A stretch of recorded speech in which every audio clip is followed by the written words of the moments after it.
义父儿知道您死不瞑目，可我一介凡人之身，如何是那铁剑门的对手？为您报仇，怕是无望了。虾仁穿越修仙世界，获得长生不老之身。可惜他虽然可以长生不老、寿元无尽，但却是一介凡人之身，哪怕普通人都能一刀都能要了他的小命。但他相信，只要他足够狗，活得足够久，等敌人的寿元耗尽、虚弱不堪之时，趁其病要其命，夺其法宝，把他骨灰扬了，顺便将其埋入诸绝。铁剑门，好，就他了，打不过就加入。既然寻不到修仙宗门，那就暂时加入这个武林门派，修炼出一身傲视凡俗的武功，苟他个几十年再说。翠湖山铁剑门，一名身穿白裙的少女和2名铁剑门的弟子正审视眼前这些想要拜入铁剑门的人。你叫虾仁，琼州城人士。是的，白师姐。见虾仁恬不知耻地称呼白芷柔为师姐，2名铁剑门的弟子面色古怪，看向虾仁的眼神呈现出一抹鄙夷之色。哼，见过不要脸的，还没见过你这么不要脸的。你岁数虽然大了点，已经过了最佳练武的时期，按理来说收你为我派弟子并不符合规矩，但念你心思之诚，也不是不能将你收入我派门下。正好我派缺个看管草药园的杂役弟子，不知你是否愿意？眼前这个小丫头是铁剑门掌门的独生女儿，在铁剑门辈分也是最小的，平时都是她叫别人师兄师姐。现在虾仁那一句师姐，让白芷柔那小小的虚荣心顿时得到了满足，一张小脸也露出了一丝开心的笑容。愿意，多谢师姐成全。师妹不可，此人年岁已过18，且身家来路还没有调查清楚，此人并不符合我派收头规矩。若是让师傅知道，岂不是要责怪我等？是啊，师妹，此事还需禀明师傅为好。他喵的，没想到关键时刻，这2个家伙竟然出来坏事。哼，这个人我收定了，此事我会向父亲禀明的。2位师兄不用再劝了，虾仁，我带你去草药园吧。王执事，人我给你带来了，剩下的事情你便交代给他吧。多谢蓝师兄相送。你就是新来的杂役弟子吧？弟子虾仁拜见王执事。随后，王执事把关于草药园的一干事项交代了一番，递给虾仁一块证明自己身份的腰牌，便飘然远去。姐，终于有个藏身之所了。从现在开始，我要苟到大宗师再出世。有句话好像是这么说的，就算是一头猪拥有无尽的寿命，那这头猪都能修炼成仙。随后，虾仁拿着腰牌便去了铁剑门的传功阁。师弟，你们杂役弟子在第1层挑选功法，挑选功法的时间是1炷香，不得过多逗留。该选择哪几个功法呢？就他了吧。咦，拔剑术，一剑可杀先天，这么牛掰，好就选他了。虾仁选好功法武技，不再停留，直接去找传功阁长老登记在册。拔剑术，你确定要选这门武技？弟子确定就选这门拔剑术，还请长老成全。行吧，既然是你自己的选择，那以后不要后悔。这是你前半年的炼血丹，你也一并收好。又是一个好高骛远之辈，真以为自己是什么天纵奇才，可以将拔剑术修炼成功。1个月后，虾仁很沮丧，他发现了一件事，一件让他沮丧无奈，可又不得不接受的是，他的武学天赋很差，并且还不是一般的差。1个月，他足足修炼了1个月的隐气诀，可别说产生一丝内力了，他连一丝气感都没有感觉到。他苦修的拔剑术根本没有半点长进，他除了长生不老，真的只是一介凡人，并且还是那种资质极差的凡人。哼，人家一头猪都能修炼成仙，更何况我还是一个活生生的大活人。师弟，隐气诀修炼的怎么样了？白师姐，我武学天赋很差，现在还没有领悟出一丝内力，让慢慢领悟吧。接下来一段时间，这位铁剑门掌门的独生女儿3天2头便跑来草药园找虾仁聊天。这个小丫头找上虾仁的原因很简单，因为只有虾仁管她叫师姐。不过小女孩新鲜赶来得快，去得也快。这一段时间，虾仁虽然表现得谦卑有礼，更是一口一个白师姐的叫着，可白芷柔也逐渐对虾仁失去了兴趣。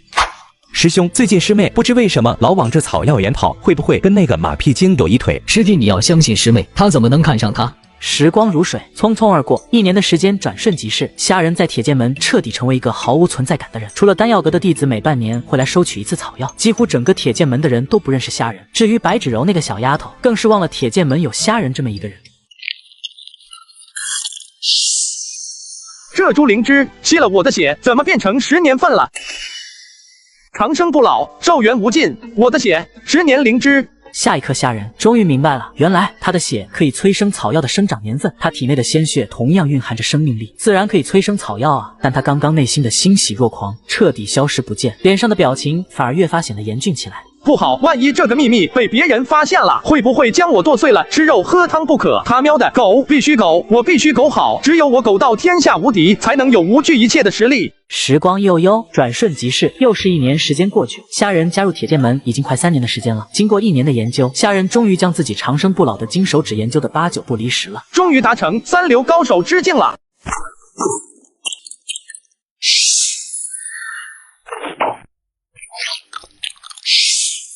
铁姐终于达成3流高手之境了。虾仁眼中划过一抹欣慰之色。自从发现自己的鲜血可以催生草药的生长年份，便是不断催生一些草药种子，让其达到千年药龄。先试一下我这把剑术的威力，不错，威力可以。经过3年的苦修，虾仁终于可以进入传功阁第2层挑选功法。百音宝典，虽然这些招式粗鄙不堪，但虾仁却看得津津有味。插眼、锁喉、踢裆，小爷喜欢，就它了。大楚编年史，这本大楚编年史，其中记录着大楚朝300年来发生的各种事件。不过，对于初到这个世界的虾仁来说，却极其有用。什么情况？铁剑门掌门大殿，掌门白清河端坐在太师椅上，虾仁抬眼便朝掌门白清河看去。他就是白清河，果然不怒自威，颇有一派掌门的风范。这小丫头3年没见，竟然长得这般水灵了。岁月如刀，斩尽天骄，任你风华绝代，艳冠天下又如何？最终也只能化作一具红粉骷髅而已。这一刻，虾仁内心突然升起一种让他恐惧的孤独感，他突然有些害怕。他害怕随着时间的更替，一些他所熟悉的人慢慢老去，直至埋入坟冢当中，只剩他坐望长生，孤独行走在这个世界当中。今日本座有2件事情宣布。第一件事，3日后是我铁剑门3年1度的宗门大比，谁最后若是能够在宗门大比中胜出，未来将接任铁剑门掌门之职，并且本座会将小女下嫁于他。什么？我没有听错吧？掌门之外，还可以娶白芷柔为妻？爹，我才不要嫁人！放肆！婚姻大事皆由父母做主，岂能由着你的性子来？爹，蓝琛、江源，你2人都是我派最杰出的弟子，本座希望3日后的宗门大比，你2人要好好表现，莫要辜负了本座与4位长老对你们的期盼。弟子绝不辜负掌门与4位长老的期盼。掌门师尊放心，弟子定然全力以赴。第2件事，待宗门大比过后，本座将会与4位长老闭关3个月，而宗门大比的胜出者也将成为代掌门，尔等弟子皆要听从代掌门的号令。师妹放心，3日后我将运必然得胜。大师兄，你这话现在说的有点早吧？落死谁手还未可知，到时莫说师弟下手无情，若是伤到了大师兄，可别怪师弟不念同门之情。好啦，你们不要吵了，不管你们谁得了掌门之位，我白芷柔也不会嫁的。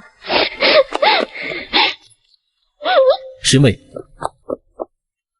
2个争强斗胜的毛头小子，再加上1个黄毛丫头，还有趋炎附势的一众弟子，这铁剑门未来定然要乱成一团不可。不过这关我什么事？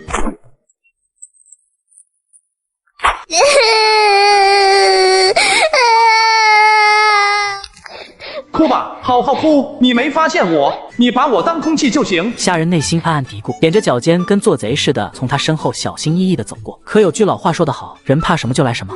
你是谁？为何会出现在我铁剑门内？虽说3年前是白芷柔将虾仁收入铁剑门的，可毕竟3年时间过去了，当初的匆匆一谋，白芷柔又如何能记得虾仁这个人？白师姐莫要误会，师弟并非贼人，而是看管草药园的弟子。白师姐，你是？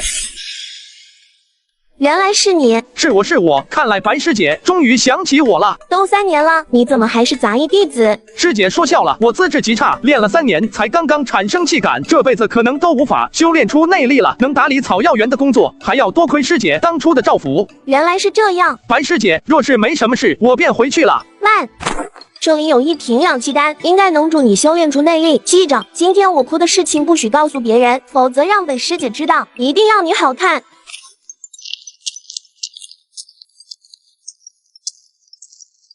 这小丫头心肠倒是良善，可惜却有个糊涂爹。虾仁，你回来了。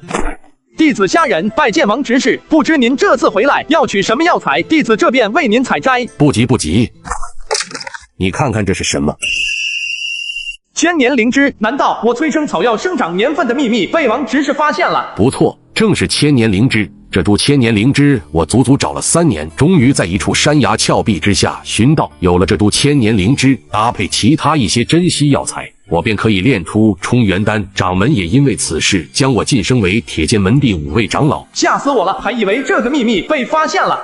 弟子恭贺前辈荣升，我派第5位长老，日后还要请王长老多多照拂啊！好，虾仁。这3年来打理草药园也辛苦你了。本长老这个人有功必赏，待冲元丹炼制成功，本长老便会向掌门提议，将你晋升为内门弟子。王长老明鉴，弟子自知天赋极差，练武3年以来才刚刚产生气感，这辈子都不奢望练武有成，而弟子一心钻研草药，还请长老成全。现在如你这般谦虚有礼的年轻人真的不多了。本长老本有心想收你为弟子，可惜啊，可惜你这资质的确。算了，人贵有自知之明，你能明白这个道理也算是一件好事。既然你愿意留在草药园，那便留在这里吧。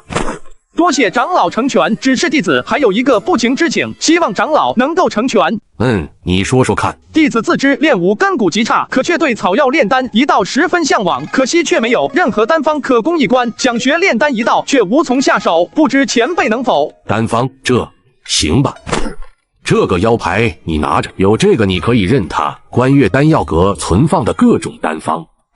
多谢长老成全。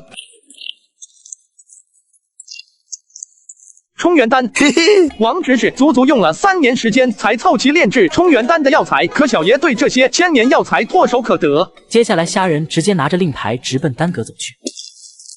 节冲元丹方，服下可增10年功力，这么屌，这些小爷都要了。突然虾仁看下旁边的一个锦盒上，这是什么？这银纸看样子很硬的感觉，不是凡物，难道这神秘的银色纸张与修仙者有关？一刹那，虾仁就敢断定他手中的银色纸张绝对和修仙者有着密切的关联。虾仁是知道这个世界是有修仙者和妖魔的。此物虽然不凡，但现在我却根本无法破解其中之秘。若是现在就将其拿走，万一铁剑门的人发现，定然找到我的头上。得到了3张丹方，这对于他说足以是满载而归。不过下一步则是要寻找丹炉，毕竟想要炼制出这3种丹药，丹炉是必不可少的东西。不过虾仁内心已经有了算计。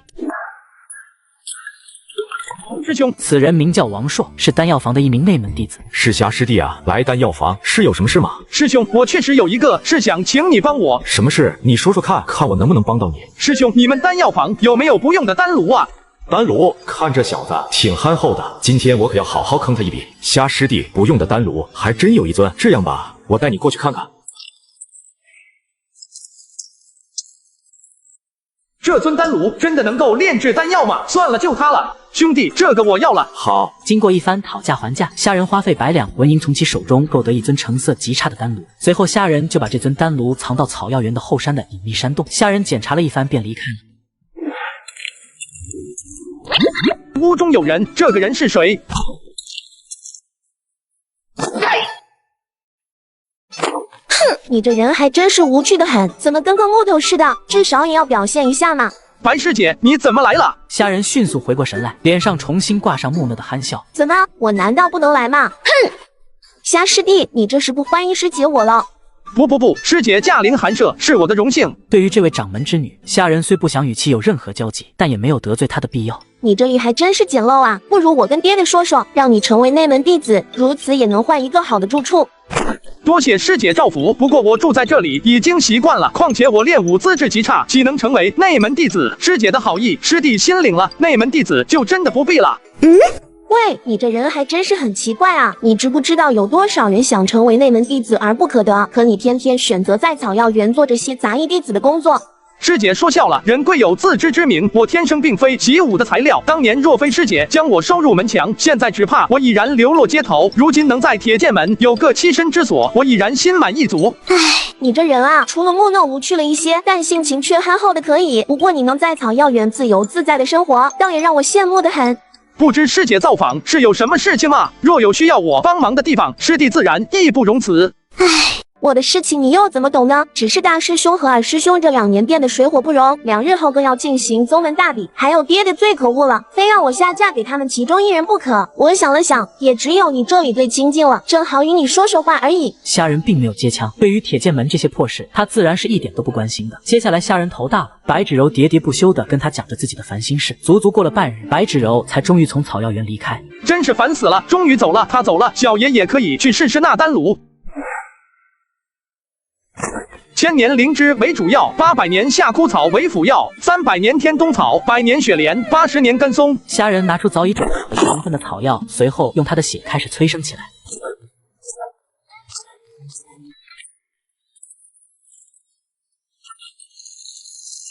第一次炼丹，这一炉不知道会不会成功。我去，失败了。这一次一定要成功啊！他喵的，小爷时间有的是，我就慢慢陪你玩。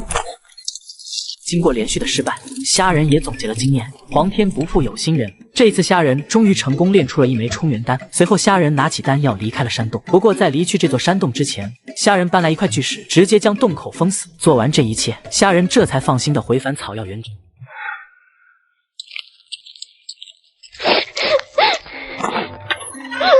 白师姐，你怎么了？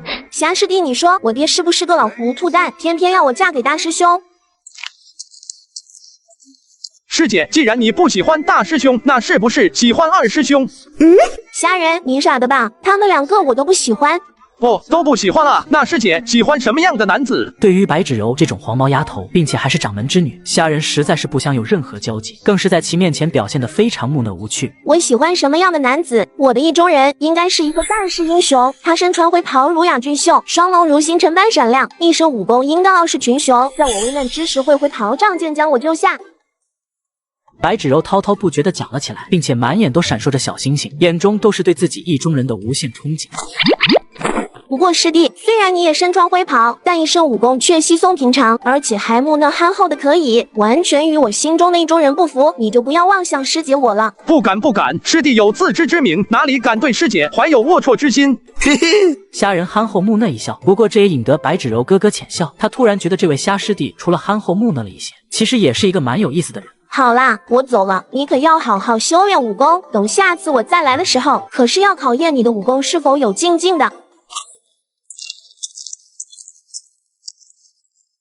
这小丫头上次来给了1瓶氧气丹，这次又送来1本武林秘籍，看来这小丫头算是注意上我了。时光悠悠，转瞬即逝，4年时间过去，虾仁每日苦修拔剑术，拔剑术更是1日千里，达到小成之境。可以这么说，此刻整座铁剑门没有人是他的对手。狗必须狗，自己必须稳如老狗。虽然现在有2流顶尖修为配合拔剑术之下，没有修到仙，我必须狗。南师兄，这后山荒无人烟怪吓人的，你干嘛带人家来这里？我的好师妹，师兄想干嘛？你还不知道吗？南师兄，你好坏啊！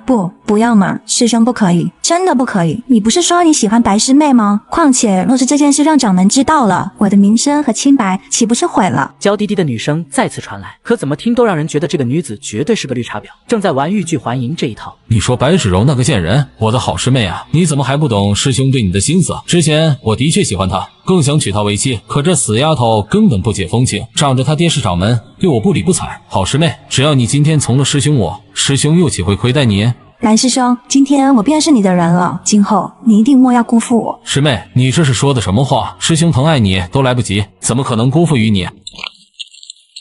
随着声音越来越近，虾仁的心都提到嗓子眼了。他喵的，这对狗男女真可谓勾打连环。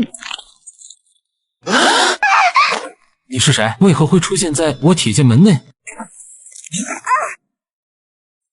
你确实诱人，但我已经戒色了。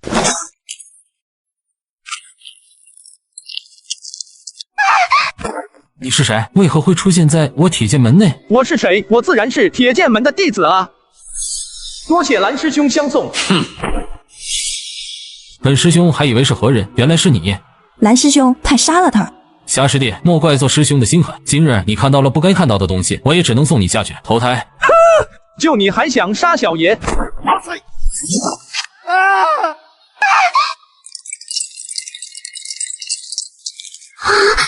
师弟，不要杀我，我愿意把自己献给你，饶了我，求求你饶了我。好，现在可以开始了。你确实诱人，但我已经戒色了。其实虾仁并不喜欢杀人，不过威胁到他的人，他一定会斩尽杀绝，绝不会有丝毫手软，因为他始终明白一个道理：所谓麻烦，都是来源于人。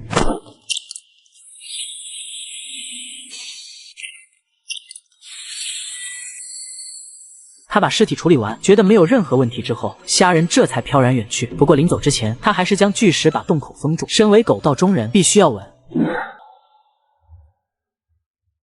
你是怎么看守我派山门的？为何没看到蓝师弟和李师妹从我派离去？启禀大掌门，弟子真的没有看到蓝师兄和李师姐从山门出去啊。那行吧，我再找个人问下。掌门，你换新手机了，旧的呢？换新当天我就放爱回收卖了，可方便了。全国近2000家门店，下单就要工程师上门回收，价格满意现场打钱。我用了2年多的 OPPO， 还卖了2400多呢，靠谱吗？当然了，爱回收是上市公司，平常用不到的平板笔记本也可以放爱回收了。不可能，蓝师弟和李师妹已经失踪7天了，我铁剑门上下全部搜寻了遍，难道他2人会在我铁剑门内凭空消失了不成？够了。弟子拜见蓝师叔，蓝师叔放心，弟子定然会寻到蓝师弟，还请给弟子一些时间。给你一些时间。江云，莫说老夫不给你机会，老夫再给你3日时间。我儿蓝尘活要见人，死要见尸。若是3日后你还不能给老夫一个交代，那你这掌门之位就别做了。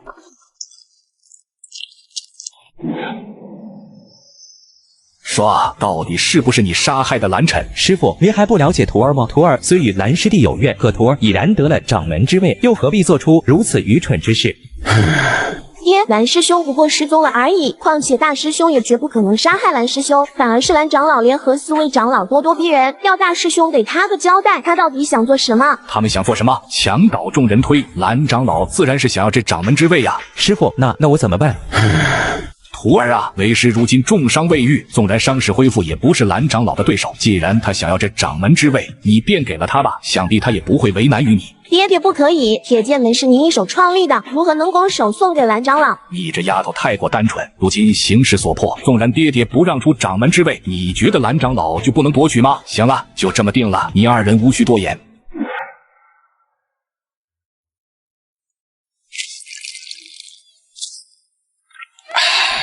虾师弟，咱俩怎么说也相识4年了，这可是你第1次请我吃酒啊！有什么事你但说无妨，做师兄的能帮上忙，定然义不容辞。王师兄，师弟还真有个不情之请，师兄终年都在丹药房炼丹，不知师兄手中可有玄参种子？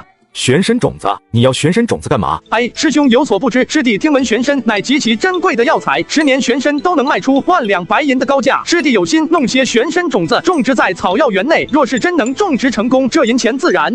师弟，你的意思是？也不怕师兄见笑，若是师兄能寻来玄参种子，以师弟这几年来培育草药的经验，绝对可以将玄参种植而出。等过个几年，到时将玄参换钱，我愿与王师兄2一天作5，不知师兄意下如何？师弟此言为真？师兄说笑了，我何时骗过师兄？玄参种子固然珍贵，但也并非不能弄来。师兄，我想想办法，到时有了消息再通知于你。不过师弟可莫要忘了自己的承诺呀。嘿嘿，这是自然，那便麻烦师兄了。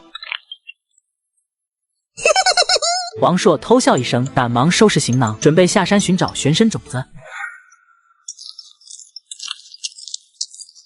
这个黄毛丫头不是在照顾他爹白清河吗？怎么又有时间跑到草药园来烦人了？白师姐，虾师弟，铁剑门是爹爹一手创立的，可现在却要被蓝长老夺去，但我却帮不上爹爹任何忙，为什么我会这么没用？若是师姐愿意听我一句劝，不如就此带着你爹下山去吧，在民间做个安稳的富家翁，这才是最好的出路。江湖路远，刀光剑影，只有平平淡淡才是福。师姐又何必心怀不甘，参与到门派争斗当中呢？哎，师弟，我怎么突然觉得你变得不一样了？糟糕，我这异常的表现，难道让这小丫头起疑了？师姐，我哪里不一样了？难道我说的没有道理吗？我记得家中老人常说平平淡淡才是福，难道这句话不对吗？唉。其实你说的道理我都懂，可是看着爹爹创建的门派被人夺走，我真的无法接受。见白芷柔依然偏执，虾仁也不再劝，该说的他都已经说了。既然白芷柔执意陷入门派争斗当中，那便是他自己的事情了。白芷柔在草药园又待了半日，直至日暮西山才离去。不过临走之前，他再次给虾仁留下了一瓶氧气丹，并且送给虾仁一套2流掌法。这个小丫头天真无邪，有着白清河的庇护，可以说是温室中的花朵，从未经历过外界的风吹雨打。待到若干年后，当白丫头蓦然回首之时，或许连她都已经不认识她自己了吧？她是否会后悔今日的决定？转眼之间，一晃5年的时光匆匆而过。5年的时间，说长不长，但说短也不短。人生匆匆几十年，凡人又有多少个5年可活？如果虾仁没有记错的话，这已经是他加入铁剑门的第9个年头了。过了今年的冬日，他即将迎来第10个年头。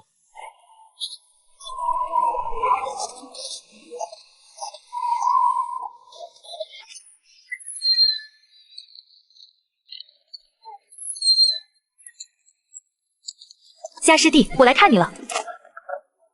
师姐，你又杀人了！不错，这位清冷摄人的绝色美女不是别人，正是5年前那天真无邪的黄毛丫头白芷柔。可是5年的时间过去，白芷柔再无当年的天真柔弱，有的仅仅是身上冰寒的杀气了。一些江湖宵小罢了，竟敢伤我铁剑门弟子，我自一剑将他们杀之。师姐，你这又是何苦呢？何苦？师弟，我一点都不苦。每当想到我爹抑郁而终，我觉得我所受的这点苦根本就不算什么。你真的要夺掌门之位？掌门之位本就是我爹的，铁剑门更是我爹一手创立。若非当年蓝铁江那老不死的东西对我爹发难，我爹又岂会在3年后抑郁而终？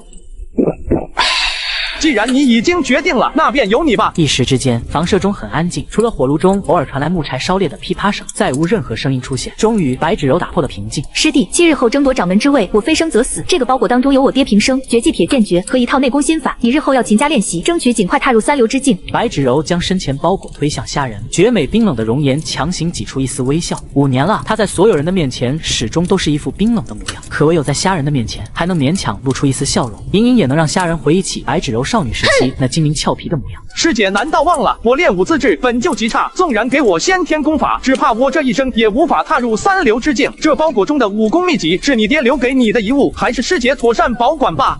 师弟，这5年来我一直督促你好好习武，可你却始终不听我的话，每日摆弄这些花花草草。难道你真的不想成为一代武林高手吗？人贵有自知之明，我并非练武的材料，师姐你应该知道的。你呀，让我怎么说你才好？算了，既然你不愿练武，那不练也罢。师弟，我有些乏了，让我睡一会吧。虾师弟，你知道吗？我是喜欢你的。如果我爹没有死，我相信我真的愿意放弃争夺掌门之位，带着爹爹和你归隐山林，从此相夫教子，平平淡淡的过完这一生。可惜我不能，我一定要杀了蓝铁江，为父亲夺回掌门之位，重新将铁剑门壮大起来。唯有如此，才能告慰父亲的在天之灵。时间过得很快，转眼便来到了7日后。今日是铁剑门掌门蓝铁江的70大寿，铁剑门上至长老下至弟子，都在为蓝铁江的70大寿来回奔走。突然，一道破空声从寿堂外传来，只见一柄寒光烁烁的匕首朝蓝铁江飞去。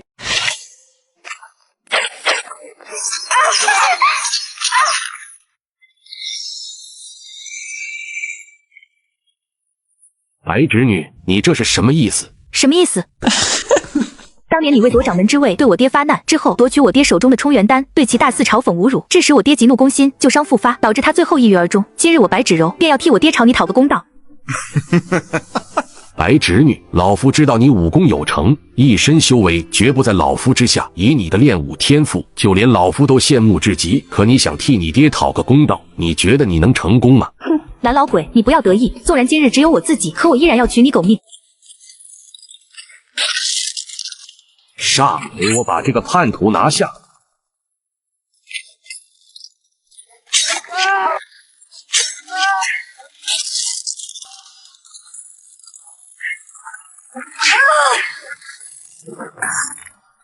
快杀了他！此刻面向几名弟子朝他杀来，白芷柔已经无力闪躲，可他并无任何惧怕之色，反而一双美眸在他生命的最后一刻开始变恍惚起来。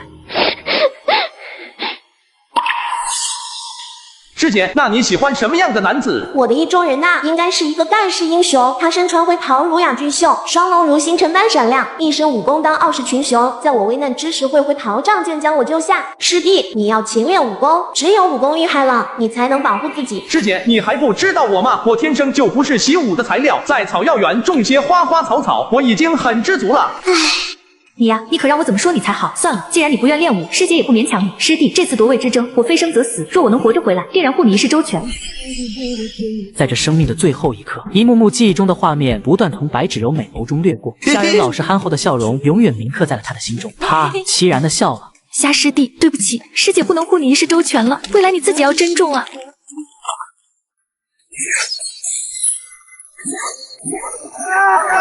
何方高人，为何插手我派之事？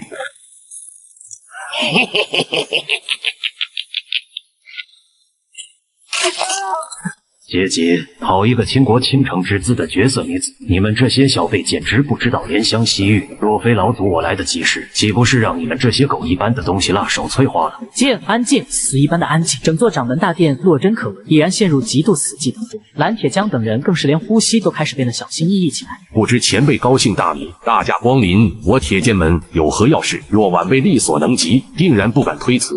老祖我销声匿迹40年，看来这大楚朝的江湖武林已经没有人记得老祖我了。前辈是姐姐，老祖我血手人涂墨九幽，你等小辈可曾听过？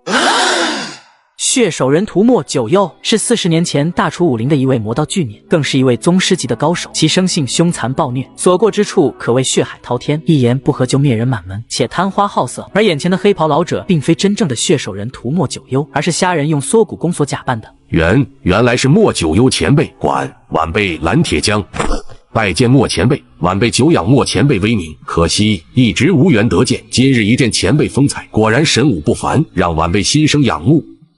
你非常仰慕老祖我？自然，墨前辈的威名，江湖中谁人不知，谁人不晓，晚辈自然仰慕至极。是吗？哼，让你刚才在老祖我面前装13。老魔头，你不要过来！你再踏前一步，你只能得到一具冰冷的尸体。我白芷柔宁死也不会受你的侮辱。小美人儿，只要你从了老祖我，老祖绝对不会亏待你的。你不是想为父报仇，朝这些老东西讨个公道吗？只要你将老祖我伺候的舒服了，这铁剑门上上下下，你说宰了谁，老祖就帮你宰了谁。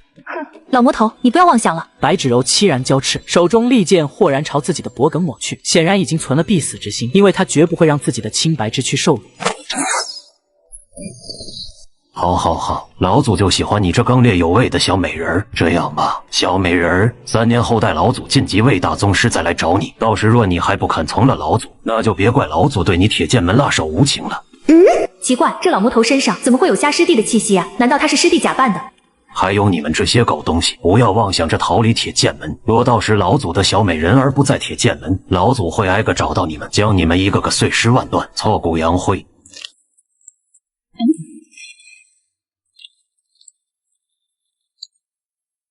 白师妹，千错万错都是我等的错，白师妹饶命啊！是老夫糊涂啊！若非蓝铁将这厮胁迫我等对你出手，师叔哪里舍得伤害于你？白侄女，从今日起，你便是我铁剑门的新任掌门。蓝铁将忘恩负义，实在该死。直至今日，他才真正看清这些同门的肮脏嘴脸。显然，他们害怕了。他们怕的并不是自己，而是怕3年后血手人涂墨九幽会再次来到铁剑门。若那个时候，若他白芷柔不在，他们全部都要死。见白芷柔并不说话，脸上挂满寒霜，突然想起了5年前虾师弟跟他说过的一句话。白师姐，平平淡淡才是福，带着你爹下山做个富家翁，这才是最正确的选择。白芷柔脑海中再次浮现出虾人老实憨厚的笑容。虾师弟，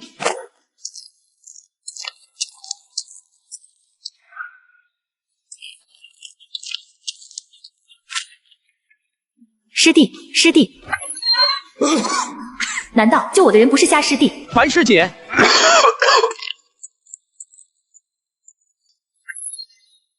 虾师弟，为什么你感染了风寒不告诉我？你先别说话，这几日好好休息才是。看着白芷柔脸上担心的神情，虾人才放心白芷柔不会怀疑是他。一夜就这么平安的过去，不过日子也真过得很快，转瞬之间已经迎来岁末30的这一天，也是凡人中1年当中最重要的节日——过年。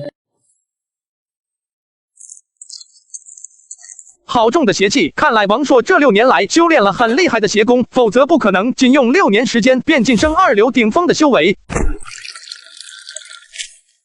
师弟，我敬你一杯。师弟，我有心晋升你为铁剑门第5位长老，希望你不要拒绝。看着眼前白芷柔满脸认真的样子，虾人笑着摇了摇头，并没有开口。师弟，现在我已经成为铁剑门掌门，不管你有什么要求，都可以和我提，师姐一定会帮你完成。师姐，若是你真的愿意给予我些什么，那便帮我寻些草药种子，再送我一尊上好的丹炉吧。好，师姐答应你。不过你能否听师姐一句劝，从这座草药园中搬离吧？我已然命人建造了一座精致的楼阁给你居住，你又何必终日屈居在这里呢？我已经在这里住得很习惯了，换个地方师弟真的会失眠的。他这位虾师弟哪里都好，可唯一就是性子太过执拗。这几个月来，他他已经劝了虾仁很多次，希望他能搬离草药园，自己会给他更好的生活。可惜虾仁每次都拒绝了。师姐，天下没有不散的宴席，或许未来的某一天，你我终将分别。你对我的好，师弟会永远铭记在心。冥冥之中，虾仁内心升起一种感觉，他感觉在未来不久的日子里，或许他真的要离开了。师弟，你要离开铁剑门？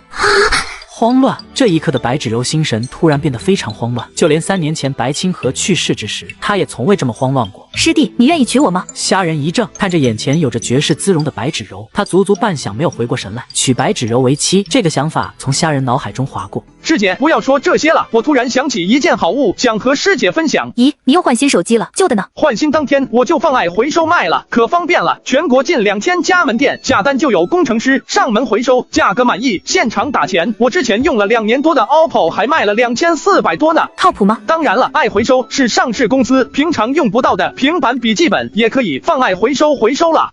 师弟，如果你愿意，我现在立马辞去掌门之位，你我就此下山，做一对民间的普通夫妻。师姐，你喝醉了。仅仅是虾仁的这一句话，白芷柔再也说不下去了，因为她从虾仁的眼神中看到了拒绝。为什么？因为我们并不是一个世界的人。虾师弟，我不在乎你有没有绝世武功，师姐不要再说了，未来你会明白我今日之言的。虾仁未一叹，并没有做过多的解释，他总不能告诉白芷柔，自己虽为凡人，但却可以长生不老、寿元无尽吧？这是他最大的秘密。听到虾仁这话，白芷柔走了，在岁末30飞雪寒天的这一夜走了。从此，他再也没有来过草药园，他真正的成为了铁剑门的掌门，并且他的性格变得越发孤僻冷漠了。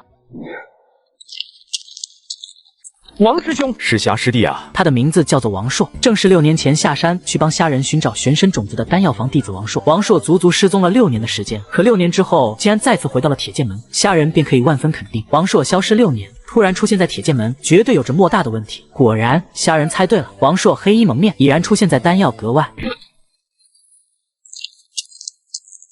好重的邪气！看来王硕这6年来修炼了很厉害的邪功，否则不可能仅用6年时间便晋升2流顶峰的修为。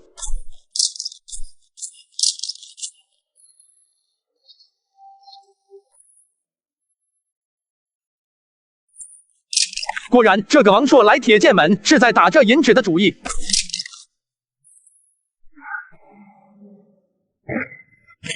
师傅，您要的东西果然就在铁剑门，徒儿已经为您取来，还请师傅过目。阶级，好徒儿，你果然没让为师失望。咦，血手人涂墨九幽，这世界真的这么小吗？1年前他刚刚冒充了对方的身份，可1年后人家正主竟然真的出现在琼州武林，并且还出现在他的面前。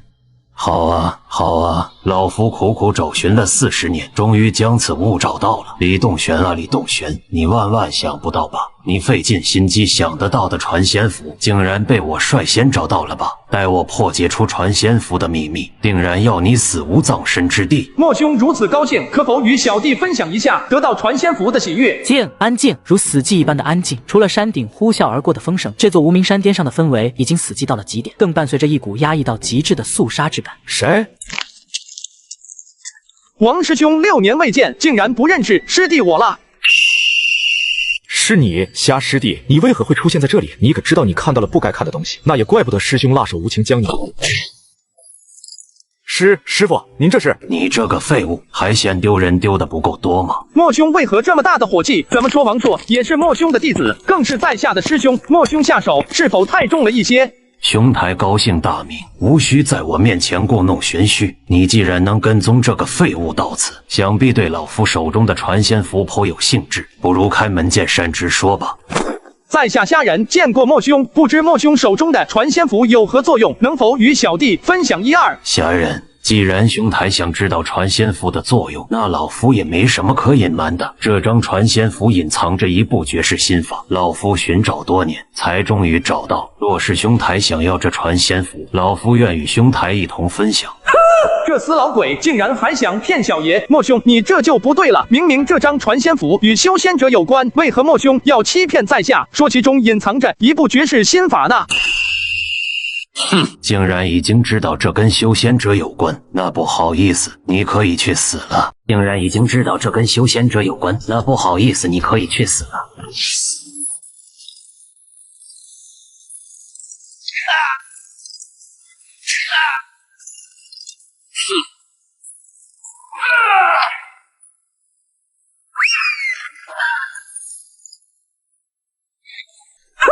想逃？你觉得你逃得掉吗？喵的，这人到底是何方神圣？为何老祖我行走江湖数十年，从未听过此人的名号？莫兄，现在可以跟我说一下那传仙符的秘密吧？哼，想知道传仙符的秘密？你做梦吧！老夫是死也不会说。嘿嘿，好，很好，小爷就喜欢你这种嘴硬的。你对我做了什么？师傅。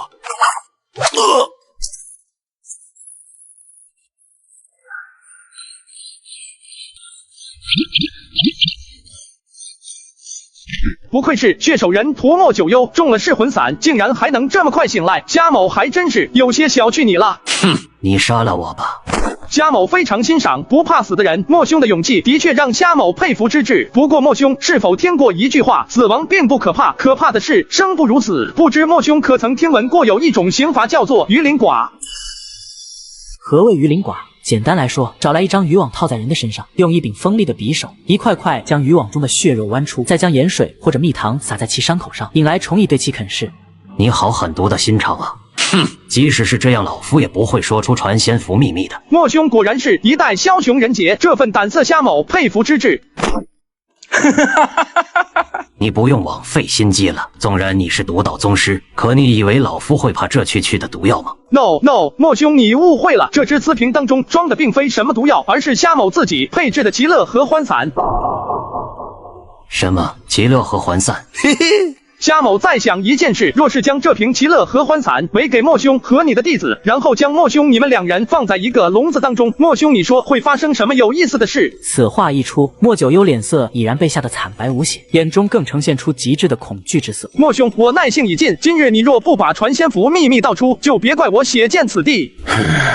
虾兄弟，求你高抬贵手，我是真想说，可当下实在顾不上啊。我师徒二人一直居无定所，现在的房子租约快到期了，想找个品质更高的房子，但是怎么都看不到合适的。找房子，你上58同城就成了啊！严选公寓，房东直租，好房应有尽有。我来看看，品质高的个人房东房源这么多，还能用视频找房呢？真房实景都能直接看，而且在58上搜试试课程还能抽金条，简直太香了。若是莫兄不满意的话，家某也可以为莫兄换些猪啊、狗啊什么的，然后将莫兄拖到大街上示众。想来这一定是件非常美妙的事吧？虾兄弟，我说，嘿嘿，这就对了嘛！早知如此，又何必浪费家某的一番口舌呢？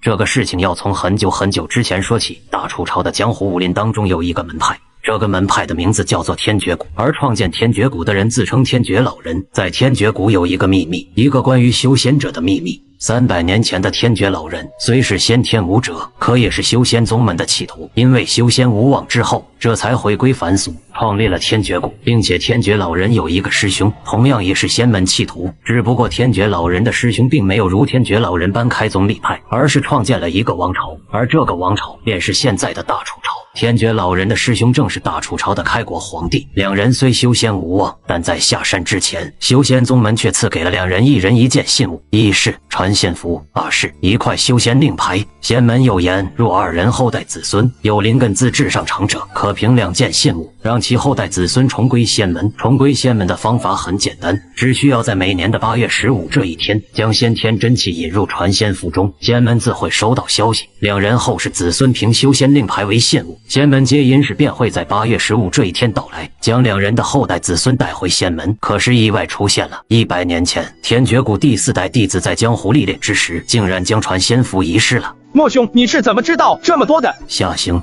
事到如今，我就跟你实话实说了。弄丢传仙符的第4代弟子就是我的师尊。师尊临终之时，交代我和师弟要找回传仙符，更说出了关于修仙者的秘密。可惜师尊的过世，我和师弟互相心生杀机，因为我们都想成为修仙者，只有将对方灭口，才能让这个秘密只有自己知道。不过莫九幽却没有想到，他的这位师弟竟然先一步迈入大宗师之境，而他也被师弟李元打得重伤逃遁而去。但也是因为这一次的战斗，莫九幽用了足足5年时间才将伤势恢复，可却也留下了隐患，终生再也无望大宗师之境，更别说先天之境了。夏星，老夫虽然不知你为何知道修仙者的存在，但想必你对修仙一道十分向往。现在你已经得了传仙符，更知道了我天绝谷传承300年的秘密，但老夫还是要提醒你一句，我那师弟李渊，不，现在他应该叫李栋玄，已经贵为大楚朝的国师。他40年前就已然迈入大宗师的境界，40年后纵然他没有踏入先天之境，可必定也是大宗师巅峰了。老夫不知道这40年的时间过去，他弄没弄到大楚皇室的修仙令牌，但你若想踏上修仙之路，必定是要拿到修仙令牌的。你二人早晚都必有一战，不过你可要万分小心此人。李栋玄的心机城府还有其修为，绝对要在老夫之上。莫九幽声音沉凝提醒道：“听闻此言，虾仁双眸平静。要不怎么说莫九幽是个老奸巨猾之辈呢？他明显就是在撺掇虾仁将李栋玄当作敌人看待，更是想借虾仁的手杀了李栋玄。虾仁如何能够看不出莫九幽的这点小心思？莫兄的阳谋还真是个火坑，看来虾某是不得不跳啊！夏星，给老夫个痛快吧！莫兄，虾某拜谢了，这便送你上路。你可以放心，未来李栋玄也会下去陪你作伴。”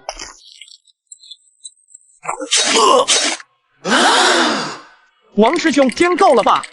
师弟饶命，虾师弟饶命啊！我真的什么也没有听到啊！虾师弟，你相信我，相信我，我保证不会传出去的。王师兄，莫怪师弟心狠，只有死人才能保守秘密，你说对吗？虾师弟，你相信我，相信我，我保证不会传出去的。王师兄，莫怪师弟心狠，只有死人才能保守秘密，你说对吗？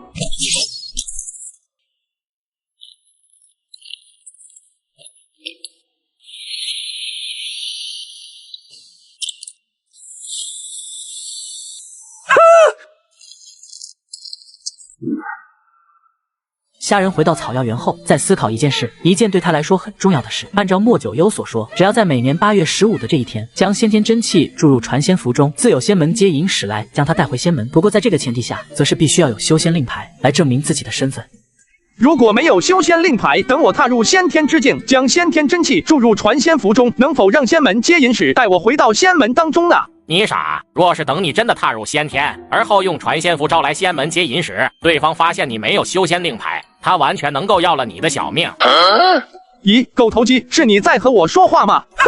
你眼瞎，刚才没有看见我嘴巴在动啊？还有什么狗头鸡叫的这么难听？本皇是有名字的好吧？请你以后叫我狗旺才好啊！狗头鸡，不是狗旺财，旺财兄，你怎么突然能说话了？之前可从来没见你开过口啊！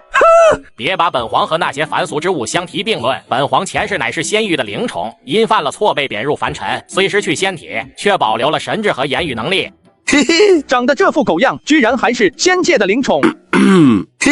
哦，原来是这样啊！你要给我稳，现在本皇能不能重返仙域就看你了。现在我是要稳，我足足在铁剑门苟了11年，才有如今的修为，更找到了修仙者的踪迹，可不能因为一时的侥幸心理，铸下悔恨一生的大错啊！虾仁徐徐吐出一口浊气，混乱的心绪重新恢复平定。李渊、李栋玄，大楚国师，大楚朝，大楚皇室，修仙令牌，看来是应该离开了。在走之前，还是再去看看那白丫头吧。你看你现在道心不稳了，你这样怎么修仙？你怎么能为了一个凡俗的一个女子动了凡心呢？旺财兄，你也知道我在铁剑门待了11年，白丫头也是我看着长大的，现在离开了，也应该去看她一眼吧。虾仁看着白芷柔从一个稚嫩青涩的小丫头变成一位精灵俏皮的少女，又从天真无邪的少女逐渐变为一个冰山美人。哪怕是一条狗陪了虾仁11年，虾仁对这条狗也会有感情的吧？哼，区区快刀门的弟子，你们二人竟然连手都败在其刀下，简直丢了我铁剑门的脸！你们自行去刑堂领罚吧。这小丫头终于有了一派掌门的威严，看来我也不用再担心她了。相见不如不见，人的一生会经历很多人，可总有一些人只是人生中的匆匆过客而已。此去经年，韶华易逝，再见之时，亦或山河变迁，物是人非。也许这一别便是无期。咦，这气息像是虾师弟的，师弟是虾师弟。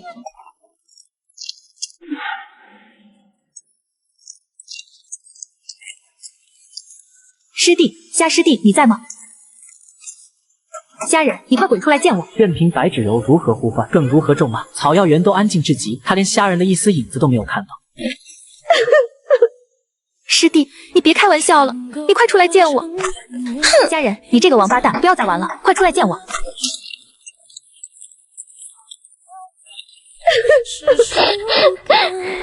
夏师弟，我再也不跟你闹别扭了，我求求你出来见我。如果换作以往，白芷柔绝对会惊讶至极，疑惑虾仁手中为何会有这3种可以内力大增的丹药。可他现在的心思根本不在这里，他知道虾仁走了，并且是悄无声息的走了，而且没有跟他有任何告别的走了。而这3瓶丹药就是虾仁留给他最后的东西。真的是你，真的是你！原来1年前救我的人真的是你，为什么我会这么傻呢？原来我的意中人一直都在默默的守护着我，可直至今日，我方才知晓，虾师弟不会走的，他一会就该回来了，我便在这里等他，等着他回来见我。这一日，铁剑门发生了一件事，一件让所有人都不解的事。你们知道吗？今天白掌门搬家了，并且住进了草药园及其简陋的房舍当中。在这些弟子中，没有人知道白芷柔为什么会住进草药园，也没有人知道每当夕阳垂暮之时，白芷柔痴痴站在草药园中，眺目远方在看些什么。这也成为了铁剑门未来数十年最大的谜团。你们给咱家听好了，咱们14皇子缺个贴身伴读，每月俸银10两。一名老太监声音异常尖锐，正站在一众书生面前侃侃而谈，讲述着成为14皇子贴身伴读的各种好处。虾仁身穿书生儒袍，脸上挂着憨厚老实的笑容，正立身这群书生当中，进而聆听这名老太监的唠叨。不过，想成为14皇子殿下的贴身伴读，要通过4关，这4关分别是琴棋书画。老太监终于说到了重点。很快，琴棋书画4关考核开始，第1关自然是琴艺。每个上台的书生那个卖力啊，恨不得把琴弦都扒拉碎了。终于，随着每一个书生弹奏完自己的曲谱，也终于轮到虾仁上场。不过让这些穷酸秀才惊讶的事情是，虾仁竟然选择弃权了。哼，这书生连琴艺都不会，这不是在胡闹吗？公公，这个你拿着。老太监先是一愣，不过迅速反应过来，他暗暗掂了掂手中钱袋的分量。大才，先生果然是大才啊！这位先生虽未弹一曲，但咱家关先生十指劳茧横生，想必苦练琴艺最少10载有余了吧？区区琴艺之道，咱家竟让先生当众献计，的确有些屈辱了先生的琴技。我不服，他什么都没做就过了。我不服。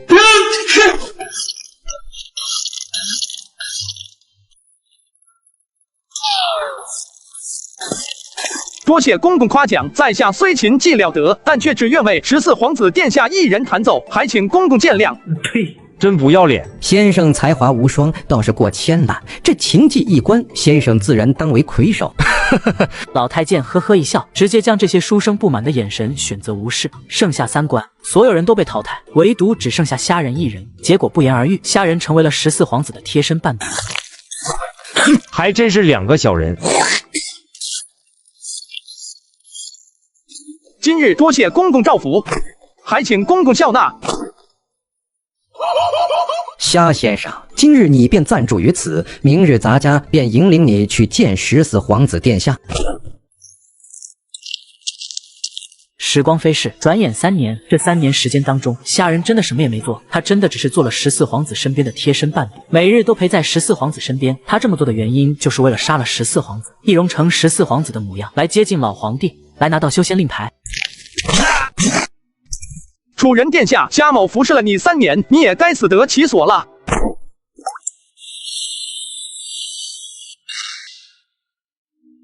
嘿嘿。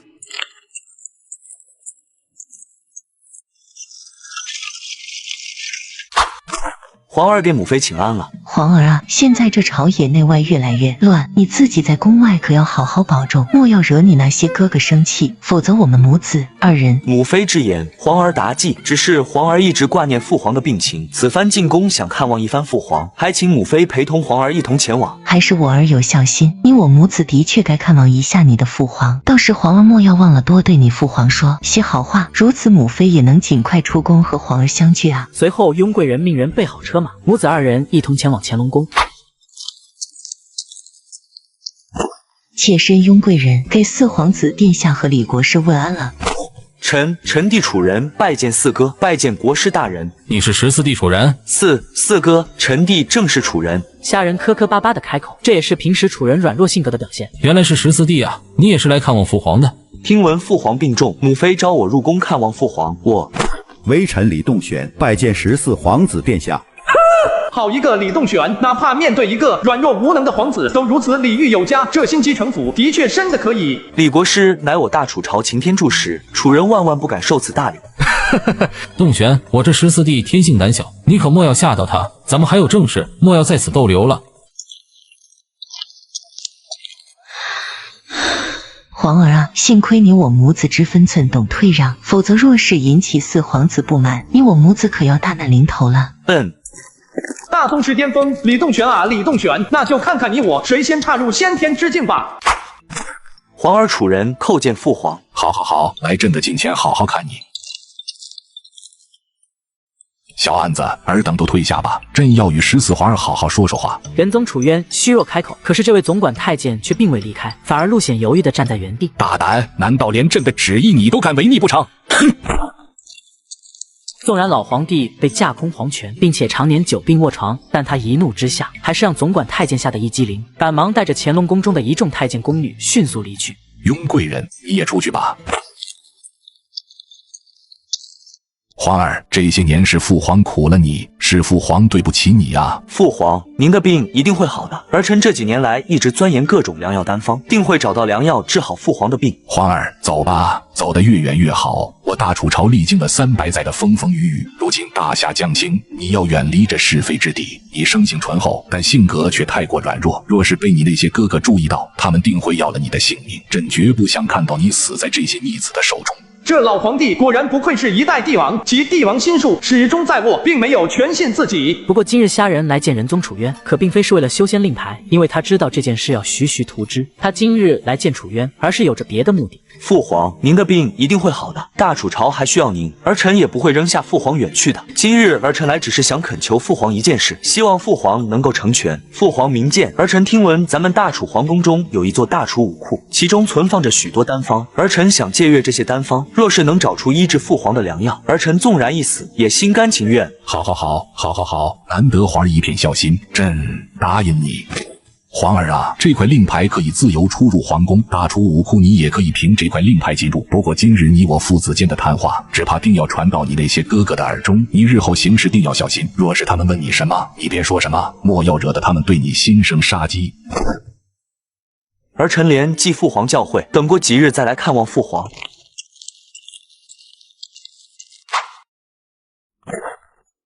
栋玄，你可是已经连输3盘了。要知道，一直以来可都是本殿下输给你，为何今日本殿下觉得你心不在焉？殿下，今日前往乾隆宫的14皇子，不知你可有几分了解？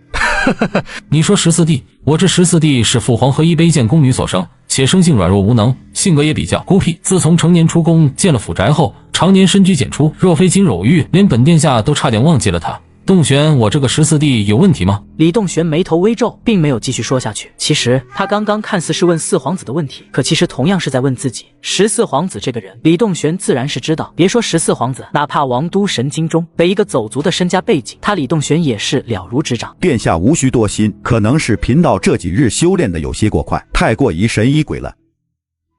时光匆匆，转瞬即逝。虾仁从铁剑门来到大楚皇朝，已经整整5个年头了。这5年的时间，虾仁依然服侍在老皇帝的身旁，更有梁皇后这个枕边风，不时在老皇帝面前夸赞14皇子乃至孝之人。老皇帝也越发对虾仁信任，而今日就是他得到修仙令牌之时。也不知5年时间过去，那白丫头现在怎么样了？在她有生之年，还是再去偷偷的看她一眼吧。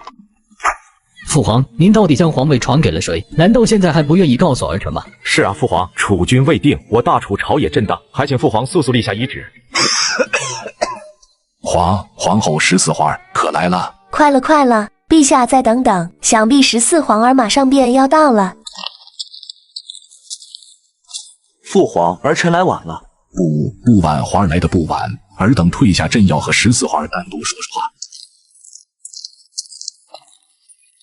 朕知你仁孝宽厚，可朕不会将皇位传于你。那李栋玄觊觎我大楚皇室传承至宝数十年，并但架空朕的皇权，这大楚江山早已不是我楚家的了。若是朕将皇位传于你，那李栋玄定会认为朕将传承至宝同样交给了你，这样只会害了你。你要切记，我大楚开国圣祖乃仙门传人，世代传下一物，此物名为修仙令牌。这枚令牌便在，得此令牌之后，你走得越远越好。随后老皇帝就把藏修仙令牌的地方告诉了他。还说成了仙人之后杀了李栋玄，将楚家的皇位夺回。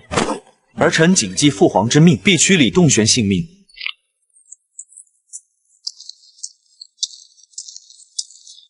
父皇有旨，命4位兄长依次入内。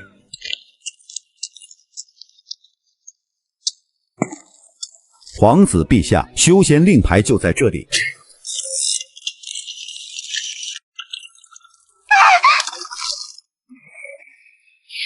大胆虾人，你敢用灵石来偷窥天？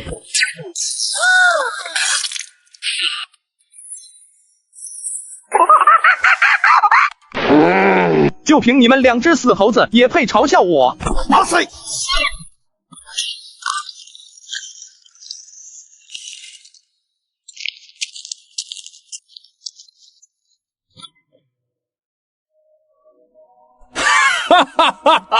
！45年了，足足45年了，我李栋玄终于找到你了。恭喜国师得此宝物，未来定然修仙有望。哼！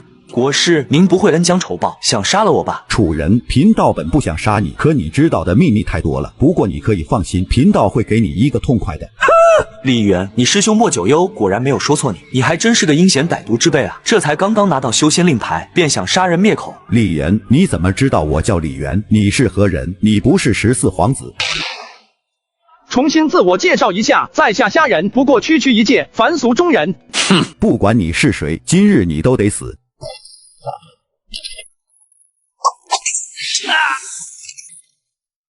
大宗师，你怎么会是武道大宗师？不可能，绝对不可能！没有什么是不可能的。这块下品灵石是我天绝谷传承之物，没想到今日竟然要用来与你同归于尽。既然贫道修仙无望，那贫道也要你不得好死。我去，还留后手！你对我做了什么？幸亏小爷我反应快，不然还真要嘎在这里了。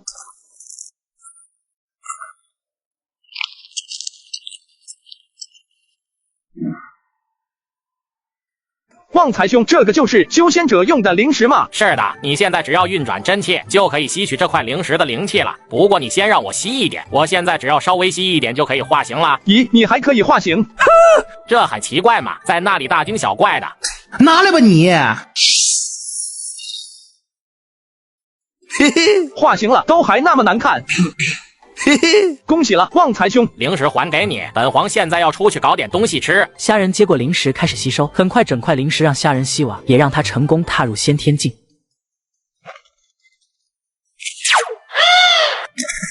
嘿嘿，这便是先天真元的威力。不对，这应该叫做先天真元，而是修仙者独有的灵力。随后，他慢慢将自身感知延伸而出，想要再深切的感受一番天地间的灵力。那是什么？嘿嘿，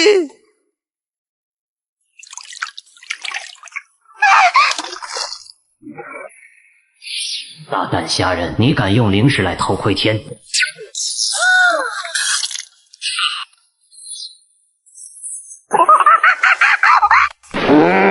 就凭你们2只死猴子，也配嘲笑我？哇塞！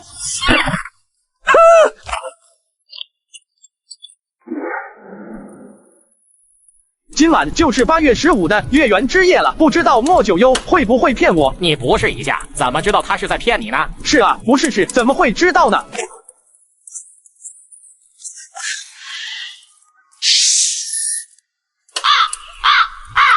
为什么会这样？难道莫九幽真的在骗我的？修仙者，这就是真正的修仙者。弟子虾人拜见仙师。我连云谷令牌可在你手？在。果然是我连云谷的信物。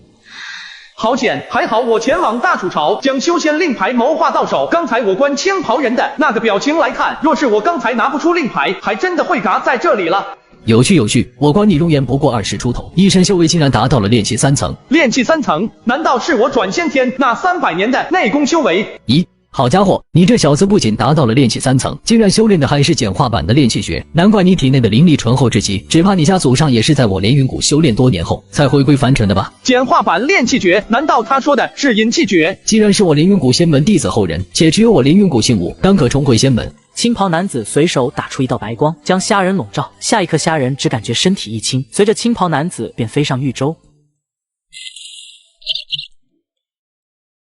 尼玛，开什么玩笑？先天境这么不值钱的吗？我他喵足足苟了17年，为了能够加入仙门，可以说费尽心机。可现在这些小孩，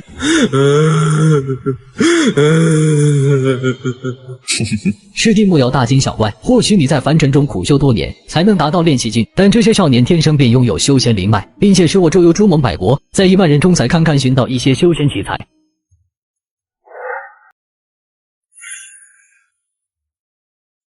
诸位师弟坐好，连云谷到了。林师兄，诸位封主命我前来迎你。原来是林师妹。青袍男子名叫林灿，他微微一笑，对红衣少女点了点头，算是打过招呼了。而后再次掐动法诀，足下玉舟便朝一座主峰飞驰而去。弟子林灿拜见师叔祖和诸位师叔师伯。林灿，这3年辛苦你了，一会儿可去丹法阁领取1瓶聚灵丹。多谢师叔祖恩赐。林灿面色一喜，而后赶忙退至一旁。尔等上前一步。尔等弟子莫怕，此石名为测灵石，可勘测尔等弟子灵脉资质的。有句老话说得好啊，人真是怕什么来什么。此刻的虾人内心慌的一批，他喵的，居然要测灵脉和资质，别这么玩小爷啊！虾人虽然拥有长生之体，但是他的资质是极差的那种。4道灵脉，下一位。3道灵脉，不错不错，下一位。没想到这次带回来的弟子，其修仙资质竟然都达到上乘，难道真是天佑我连云谷不成？7道灵脉。下一刻，宗主祁连山和6位封主猛然起身，看向少年的眼神呈现出汗。祁师叔，这个人我翠云封要了。笑话，凭什么你翠云封要这名弟子？今天我藏剑封要定了。李师兄、聂师弟，你们2封人才济济，此人当归我凌云峰。安静！你们在小辈面前吵吵闹闹成何体统？难道让小辈看你等笑话不成？你叫什么名字？回禀仙司，弟子叶璇。好，你先站到一旁。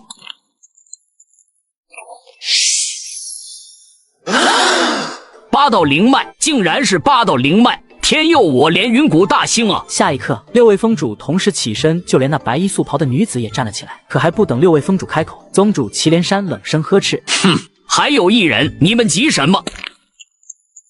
若是自己体内没有灵脉，会不会被他们一脚踢出仙门？”1炼气3层，修炼的竟然还是简化版的炼气诀。本座观他样貌不过20出头，竟然能在凡尘中修到炼气3层，看来此子体内灵脉最少也有3道。启禀师叔祖和各位师叔师伯，此人名为虾人，是300年前我连云谷弟子的后辈子孙，并持有我连云谷令牌信物。今日重回仙门，还请诸位师叔祖和师叔师伯明鉴。竟然是300年前我仙门弟子的后世子孙，你祖上姓甚名谁？启禀仙师，弟子祖师姓萧明云，萧云正是天绝老人，也是300年前连云谷的弟子。这些消息都是当初莫九幽告诉他的，现在正好能对上。原来你是萧云师弟的后世徒孙。想我那萧云师弟当初无望筑基，没想到300年后，本宗竟然还能见到他的后人。你且上前来，待测过灵脉之后，与本宗说一说我那萧云师弟回归凡尘的往事吧。是，仙师。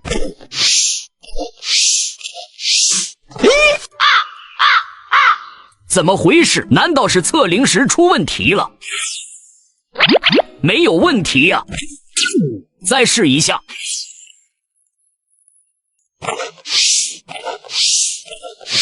此刻，别说祁连山反应了过来，就连6位封主看向虾人的眼神都呈现出一抹震惊之色。他们万万没有想到，眼前之人体内竟然连1道灵脉都没有，这也让祁连山开始怀疑起了他的身份。哼，虾人，既然你没有灵脉，为何能在凡尘中修炼至炼气3层？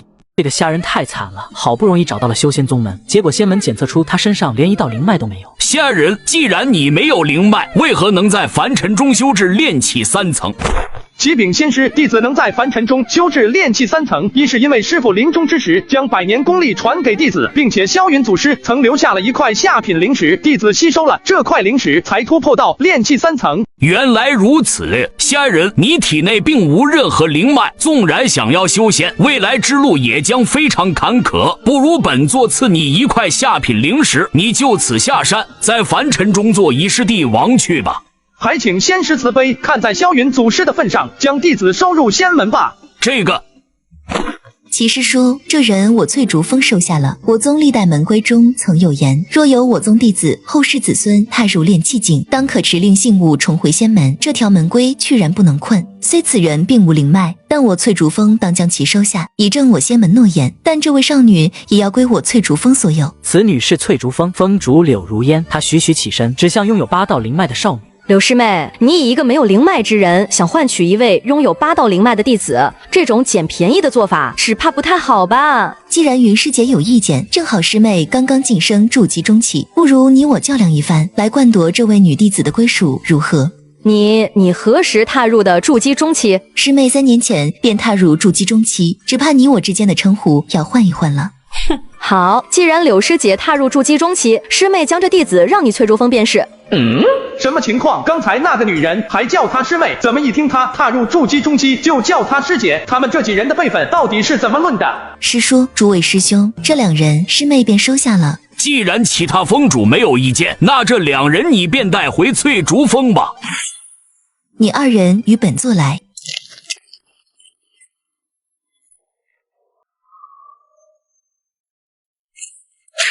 虾人明显能够感觉到柳如烟是在区别对待，你就看吧，她身上的灵光将少女笼罩在内，可偏偏对她不管不顾。臭女人，装什么清冷高贵？以后嘎了，别让我知道你埋在哪里，不然我必绝你的梦。参见师叔。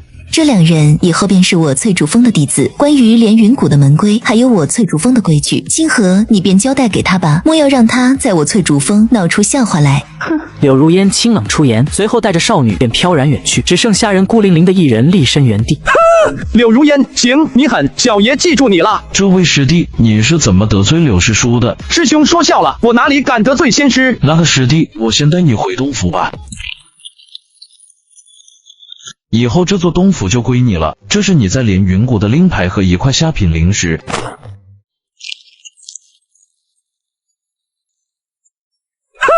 没有灵脉怎么了？被安置在后山洞府又如何？我虾人长生不老，寿元无限，只要有了合适的修仙功法，早晚有一天能飞升成仙。说完，虾人拿着连云谷的令牌去了功绩阁兑换一些修仙资源，其中还选择了一颗驻颜丹，也让功绩阁的弟子感到惊讶。师弟，你初入仙门，只有这一次免费获取丹药的机会。这驻颜丹虽然可以让你容颜永驻，但对修炼并无任何用处，不如换成聚灵丹吧。可惜，虾人还是选择了驻颜丹，并且十分坚定自己的想法。看手下3层的弟子见劝不动虾人，便也不再相劝，直接给虾人登记在册，便让他离去了。师弟，请留步。师兄再叫我。师弟，你是初入仙门的弟子吧？师弟虾人今日初入仙门，不知师兄是？在下姓尹名德，是藏剑峰的弟子，加入仙门已经30年了。师弟叫我尹师兄便好。原来是尹德师兄，不知师兄叫我何事？师弟，你初入仙门，有些修仙上的事情，肯定还有许多疑惑和不解。要知道，这功绩阁虽然能兑换许多东西，但功绩点又哪里是那么好赚取的？若师弟日后有些好东西，可以找师兄我，可以以物换物。我去，这个胖子还是个2道贩子。这是为兄的联络玉符，若师弟日后有什么好东西，可以通过玉符联络为兄，为兄定然不会让师弟你失望的。有了这些灵米和灵药种子，我应该可以突破到炼气4层。转眼之间，3个月的时间飞逝而过，在这3个月的时间，虾人用自己的鲜血把所有的灵药种子全部催生成100年灵药，而后一股脑将这些100年灵药囫囵吞枣全部吃下。在灵药的加持下，虾人的修为也成功突破。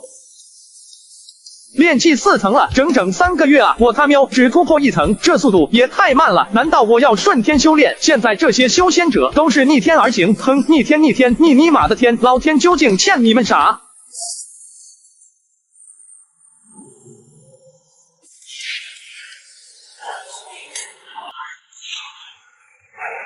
天地赐福，我宗竟有如此弟子。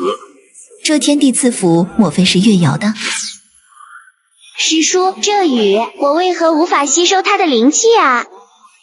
逆天，呵，被雷劈的蠢货才逆天，小爷要顺天。此刻，整个宗门却无人察觉到虾仁那个废物正苟在后山吸取灵气。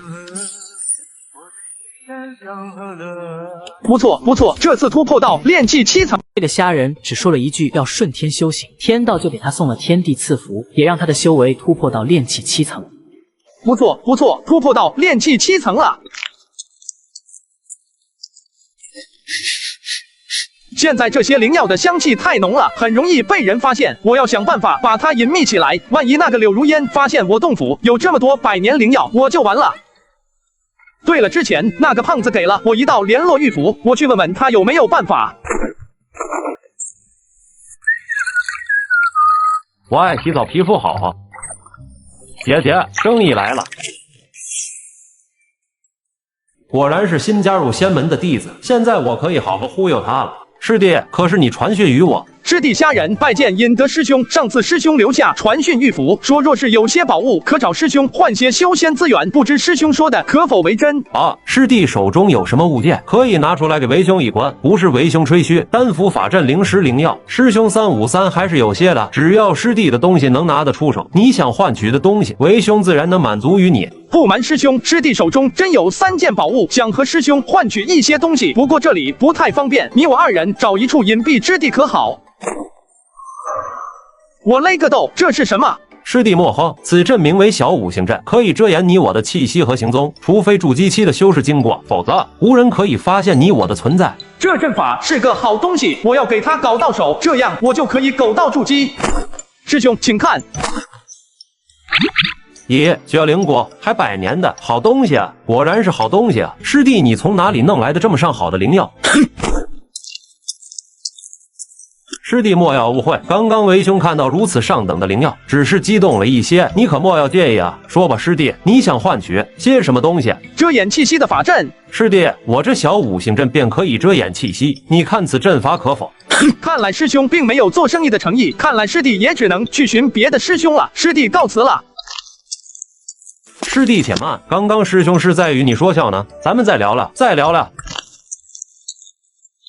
尹师兄，我想要一套上等阵法，可以隔绝灵气，防止元婴期以下修为的人窥视，不知师兄可有？师弟，你知不知道你在说些什么？可以隔绝元婴期以下窥视，这种阵法都已经达到法宝级了。别说师兄没有，就算是咱们宗主也不可能有啊！你还是换个别的条件吧。况且，就算师兄真的有这种阵法，以你这区100年灵药，你觉得可能换来吗？靠，的确是我异想天开了。看来我对于修仙常识的理解还是太嫩了一些。师弟，这块法宝残片是为兄偶然所得，此物别的功能没有，不过在却能遮掩方圆10丈的任何气息，纵然金丹后期的大修士也难以察觉。不知师弟你有没有兴趣？法宝残片，这好吧。师弟，不知你这2只玉和当中是？师弟，你果然深藏不露啊！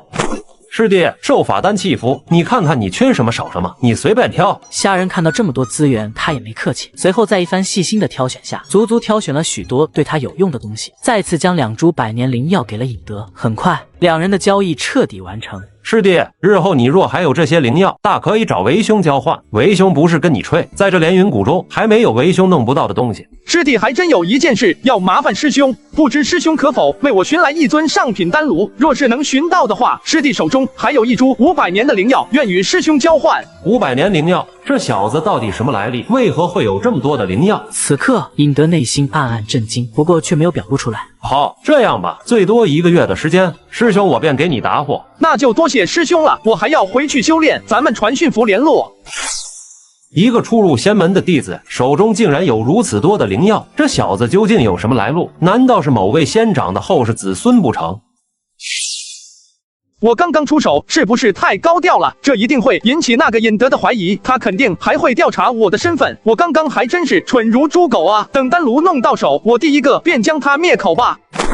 嘿嘿，这就是御剑飞行的法术吗？想想我穿越到这里快20年了，终于可以御剑飞行了。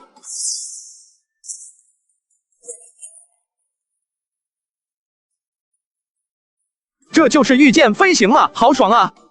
接下来的日子，虾仁继续修习法术，烈焰术、金光盾这些炼气期的基础法术，可以说被虾仁练了个遍。时光如水，匆匆而过。3个月的时间转瞬即逝，并且在3个月后的某一天，他终于等来了尹德的消息。尹师兄，我要的丹炉你寻来了。师弟，上品丹炉的确难寻，为兄足足寻访了3个月也没有找到。不过你别失望，为兄这次找你是想带你去个地方，上品丹炉那里肯定有。不知师兄说的是什么地方？在咱们连云谷1万里外有一座修仙方室，那个地方俗称黑市，那里可能有你想要的东西。尹师兄，我对这修仙方式很有兴趣，若是师兄肯为我带路，到时定然不会亏待师兄，必定备上一份厚礼送上。师弟说的这是什么话？你我兄弟之间哪里要这么见外？师兄既然与你提了，自然是要带你前去见识一番的。好，只要这小子在修仙方式弄到好东西，我绝对要嘎了他，这样这些东西都是我的。此时尹德心中升起了杀人夺宝的心思，但虾仁还是从尹德的眼中看出尹德对他有不好的想法。想杀人夺宝，那就别怪小爷，我先将你灭口了。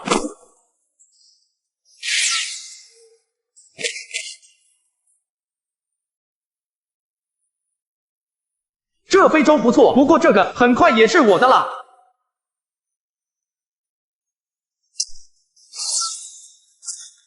师弟，一会进入修仙方室，咱们少说话，行事还需低调一些。2位道友，你们先把这幻灵斗笠穿戴上，再进入方室。幻灵斗笠可以遮盖自身气息，完全隐藏在幻灵斗笠当中。师弟，咱们走吧。方室内，虾仁真的有一种眼花缭乱之感。这一路从方室中走来，各种法术、丹药、符箓、咒术，随后虾仁只想买，将他能看到的东西全部都买下。师弟，真正的好东西在玉宝阁。既然师弟手中有500年的灵药，不如咱俩去玉宝阁瞅瞅。玉宝阁，2位客人可是要入玉宝阁？我这兄弟手中有一件稀罕事物，想入贵阁换取一些东西，还请2位道友行个方便。那也就是说是这位客人要入玉宝阁了。正是在下。客人请。这位客人不好意思，我玉宝阁有规矩，只有进入玉宝阁交易的客人才能进入我阁，还请客人在外稍后。这个虾仁用自己的鲜血催生的灵药，在玉宝阁买出了天价。我想要一尊上品丹炉，如果有极品丹炉则更好。上品丹炉我玉宝阁自然是有的，虽然极品丹炉难弄，但只要客人出得起价钱，我玉宝阁也能为您寻来。客人是想用灵石购买，还是想以物换物？灵石我没有，你观此物价值几许？500年火灵参，客人果然大手笔。500年的火灵参价值1000块下品灵石，当可换得一尊上品丹炉。正巧我玉宝阁中有一尊，若是客人愿意换取，奴家这便命人为客人取来。既然1000年灵药非同寻常，可若是来到这里仅只换取一尊上品丹炉，那我岂不是得不偿失？我靠，1000年灵药，客人可否贵宾听一叙？此事已经超出奴家的权限，奴家需要上报给我玉宝阁阁主。好。道友，你真有1000年灵药？1000年血灵参，想必这位道友便是玉宝阁主吧？不知我这株1000年血灵参价值几何，能换取多少灵石？1000年血灵参价值10块上品灵石，并且有价无市。本阁主可以单独做主，给道友11块上品灵石，如何？若是道友还觉得不满意，我们可以再谈。不瞒阁主，在下对灵石不感兴趣，只想在贵阁换取一些修炼资源。道友，本阁有3层丹咒法器阵符，你可以随意挑选。待道友挑选好后，我们再谈，如何？如此甚好。莹莹，你为道友引路吧，任凭道友挑选他相中之物。是，阁主。贵客，我玉宝阁有3层，从第1层到第3层，分别对应着炼气期到金丹期，贵客自行挑选便是。奴家便送到这里了，等贵客挑选完后，可自行回到此处来寻奴家。多谢道友。接下来虾仁开始疯狂扫荡，很快玉宝阁第1层的资源被扫荡一空，也搞得一众的修士一脸懵逼。我靠，我手中的丹药呢？阁主，那位客人去了第2层了。什么？他去了第2层？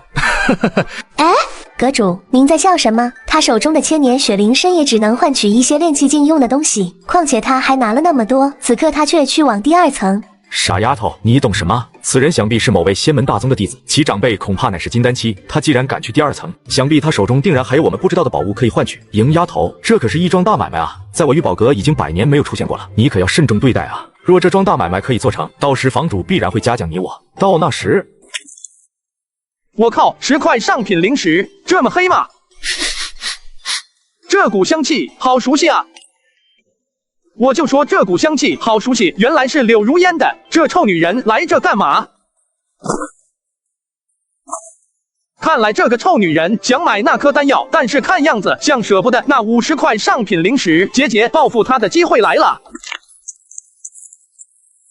刚刚我就感觉这个人总在看我，现在又朝我走来，他想干什么？道友，你有什么事吗？这位道友，这颗真灵丹你要还是不要？不要的话，麻烦道友将此丹放下。天道要了。哼，谁说我不要了？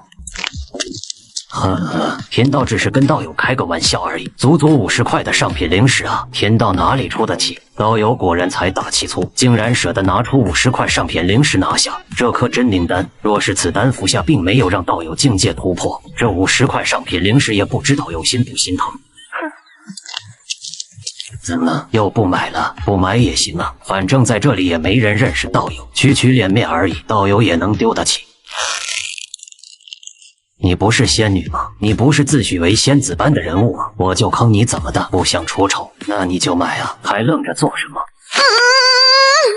道友，可敢报出你的高姓大名？贫道行不更名，坐不改姓，血手人涂墨九幽是也。你若敢来血窟山找贫道，贫道便在血窟山等着你。血窟山在这千万里朱蒙之地，魔道四山的名号震彻寰宇，尤其血窟山这种魔道之地，更是歹毒狠辣至极。好，怪不得你如此针对于我，原来是血窟山的人，血手人涂墨九幽是吗？我记住你了。嘿嘿，这可是血手人涂墨九幽，记你的，跟我虾人可没有任何关系啊！虾人拿了一颗筑基丹，就往第3层走去。好东西啊，都特喵是好东西啊！虾人看着这些功法上的介绍，虾人恨不得全部收入储物袋中，但这些功法竟然全部都是金丹期可以修炼的法。这个燃烧自己的生命给对手造成伤害的魔劫玄鹰诀，不是给我量身定做的吗？嘿嘿，都是10块灵石的便宜功法，所以小爷就勉为其难的全要了，免得便宜别人。道友，你选的这些东西总价值超过了100块上品灵石，如果仅仅凭你那刚刚的千年血灵声，只怕……寂静，死一般的寂静。玉宝阁主和莹莹的呼吸都在变得急促，看向玉盒中的10株千年灵药，双眸都赤红了下来。道友，加上这株千年血灵参，还有这些500年的灵药，是否足以换取我要的这些东西？可以，太可以了！莹丫头，我记得咱们还有一尊极品丹炉归元炉，你去取来送给这位道友。对了，再取10块上品灵石和1枚上品储物戒指来。阁主，那归元炉是浩云宗长老3年前就预定的，岂可？让你取就去取，哪里来的这么多废话？道友果然身价不菲。这是在下的传讯玉符，若是道友再有上好的灵药，价格咱们完全好商量。好的，道友，日后我若再有灵药，一定会传讯阁主。看这个阁主的表情，等下他们会不会半路来杀人夺宝啊？等下我离开，一定要提防着点。很快，莹莹回返而来，手中多出一尊巴掌大小的火色丹炉，并且还有1枚储物戒指和10块上品灵石。道友，千年灵药有价无市，这尊极品丹炉便送给道友。这枚储物戒指也是上品，其储物空间更是比储物袋要大出10倍之多。至于这10块上品灵石，全当我玉宝阁和道友交个朋友，结个善缘。如此多谢阁主了，那在下告辞了。道友且慢。不知玉宝阁主叫住我是何意？难道他真想杀人夺宝不成？道友，你身怀诸多重宝，若是就这么离开修仙方室，我怕会被歹人打你的主意。虽说我修仙方室有规矩，但总有些人会以身犯险。我玉宝阁内有一座传送阵，当可为道友开启。传送法阵？吓死宝宝了，我还以为他要嘎了我，看来是我多疑了，那就劳烦阁主相送了。只是不知阁主能否做主，将这幻灵斗笠送与我。道友说笑了，你是我玉宝阁的贵客，这幻灵斗笠虽然贵重，但我却也能做主，道友拿去便是。道友可以放心传送，只要你在传送法阵中意念一动，自然能传送到你想去的地方。如此多谢阁主了。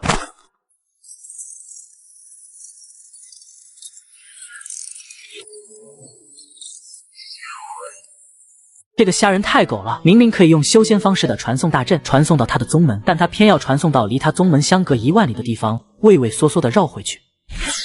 阁主，根据传送法阵留下的坐标，此人去的是南边10万里外。南边10万里？南边10万里正是仙门药王谷所在之地，怪不得此人有如此多的千年灵药，看来此人必定是药王谷某位金丹期修士的后辈子孙。阁主，要不要派人跟踪他一番？不必，既然已经知道他是药王谷的人便可，再派人去跟踪，若是被药王谷的修士发现，可就不好了。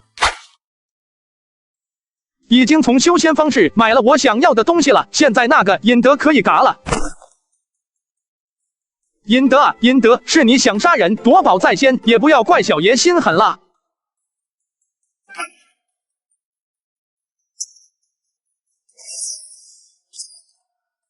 玉州竟然还是上品法器玉州，这小子一定在玉宝阁中换到了不少好东西。不行，我要尽快动手。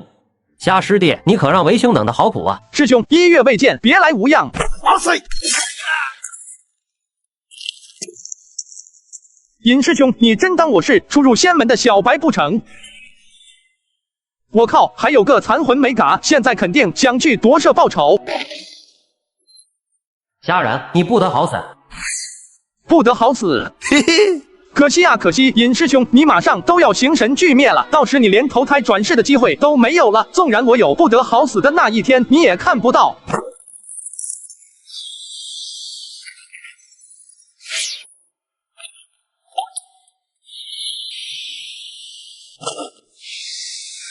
嘿嘿，不错不错，这死胖子的好东西还真不少。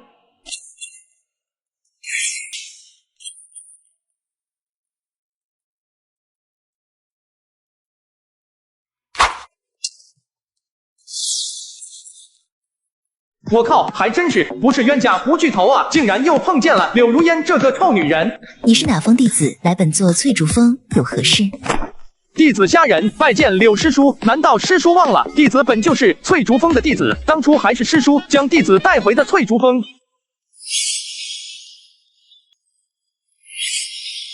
是你，你竟然还没下山！没想到半年的时间过去，这个废物还在我翠竹峰。弟子一心修仙向道，绝不敢贪恋红尘之事。哼，本座劝你还是回归凡尘吧，修仙这条路并不适合你。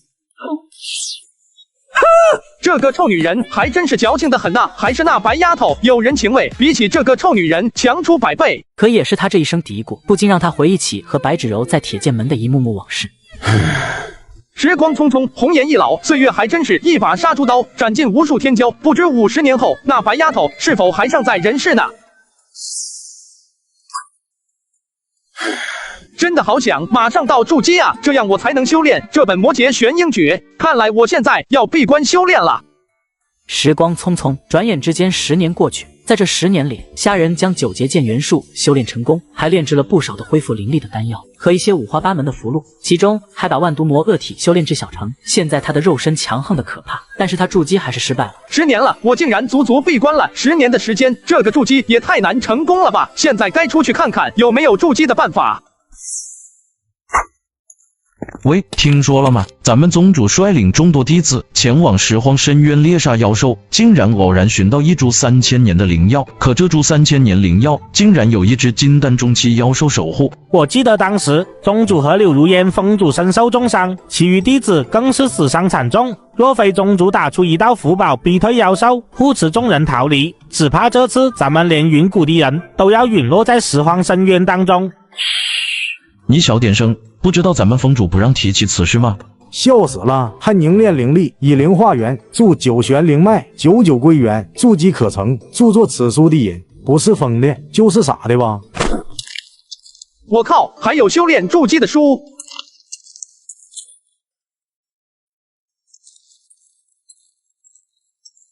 师兄，我想换取这本99归元化脉诀，不知需要多少功绩点？这不是500年前那个疯子瞎写的东西吗？怎么还放在下3层的功绩阁中？师弟，此物你可能不知道来历，是我仙门500年前一个没有灵脉的疯子所写的书，一直存放在下3层中。你可千万不要按照其中的方法修炼，那疯子一生都没筑基成功，最终在疯笑中死去。师兄说笑了，一个没有灵脉的疯子，师弟怎么可能相信？只是师弟对其中的内容颇感兴趣，无聊之时当作娱乐便好。行了，这本书送你了，反正放在这里也是浪费地方。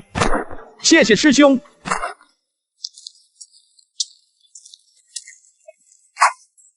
不知道这本99归元化脉诀说的是不是真的？现在我要修炼，就必须把我现在的修为废掉，好烦啊！现在要不要试一下？反正你现在身上一道灵脉都没有，为什么不去大胆试一下呢？万一成功了呢？还有，就算你失败了，大不了重新再来嘛。好，我就试一下，大不了从头再来嘛。小爷时间有的是。虾仁不再有任何犹豫，他再次闭关，开始修炼99归元华脉诀，并且按照其中的运行法门，真的化去了一身修为。时光如水，转瞬即逝，1年时间匆匆而过。这一日，翠竹峰后山洞府，只见虾仁盘坐蒲团之上，周身灵气滚动，他的身体在发光，并且是一种极其耀眼的光。他成功了，成功了！我真的成功了！吕兄之才，惊天绝地！我虾仁今日得吕兄后世福泽，在此朝吕兄拜谢了。既然成功了，我就把之前的修为修炼回去。时间过得很快，转眼间21年过去，虾仁用99归元华脉诀画出了8道灵脉，还把修为提升到炼气8层。小爷现在也是有8道灵脉的修士了，以后谁叫我废物，我跟他急。诸位，如今魔道四山异动，明显便是冲着我连云谷来的。若是本宗没有推断错的话，最多1个月的时间，魔道四山便会大举来攻。到那时，我连云谷宗主，魔道四山大举来犯，难道浩云宗就坐视不管吗？是啊，骑士叔，我们连云谷每50年上供，给浩云宗这么多修炼资源，我们完全可以向浩云宗求助啊。两位师兄说的不错，况且我连云谷属仙门一脉，与浩云宗还有2个恶骨同期炼气，难道2个恶骨也会坐视不管吗？宗主，难道真的没有别的办法了吗？办法倒是有2个，魔道四山大举来攻，无非就是想要我连云谷的所有修炼资源，还看上我连云祖师留下的法宝玄金塔。若是我们连云谷将玄金塔交出去，再将所有修炼资源拱手奉上，或许能免了这次的灭宗之祸。启禀宗主，浩云宗有使者来访，快有请浩云宗使者。道友，请上座。齐宗主，长话短说吧，我宗已经接到你的传讯，特命我来与贵宗商谈一番如何抵挡魔道四山的来犯。使者请说，只要能助我连云谷度过此劫，一切都好商量。我宗之主说了，浩云宗与连云谷同为正道仙门，自然不能任由魔道四山放肆。半个月后，我宗会派来4位金丹期长老，助连云谷抵挡魔道四山的侵袭。不过，使者，刚刚您说不过什么？不过我宗之主说了，虽然2宗皆为仙门应该同气连枝，但4位金丹期长老出山，需要你们奉上10倍的资源上交我宗。好，只要帮我们度过此劫，我们愿意上交10倍的资源。好，我现在传讯给我宗。宗主，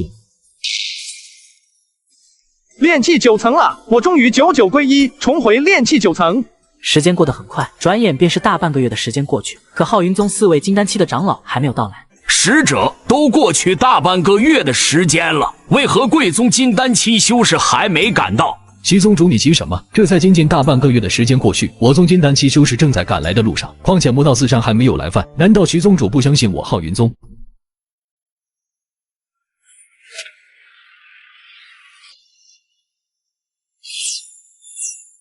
结节，祁连山，给老夫滚出来受死！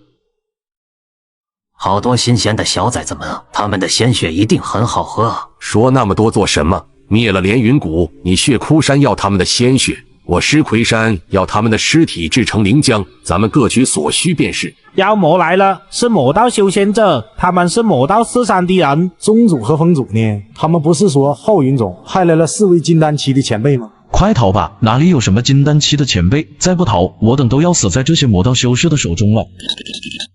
想逃？问过我的狮魁了吗？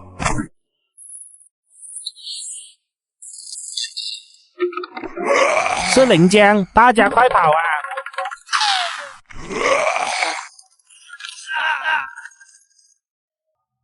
姐姐儿郎们，跟本宗灭了连云谷，这些鲜嫩的血食足以让你们饱餐一顿。下一刻，血窟老怪身后的一众魔道修仙者，个个戾气冲天狂笑，直接便冲入连云七峰，开始大肆残杀起这些仙门弟子。而另外魔道三山也没有闲着，在3位魔道金丹初期老怪的率领下，更是大肆残杀连云谷的弟子。好一个浩云宗，今日之事我连云谷记下了。我们走，现在去抵挡魔道四山的侵袭。宗主为何不赶了他？嘎了他又能如何？仙子既然已经到了这一步，我张怀远也没有什么不能说的了。今日凌云谷必然覆灭，可以仙子的资质，完全可以舍弃凌云谷，又何必陪他们一同赴死呢？张某不才，在浩云宗还有几分薄面，并且我爹娘都乃浩云宗金丹期长老，若是仙子愿意，便与我一同回返浩云宗。凭仙子的资质，未来定然会大放光彩，何必委屈在这小小的凌云谷中呢？而且仙子是个聪明人，我张怀远自那日见到仙子便也不能寐。若仙子愿意与我结为道侣，今日我张怀远定然保得仙子一命。加入浩云宗。仙子，我们成为道侣吧。仙子，滚开！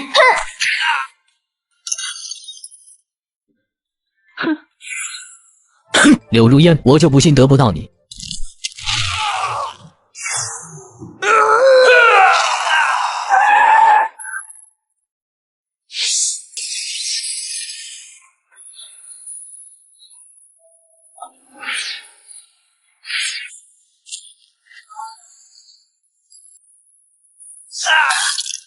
宗主，骑士说。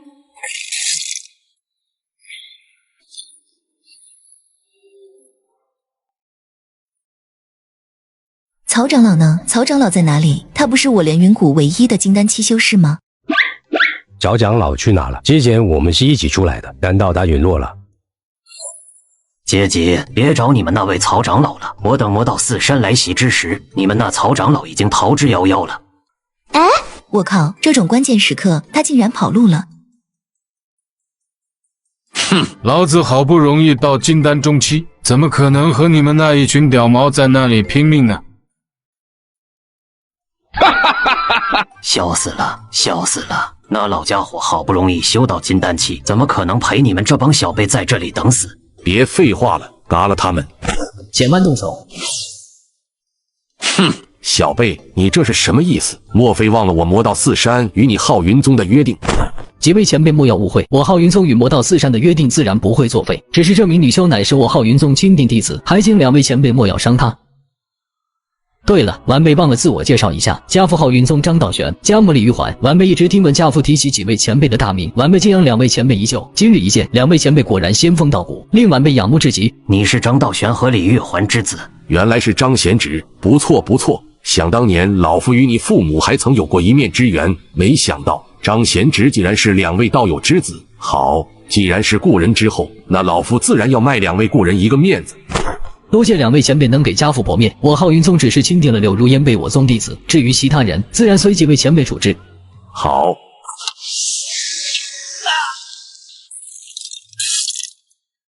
生命力这么顽强，还没个……住手！仙子，我已经告诉你了，今天连云谷必亡，你若是还不听劝，非要去招惹这些魔道人物，若是真的将他们惹怒了，那我也救不了你。仙子，我言尽于此，你千万不要鲁莽啊！等我将玄金塔收取，便回来找你。张怀元殷切叮嘱，而后催动上品法器，赶忙朝着功绩阁而去。所谓的功绩阁，也就是玄金塔化成的。哼，卑鄙小人！原来你们浩云宗竟然是打我们连云谷玄金塔的主意。见张怀元直奔玄金塔而去，柳如烟同样朝玄金塔而去。他知道自己必须阻止张怀元。我终于成功了，99为吉，灵脉归一，我虾仁终于铸成传说中的天灵脉，至此筑基成功，以此大道无阻。吕得道，吕兄，你的在天之灵看到了吗？啊！快跑啊！你们这些妖魔不要过来呀！啊！发生了什么啊？什么妖魔？魔道修仙者，还有妖物？你还愣着做什么？快逃命去吧！再不逃，我们真的都要死在这里了。姐姐，这里还有一个，师兄弟们，嘎了他！靠，想嘎小爷！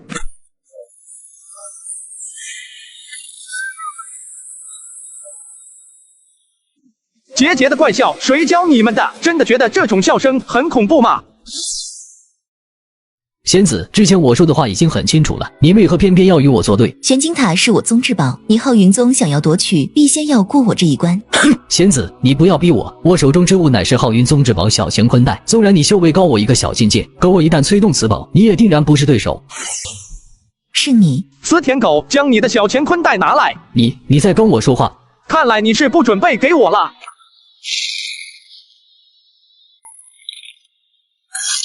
什么情况？他不是没有灵脉吗？他是怎么收取小乾坤袋的？还我小乾坤袋！我告诉你，不管你是何人，马上将小乾坤袋还来。这是我浩云宗之宝，若你敢强行夺去，我浩云宗定然要你死无葬身之地。浩云宗，你在威胁我？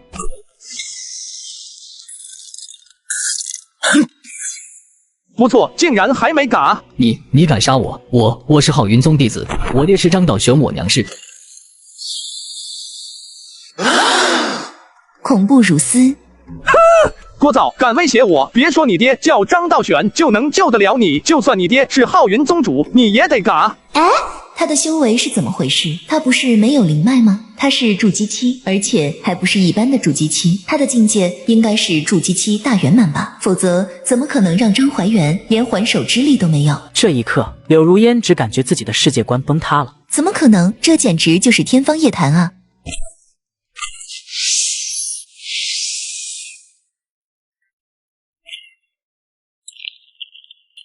站主，既然你有如此修为，更是我连云弟子，此刻宗门大劫已至，你不仅不抵挡魔道四山来袭，反而要收取玄金塔，你还是我连云弟子吗？滚！虾仁对连云谷从未有过任何的归属感，他如今能修炼到今日这个地步，全部都是靠着他自己一步一步走来的，又和连云谷有什么关系？当年加入仙门，只因他没有灵脉，宗主祁连山劝他下山，至于能留在仙门，柳如烟的确有些功劳，可他不过是捎带脚的附属品，直接将他丢在一旁便不管不顾了，并且柳如烟都没正眼瞧过他一眼，刚刚没有嘎了他，已经算还他人情。连云谷大劫关我屁事，我凭什么要保护连云谷的安危？至于收取玄金塔这种趁火打劫的行为，不好意思，我虾仁就是收了。小贝，乖乖交出小乾坤袋和玄金塔，老夫答应你，可以给你留具全尸，让你转世投胎而去。白痴，诸如白痴，我是凭本事拿的，有本事你们就来抢回去啊！小贝，你是在找死？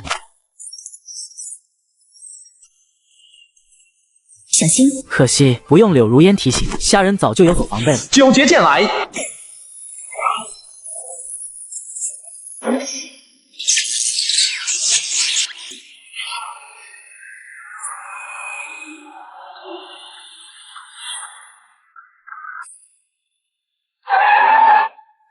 九节剑元术，你竟然修成了九节剑元术，这怎么可能？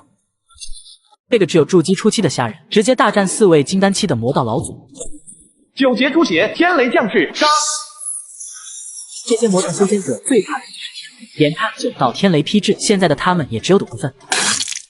好个小贝，老夫竟然小瞧你了，你竟然修炼成了九节剑元术，此子绝不能留，我们快嘎了他！你疯了吗？那可是4位金丹期的魔道老怪，别说本宗此刻没有元气大伤，纵然重回巅峰状态，面对这4人，本宗也要形神俱灭而亡。你不过区筑基中期，纵然去帮他也是白白送死，难道你不明白吗？可是宗主他没有什么可是，本宗虽然也不忍他死在这些魔道老怪的手中，可这都是他自己造成的。我连云谷也爱莫能助，况且刚刚的情况你也看到了，此人根本对我连云谷毫无归属感，他夺取了我宗的玄金塔，现在此人与我连云谷再无任何关系。唉。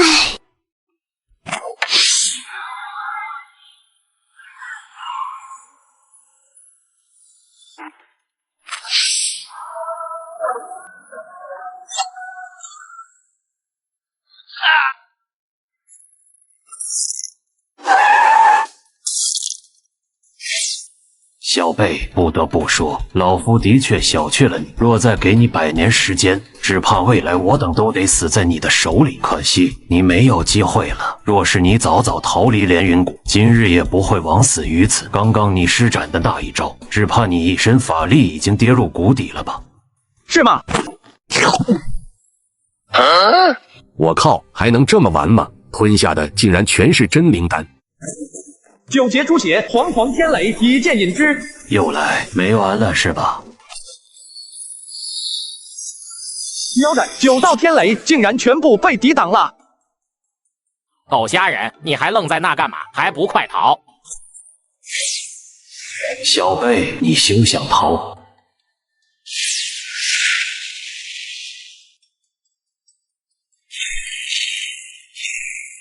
喵的，今日之仇，小爷记下了。小贝，不要慌，纵使你手段再多，可你终归也只是筑基期，等你体内灵力耗尽，老夫看你怎么。修仙一途，才履法地，缺一不可。有句老话说得好，有钱海阔天空，没钱寸步难行。你就看吧，4位魔道老怪足足追杀了虾人半年的时间，从南追到北，又从北追到南，几乎半个朱蒙之地都让4位魔道老怪追杀个遍。可是半年时间过去，他们储物袋中的灵丹也已经所剩无几了。再这么继续追杀下去，他们体内的法力都要消耗殆尽。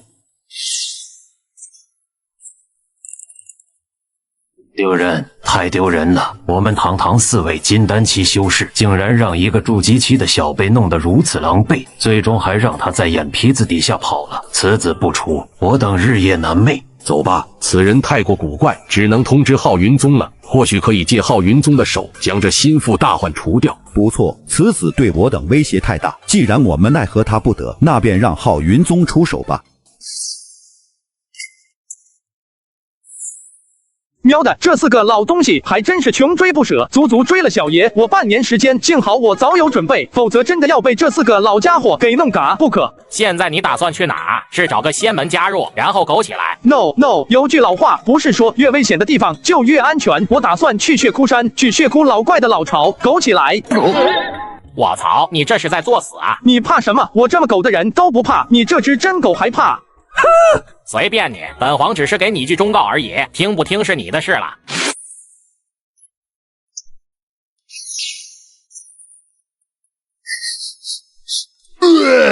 好臭啊！好好的一座灵山福地，这些魔道修仙者非要将它装扮的血淋淋的，没事还将一些枯骨扔在群山之中，再撒上大量的鲜血，让好好的一座灵山福地看起来血淋淋的。你说你们这些魔道修仙者是在吓唬谁呢？脑子是不是被驴踢了，还是被门缝子夹了？还在那避什么？赶紧找个洞府苟起来修炼！就你话多，让小爷吐槽一下不行吗？这里不错，就在这里修炼吧。从现在开始，不苟到金丹不出山。先别急着修炼，赶紧把你那隐蔽气息的法阵，把气息隐秘起来。差点把这事忘了。现在可以好好修炼了。掌教师兄，是我夫妇教子无方，不仅将我宗至宝小乾坤袋遗失，并且连玄金塔都没有拿回。道玄师弟，玉环师妹，小乾坤袋是我宗至宝之一，怀元师侄没有取回玄金塔也便罢了，可却将我宗至宝小乾坤袋被人夺去，此乃滔天大罪。虽怀元师侄已然形神俱灭而亡，但子不教父母之过，他的过失却要由你2人承担，否则我浩云宗5000年的门规将置于何地？师弟师妹，你2人可服？掌教师兄，我夫妇2人甘愿代子领罚。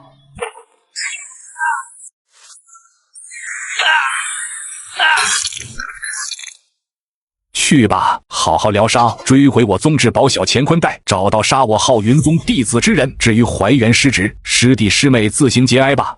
多谢掌教师兄慈悲。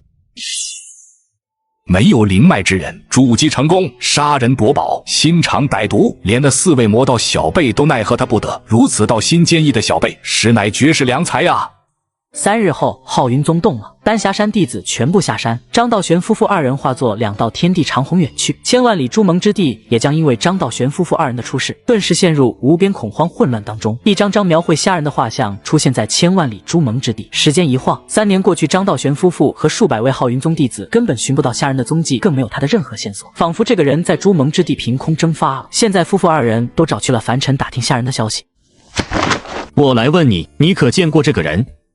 这人我好像在哪儿见过，但我实在想不起来了。此人是40年前白芷柔的大师兄江云，你再好好想想。仙人，我真的想不起来了，你给我点时间，让我好好想想吧。好，我就给你3天时间来想。3年了，我终于到筑基后期了，现在也该出去走走了。我离开铁剑门也快30多年了，现在不知道那白丫头是否健在呢？我还去看看她吧。旺财兄，你要不要一起呀？本皇就不去了，你自己去吧。虾人走出了血窟山，暗中打探了一番现在朱蒙之地的情况。可他这一打探不要紧，当他得知张道玄夫妇足足找了他3年，并且现在还去往了大楚王朝，虾人脸色瞬间阴沉了下来。我之前在大楚朝认识我的人，除了白丫头，没有别人了。对了，还有一个江云。铁剑门，对，一定就是在铁剑门。这个人我应该在铁剑门见过，可他是谁呢？江云师兄，40多年未见，看来你活得还算滋润。你是？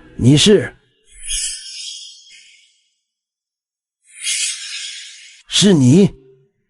看来师兄想起我是谁了，不过已经晚了。除掉你这最后的破绽，从此也没有任何人知道我在凡尘的根脚了。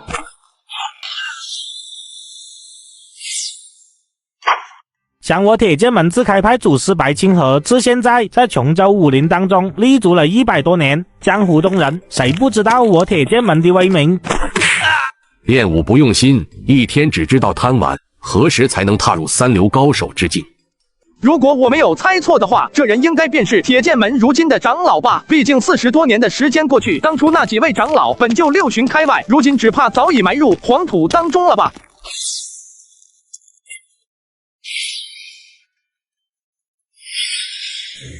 师弟，你为什么喜欢梅花？师姐，你难道没听过一首诗吗？傲雪寒梅独自开，唯有伊人踏春来。懂得寒梅通彻骨，梅花香自苦寒来。我喜欢梅花，是因为它在傲雪中盛开，就好比一个人无论经历了多大的磨难，依然可以如寒梅般在傲雪中极尽绽放。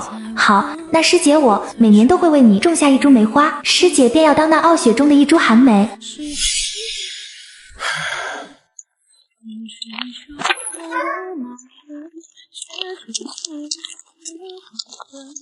这一刻，虾仁沉默了，他足足盯视了画像良久，才逐渐收回目光。他默默坐在残破的木桌前，拿起上面的书册。当他翻开第1页的时候，熟悉的字体再次映入他的眼帘。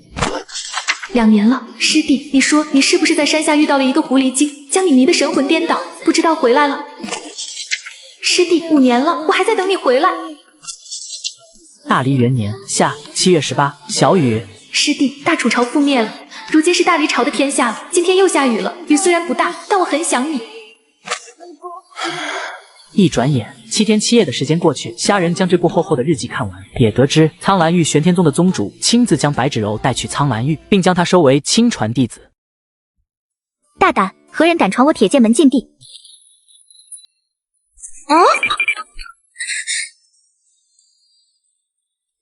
你是虾师叔，你就是师父苦苦等待数十年的虾师叔吗？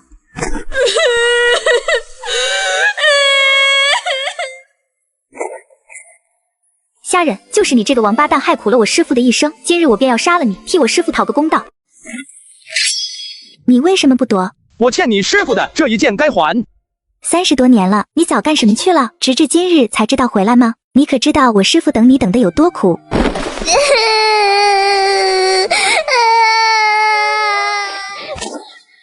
跟我说说吧，这些年他是怎么过来的？此女名为林清雪，也是白芷柔唯一的弟子。可以这么说，林清雪自幼便跟随在白芷柔身边，目睹了白芷柔的苦半生，所以她自幼一直都对画像中的这个男人又气又恨。哭够了，便与我说说吧。你与我来。你自己看吧。林清雪指了指桃树下的一双脚印，这双脚印很深，哪怕在坚硬的泥石上，也足足陷下去了3寸。虾仁恍惚的能够看到，白芷柔数十年如一日的站在这棵桃树下，每当夕阳垂暮之时，遥望翠湖山下，期盼着他的归来。师父每当落日余晖之时，便会站在这里等你回来，不论春夏秋冬，也无论刮风下雨，纵然炎炎烈日和漫天飞雪，他每日都会站在这里遥望山下。可是你现在回来了，师父却在5年前跟着那个女仙人走了。这是他的仙缘，你应该为他感到高兴才是。虾师叔，这个世界真的有仙人吗？有，但不在这一界，在天上。虾师叔，那我师父会成为仙人吗？应该会吧，毕竟能被一位元婴期大修士看上的人，并且纠缠了他数年时间，想必白丫头定然有着非同寻常之处。未来或许他真的会有成仙的那一天。那太好了，我师父是仙人了。林清雪毕竟才20出头，还是小女孩的心性，听到师父白芷柔可以在未来成仙，顿时欢呼雀跃起来。可惜她又哪里知道，修仙一途凶险至极，如亿万人过独木桥，最终能飞升成仙者，也只有那一个而已，或许连一个都不会有。小丫头，我想在这里住些时日，外界有很多人在寻我，希望你看到我的画像，莫要因为一时的贪欲而葬送了自己。倩，不妨告诉你，我前几日就看到了你的画像，不过我却没有声张，因为我感觉到这些找你的人一定对你不怀好意。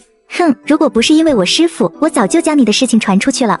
嘿嘿，白丫头果然没有收错人，这孩子不仅品性良善，并且聪慧至极，唯一可惜的就是没有仙缘。你这丫头武功不过二流，说起来在琼州这片地界上也够用了，不过还需努力修炼。这几瓶丹药足以助你在10年内踏入宗师之境。这3道符篆，若铁剑门遭到灭门之祸，你便将其甩出，方能化解危机。不过你要记住，不许跟任何人提起我的存在。房舍中的那张画像我会带走，3日后我也会离开铁剑门。弟子记下了，绝不会将师叔的事情传出去的。好，果然是个好丫头，去吧。这3日我想自己一个人在这里静一静。是，师叔，3日后弟子再来看您。3日过去，虾仁一如当年般住在草药园中，每当夕阳垂暮之时，则眺目远望，一如白纸柔这数十年来一般。苍兰玉，玄天宗元婴期大修士，嘿嘿。白丫头，希望你在元婴期大修士的教导下，修为能一日千里，境界比我提升的还要快吧。小丫头，我现在也该离开了。弟子林清雪恭送虾师叔。林清雪躬身一拜，虾仁已经消失在了天际当中。如今白芷柔被元婴期大修士带走，这也算了却了他的一桩心事。日后若是有缘，两人终会相见。浩云宗，小爷记住你了。虽然我现在修为低，但是有一句话叫天外有天，人外有人，我就花钱请人灭了你。虾仁想借修仙方式的玉宝阁的手灭了浩云宗。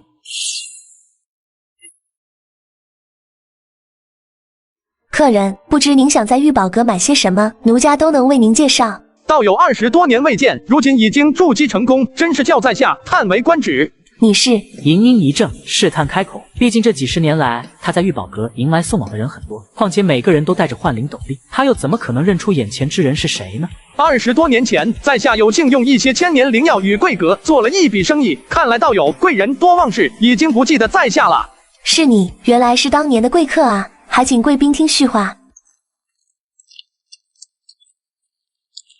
道友，20多年未见，道友重踏我玉宝阁，简直是让我玉宝阁蓬荜生辉，荣幸之至啊！这一次虾仁并没有与玉宝阁主虚与委蛇，而是直接便开门见山。道友，在下此次前来是想与修仙方士做一笔大买卖，劳烦道友请方士主人到此一谈。玉宝阁主和银鹰顿时一怔，二人怔怔地看着虾仁，眼中划过一抹震惊之色。在下此次前来是有一笔天大的生意要与修仙方士来谈，就算你们那方士主人也没有资格与我谈这笔大生意，不过我却需要他为我传话给你们修仙方士幕后的那尊庞然大物。当虾仁这句话落下，不啻一道惊雷在玉宝阁主和银鹰脑海中炸开，两人相互对视一眼，都看到彼此眼神中的凝重。对方竟然能说出如此话来，显然这笔买卖根本不是两人能够接的，并且有了先前的一次交易。玉宝阁主知道虾仁也绝非无的放矢之辈，他口中说的大生意，就绝对是天大的生意。好，道友在此稍后，我这便传讯方士主人到此。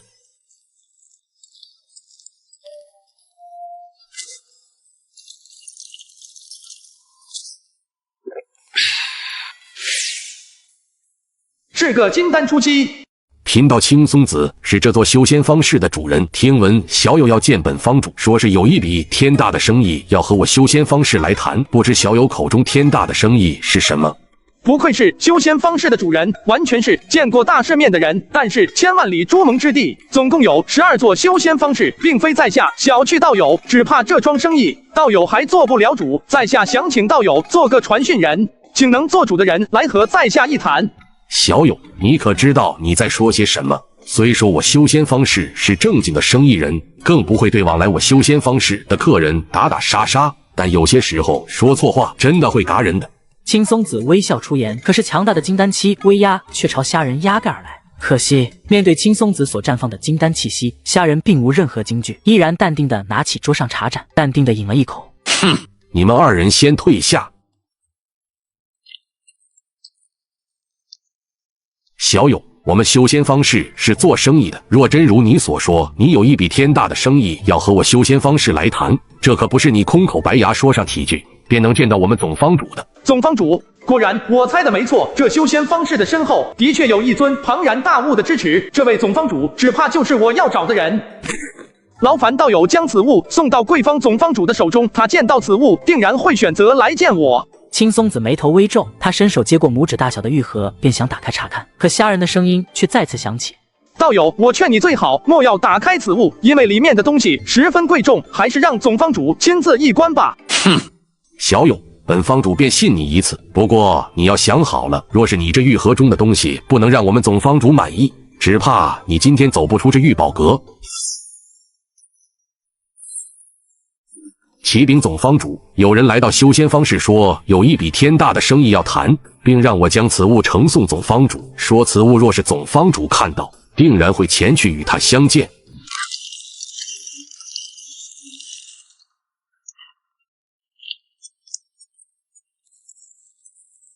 哼，天大的生意，在这小小的朱蒙之地，又会有什么天大的生意值得你来叨扰本方主修炼？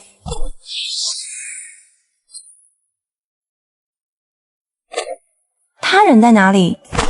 启禀总方主，此人现在就在我修仙方室的玉宝阁中。走，说说吧，玉盒中的事物你从何而来？要与本方主谈什么生意？不管你想要什么，只要我修仙方室拿得出来，尽节可以与你交换，哪怕送你一座修仙方室都无妨。看来你便是修仙方室的总方主了。在下碧青竹，是朱蒙之地12修仙方室总方主。不知刚刚小友送来的事物，完整品可在小友手中。增寿宝丹，修仙者服下可增500年寿元，我这里正好有1颗，不知总方主认为这是否是一笔天大的生意？增寿宝丹，说吧，你想换什么？我不换任何东西，我只需要你们帮我做一件事，这颗增寿宝丹便双手奉上。不管什么事，只要我修仙方式做得到，都可以答应你。好，我要你们修仙方式帮我灭了浩云宗。这个虾仁知道自己修为低，打不过浩云宗，但他宁愿花高价请人，也要灭了浩云宗。我要你们修仙方式帮我灭了浩云宗。小友，你知不知道你在说些什么？浩云宗存世5000年，其宗主更是金丹大圆满的修为，只差一步便可有望结阴。你竟然要我修仙方式去灭了浩云宗，你不觉得这个玩笑实在开大了吗？看来总方主是没有诚意与我做这笔生意了，那在下告辞了。且慢。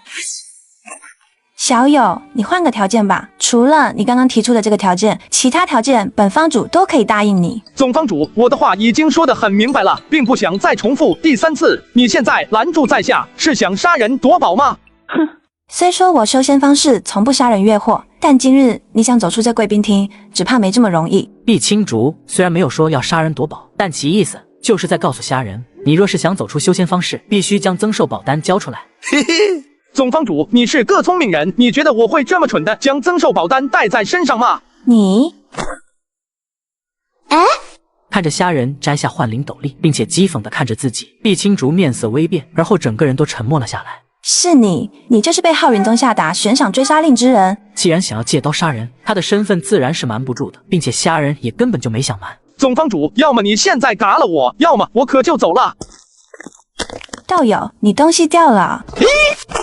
道友，你换手机了，挺贵吧？不贵，转转的2手手机还挺划算的。我这 iPhone 13只要1900，比新机便宜了2000。看着挺新的，靠谱吗？放心吧，我研究过了，转转官方验的手机都经过多轮检验，比一般的2手更靠谱。而且转转不只有手机，平板也只要1500多。买靠谱的2手，我推荐转转。且慢，道友请留步。总方主，还有什么事吗？既然道友坦诚相待，那我碧青竹也便明说了吧。我们修仙方室身后的势力是天商盟，或许道友从未听过天商盟的名号，但我可以告诉道友，我天商盟在苍兰域乃是一方霸主级的存在。所谓的修仙方式更遍布整个苍兰域中，只要有修仙者的地方，就一定会有我们天商盟的影子。你所提的条件，我的确做不了主，但还请道友稍等片刻，待我询问过天商盟后，定然给道友发一个满意的答复。天商盟。好，我便再等总方主半日时间，到时若总方主还不能给我一个答复，这笔生意就此作罢。好，请道友稍后。碧青竹扔下此话，化作红光消失不见，显然是去请示天商盟。可是令他万万没有想到的事情是，仅仅只是过了1炷香的时间，碧青竹这位总方主竟然回来了。道友，你的条件我天商盟答应了，我们会在3个月后派出一位元婴初期的大修士来到朱蒙之地，而这个人会亲自将浩云宗主和所有浩云宗金丹期修士灭杀。嘿嘿，天商盟这柄锋利的刀我已经借来了，我现在还要让你们体会一下之前连云谷灭门的那种感觉。好，那我们3个月后见。对了，道友你可知玄天宗在何处？他怎么知道有玄天宗的存在？既然道友想知道玄天宗，那我便给你说说吧。玄天宗是苍兰域最顶尖的仙门道统，乃至要比我们天商盟都强出那么一筹。可以这么说，在整座苍兰域中，敢惹天商盟的修仙者的确有几个，但敢惹玄天宗的修仙者，至今10000年内全部都形神俱灭而亡了。因为玄天宗的强大，绝非你们普通修者可以理解的。白丫头被玄天宗主带走，那她的修仙之路定然能避免很多危险，我的心终于可以放下了。谢谢道友告知，在下就先告辞了。总方主，此人现在不过是一介小小散修，便如此心黑手毒，杀伐果断。他连存世5000年的浩云宗都敢谋划覆灭，简直堪称胆大妄为，无法无天。你说的不错，此人的确胆大心细，并且心黑手毒。浩云宗招惹上他，也是浩云宗自作自受。这个人未来能够交好，最好是交好，或许也能给我天商盟结下一份善缘。嘿嘿嘿嘿嘿嘿嘿嘿嘿嘿！该嘎的虾仁，有当一日老夫一定将你打得形神俱灭。老夫还要食其肉，寝其皮，这样才能解我心头之恨。血窟老怪对虾仁的恨意已达到极点，难以用言语形容。这些时日，虾仁就像他心头的一根毒刺，每念及此人，便会心绪大乱，道心不稳，甚至在修炼关键时刻，虾仁的影子都会突然窜入脑海，令他险些走火入魔，命丧当场。好小子，天上有路你不走，地府无门你自来。老夫今日定要将你打得形神俱灭而亡。血窟老怪，既然我敢出现在血窟山，你觉得我会没有准备吗？是啊，我怎么没有想到啊？这小子是怎么修炼的？短短数年光景，你怎么可能从筑基初期踏入筑基后期？血窟老怪，你是个聪明人，而我这个人非常喜欢与聪明人打交道。其实认真说起来，你我之间并没有什么深仇大恨，也没有必要不死不休。一切的始作俑者不过都是浩云宗而已。其实，在虾某看来，你我之间完全可以做个朋友，你说对吗？虾仁这样说，就是想让魔道四山出手灭了浩云宗。毕竟天商盟只答应灭光浩云宗的金丹修士，而虾仁又不想自己动手嘎那些浩云宗弟子，所以才想说服这些魔道人物出手。朋友，小贝，你不觉得你这个笑话一点都不好笑吗？你觉得我在跟你说笑？小贝，老夫不得不说，你的胆量让老夫的确很佩服。你今日竟然敢亲自来我血窟山，想必也没那么简单。你有什么目的便直说吧。血窟老怪，如果我说我要灭了浩云宗，不知你可相信？或许你觉得我说的话是天方夜谭，不过你可知道天商盟吗？天商盟？看来你也是听过天商盟的，那我便直说了吧。在这小小的朱盟之地，天商盟有12座修仙方士，其总方主碧青竹，不知你可认识？当然，你不认识总方主碧青竹并不要紧，但我现在可以告诉你，我已经与天商盟做成一笔生意。3个月后，天商盟会派来一位元婴期大修士，灭了浩云宗。虾某本着化敌为友的想法来见你，就是希望咱们可以做个朋友，毕竟咱们之间的恩恩怨怨都是因浩云宗而起的。至于那浩云宗，也会在3个月后烟消云散，到时2个2股会攻打浩云宗，你们魔道四山难道就不想捞些好处吗？我操，这小辈竟然比我这些魔道人物还魔道，幸好当初我们追了一段时间没追了，不然以这小辈的尿性，必定会嘎了我们。道友，你此言当真？得，血窟老怪的称呼都变了，直接从小辈变成了道友。血窟道友，你觉得虾某会闲得无聊来跟你开玩笑吗？道友的手段莫测，老夫佩服之至。其实你我之间并没有什么恩怨，正如道友所言，我们魔道四山与道友的恩怨都是那浩云宗引起的。不瞒道友，老夫早就看不惯那浩云宗了。如今道友能请来天商盟元婴期的大修士，简直是为我魔道四山出了口恶气啊！只是不知道友确定天商盟会出动一位元婴期大修士吗？血窟道友，你觉得虾某若没把握会来此见你吗？对了，你把这件事和另外3山的道友通报一下，虾某便告辞了，到时传讯玉符联系。对了，现在还有一件事，我要把这件魔道至宝埋到浩云宗，利用浩云宗那些人来祭炼这件魔道至宝。此物名为白骨招魂幡，是虾仁2年前在血窟山偶然寻到的。这件魔道至宝需要活祭修仙者将其3魂7魄祭炼在白骨招魂幡中，祭炼的修仙者越多，白骨招魂幡的威能则越强。虾仁可是一直都眼馋白骨招魂幡的威能，此次覆灭浩云宗，对于虾仁来说更是一个极好的机会。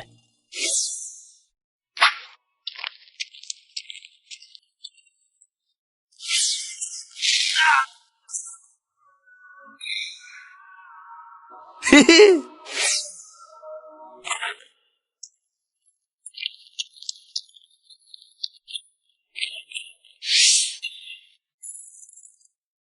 嘿嘿，大功告成，就等3个月后看效果了。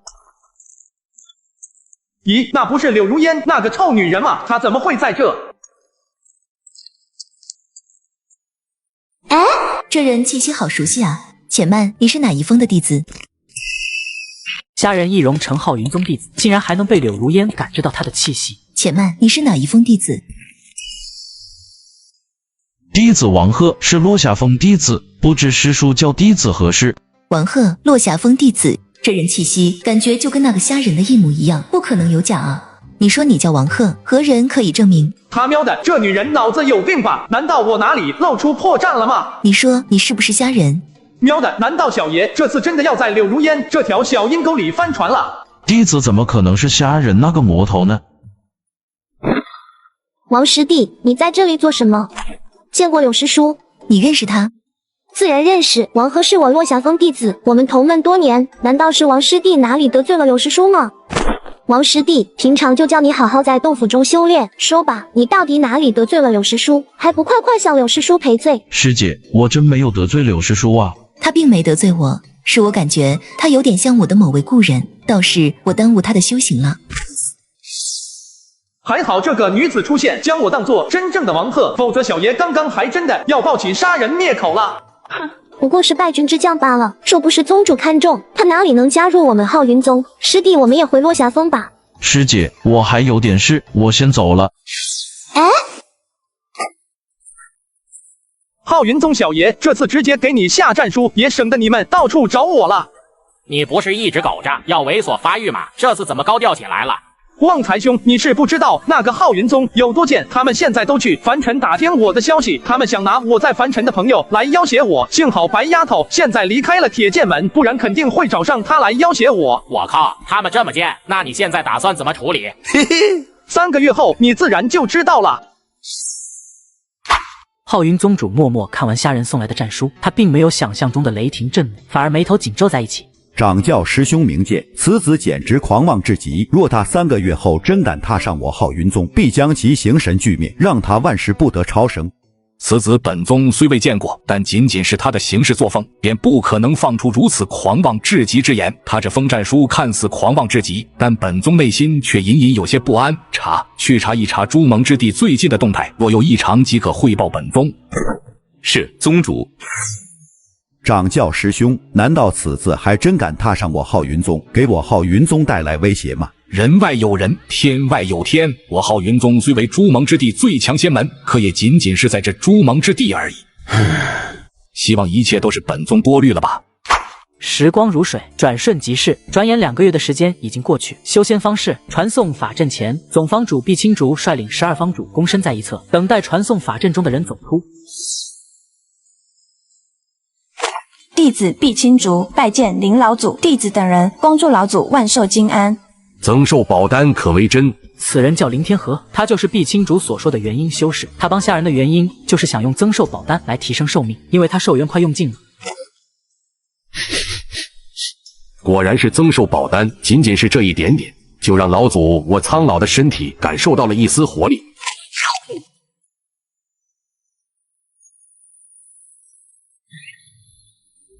好，仅仅是增寿宝丹的一点点粉末，就让老祖我寿元增加了10年啊！老祖，距离我天商盟与那贵客的约定的时间还有1个月，老祖稍安勿躁，到时灭了浩云宗，那位贵客便会将增寿宝丹送来弟子手中。好，青竹，这次你立了大功，待此次交易结束，便与老祖我一同回到总盟吧。这次我看那些老家伙们，谁还敢让你来这贫瘠之地？多谢老祖照拂。时光匆匆，转瞬即逝，转眼大半个月的时间过去。血窟山，4位魔道老怪与虾仁并肩立，漫山遍野黑压压的人影，让人一眼望不到尽头。4位道友，咱们出发吧！道友，这可是我们魔道4山所有的家底了，你真的确定那位元婴期大修士？4位道友，机会小弟我已经给你们了。浩云宗这么大的肥肉，吃是不吃，那就看你们自己决定吧。喵的，这把我们就赌了。另一边，二哥二谷听说魔道四山动了，彻底让二哥二谷的修仙者坐不住了。二哥二谷赶忙召集仙门弟子，同样在今日出发，一同朝浩云宗而去。另一边，浩云宗也得知魔道四山和二哥二谷攻打浩云宗的消息。本宗担心的事情果然发生了。掌教师兄，二哥二谷哪来的这么大的胆子，竟敢觊觎我浩云仙门？无需多言，开启护山大阵。掌教师兄，二哥二谷和魔道四山来袭，难道是那虾人所为不成？当初本宗本有心想将此子收入浩云宗，可想了想又打消了这个念头。毕竟此子夺我浩云宗之宝，又杀了张怀元师侄。不过现在看来，我们浩云宗的确惹上了一个厉害的人物。算了，开启护山大阵，本宗也很想看看这个小辈到底有何手段。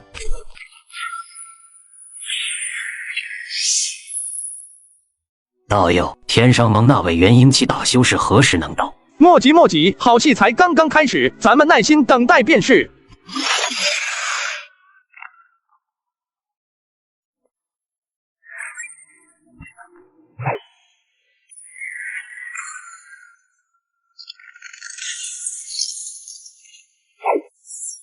走，我们也过去吧。元婴期大修士，这怎么可能？走！晚辈浩云之主参见前辈，不知我浩云宗有何得罪前辈之处，引得前辈大动干戈。好，那我就告诉你，有人出高价请老祖我灭了你们浩云宗，今日就是尔等陨落之时。前辈且慢动手，前辈想必是天商盟的人吧？不管那虾人付出何种代价请前辈出手，我浩云宗愿意比他多出10倍。他给的你们给不起，你二人便是张道玄和李玉环吧，嘎了你们！老祖，我也算为那虾人出了一口恶气吧。想逃？阶级浩云宗，没想到你们也有今日，儿郎们给我杀，一个不留。嘎了他们，将他们的尸体炼制成灵浆。我都无语了，你们4位魔道老怪，为什么每一次行灭门之事的时候，都非要结的怪笑不可？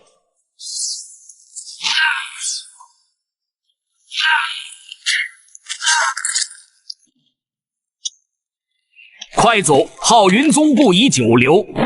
之前连云谷灭门，之后祁连山等人都被浩云宗收入门下。你还在那里看什么？还不快逃！你为何要这般做？灭了浩云宗对你有何好处？我不嘎人，人家要嘎我。既然浩云宗要与我不死不休，那我灭他宗门又有何不可？不过说起来，你这女人还真是爱多管闲事，赶紧逃命去吧，要不然一会你们想逃都逃不了了。说完，虾人朝之前埋白骨招魂幡那边闪去。前辈，您今日非要灭我浩云宗不成？哼，拿人钱财替人消灾，要怪就怪你们浩云宗得罪了不该得罪的人。我天商盟既然接下这单买卖，自然要为金主消灾解难。元婴期大修士又如何？今日你敢灭我浩云宗，那本宗便跟你同归于尽。这个金丹后期的浩云宗主，竟要自造金丹来跟这个元婴修士同归于尽。元婴雷劫，这是你逼本宗的。今日浩云宗被你所灭，那你也别想活着走出我浩云宗。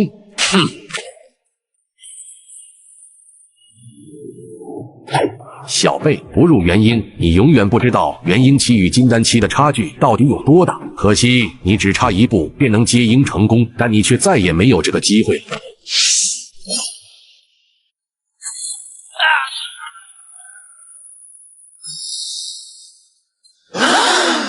元婴修士恐怖如斯。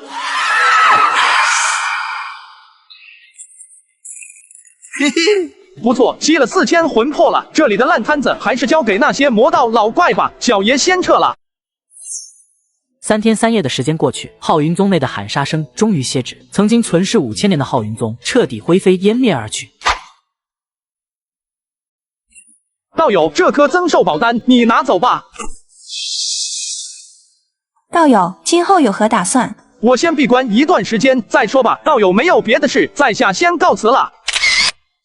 咦，你换新相机了？旧的呢？卖了呀！我发现转转最近配合国补发放了大额回收补贴，正好我的旧的一直想卖，又懒得处理，就干脆约了转转上能回收。没想到那台索尼相机还卖了3800多，而且转转连相机、无人机这种摄影器材都能回收。总之，二手回收我推荐转转。好，道友，在下先告辞了。好啊，好啊，果然是增寿宝丹。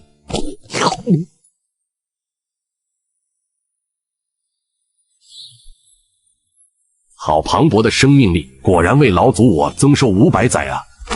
恭贺老祖增寿500载。青竹，那小辈虾人现在何处？启禀老祖，刚刚虾人传来消息后，弟子便与他失去了联系，想必他已经捏碎了与我天商盟联络的传讯玉符。此子心智极高，竟然能想到捏碎与我天商盟的传讯玉符，怕我天商盟寻到他的踪迹。不过老祖我岂是那杀人夺宝之辈？算了，既然难以寻觅，此事便罢。青竹，若有缘能见到这位小友，定然要邀请他到我天商盟来做客啊！弟子谨遵老祖之命。行了，老祖，我也该回到总盟当中了。青竹，你将诸盟之地的一切事宜交托好，便也回到总盟中来吧。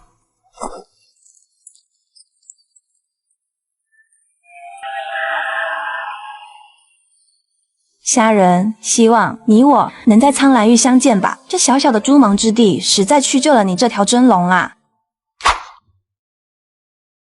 好地方，果然是好地方。姐姐，这石荒深渊不正是我最好的狗道之处吗？我们走吧，先找个洞府修炼吧。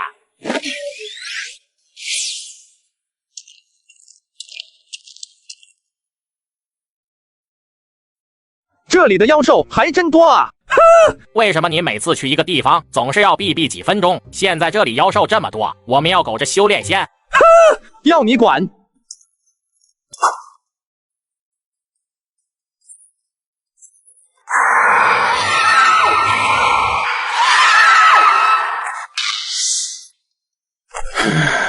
还是我修为不够，无法炼化。我先修炼突破到金丹再说吧。时光悠悠，转瞬即逝，5年的时间很快过去。在这5年里，虾人结丹也是一直失败。今天虾人又开始结丹了。喵的，失败了！再来一次，小爷时间有的是。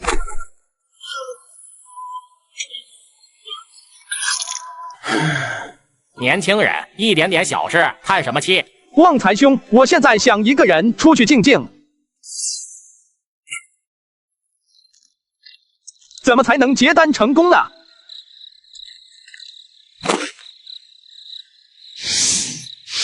当虾人看到狐妖修炼的全部过程，他的脑海轰然巨响，整个人都怔在了原地，因为他已经找到仙魔法力融汇在一起的方法。嘿嘿，原来如此，原来如此，我还真是蠢如猪狗啊！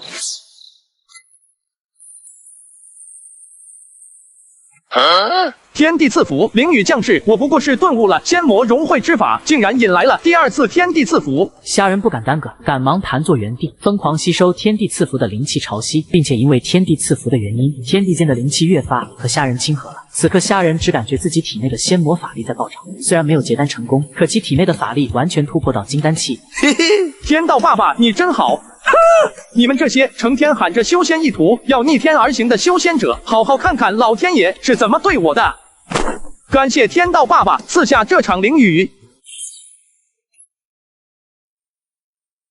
天地无极，乾坤合一，宁！虾人暴喝一声，2种互不相容的仙魔之力竟然不断在他丹田中被压缩，而后逐渐融汇在了一起。天地无极，仙魔归一，结！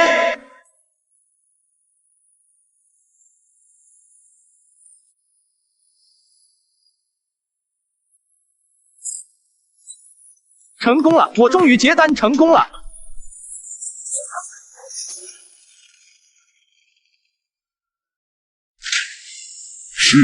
是谁引来了混沌丹劫？无尽岁月过去，竟然有人再次引来了混沌丹劫。金丹雷劫，我虽然结丹成功了，但是还没有度过金丹雷劫。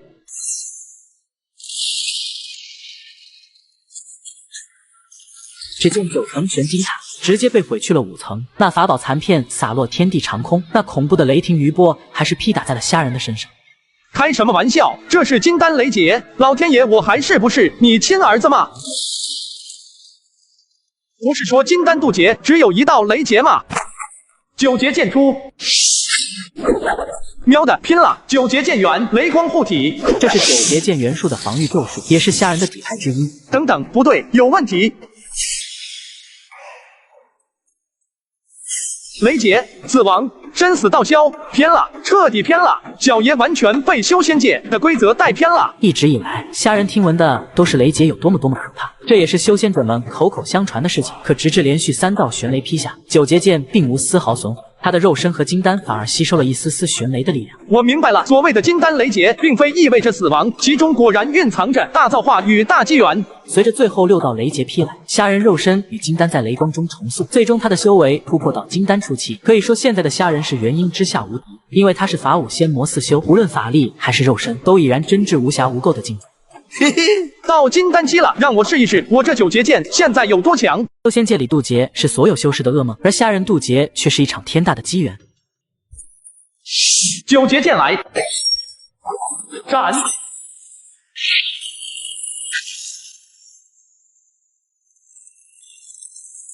威力可以。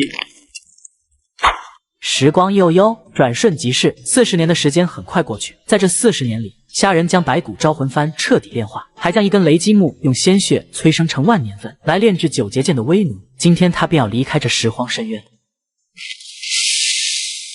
是时候该离去了。离开这里，我们打算去哪？不会又要找个野鸡仙门加入吧？不，我现在要去血窟山找那几个魔道老怪，要点灵石，之后我们就去苍兰域。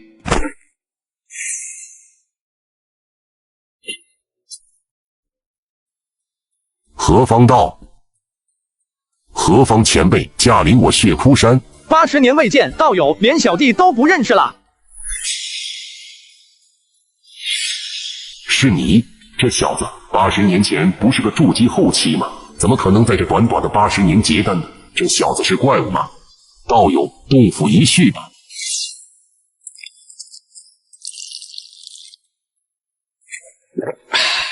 道友，你可结丹成功了？苍天垂怜，小弟侥幸结丹成功，所以此次特来看望道友，以续80载兄弟情谊。兄弟情谊？哼，这他喵是在纯的放屁！惦记我的资源是真的。道友，你为何不说话啊？啊，没事没事，这么多年未见道友，为兄也是想念贤弟的。为兄这便传讯其他3人，让他们尽快赶来与贤弟相聚。不得不说，另外3位魔道老怪来的速度很快，仅仅半日时间就来到了血窟山。不过等他们进入洞府，看到虾仁之时，3位魔道老怪脸上的表情瞬间僵硬下来。3位道友，多年不见，别来无恙啊！道友，80年不见，道友的修为便是1日千里呀。虾仁看4位魔道老怪到齐，他也便直接开门见山了。80年前，小弟与4位道友联手灭了浩云宗，诸位道友可谓是满载而归啊！不过这80年可苦了小弟啊！当年小弟走得非常匆忙，这些年囊中可谓十分羞涩。今日除了与4位道友叙旧，也想向4位道友讨要一些灵石、丹方这些小玩意。得，听闻此言，4位魔道老怪满脸苦涩，他们就知道虾仁的到来肯定没有好事。道友实在与我等太客气了。我们魔道4山的东西，不就是道友的东西吗？不错，道友尽管开口，只要我们魔道4山能拿得出来的，绝不会有二话。对，我也是此意。嘿嘿，既然4位道友盛情难却，那小弟也就不客气了。我想要极品灵石1000块，上品灵石1万块，金丹期的符箓1000道，金丹期的丹方毒方有多少要多少。怎么，4位道友有为难之处？既然4位道友为难，那虾某也不勉强，告辞了。道友，且慢，我给。道友莫要动气，不过区一些身外之物，我不能亏着自家兄弟啊。4位魔道老怪生怕虾仁这位煞星一走，回头就灭了他们魔道4山。最后这4位魔道老怪还是心不甘情不愿的拿出了他们所有的家底。嘿嘿，多谢4位道友馈赠，小弟拜谢了。现在也该告辞了，来日有缘再与4位道友相聚。道友，且慢。你说你是不是脑子有啥大病吧？咱们明明已经可以送走这煞星了，你叫住他做什么？道友还有何事？难道还有什么东西想赠予小弟的吗？道友，我看你收集这么多资源，应该是要走出这朱蒙之地吧？道友，在走之前，能不能帮我们个忙？什么忙？帮我们教训一下药王谷。药王谷？道友，那药王谷主欺人太甚，他现在对外宣称药王谷将替代浩云宗，成为朱蒙之地最强仙门，并且还要我们魔道4山每年拿出1半的家底来当俸禄。嘿嘿，看来离开之前还能收割一波。好，既然4位兄长被那药王谷主所欺，小弟又岂能坐视不理？小弟这便前往药王谷，为4位兄长讨个公道。道友，你是否要请天商盟的人出手？何须去请天商盟？小弟自己便能为4位兄长讨个公道。走，咱们这就赶往药王谷。小弟倒要看看那药王谷主哪来的这么大的胆子。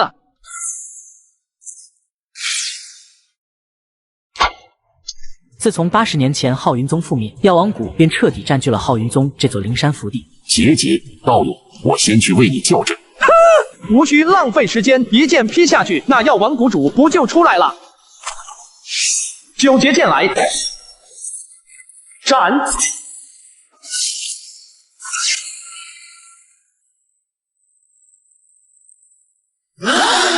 恐怖如斯！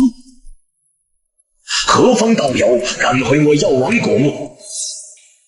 咦，魔道4山，这个年轻人又是谁？金丹出席。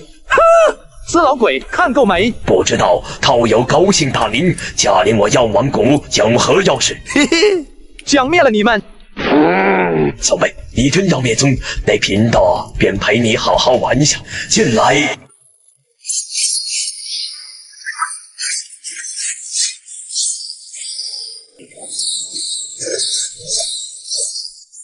喵的，刚加入这个仙门，现在又碰到魔道4山灭宗，老子不玩了，溜了。花里胡哨，9节剑来，斩！人光法度。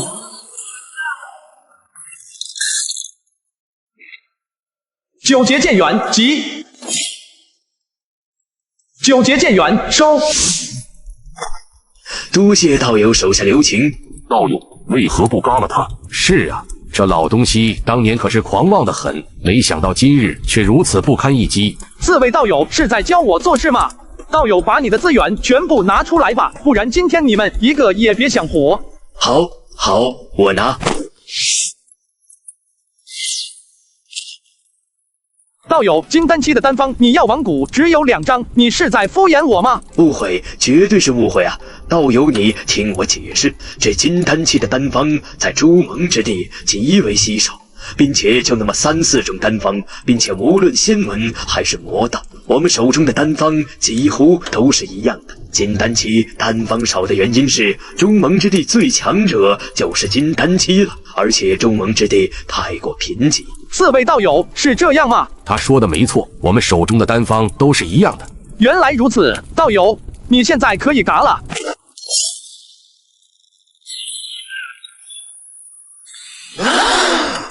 狠，真狠！幸好小爷刚才嘎了他，不然我还不知道他还藏着这么多好东西。4位道友，这里就交给你们了，小弟就先走了。哈哈哈哈哈！节节终于将这煞星送走了，谢天谢地！这瞎老魔留在诸盟之地1天，我等日夜赶美啊！狗虾人，修仙方式不是有传送大阵吗？为什么我们还要步行去苍兰域？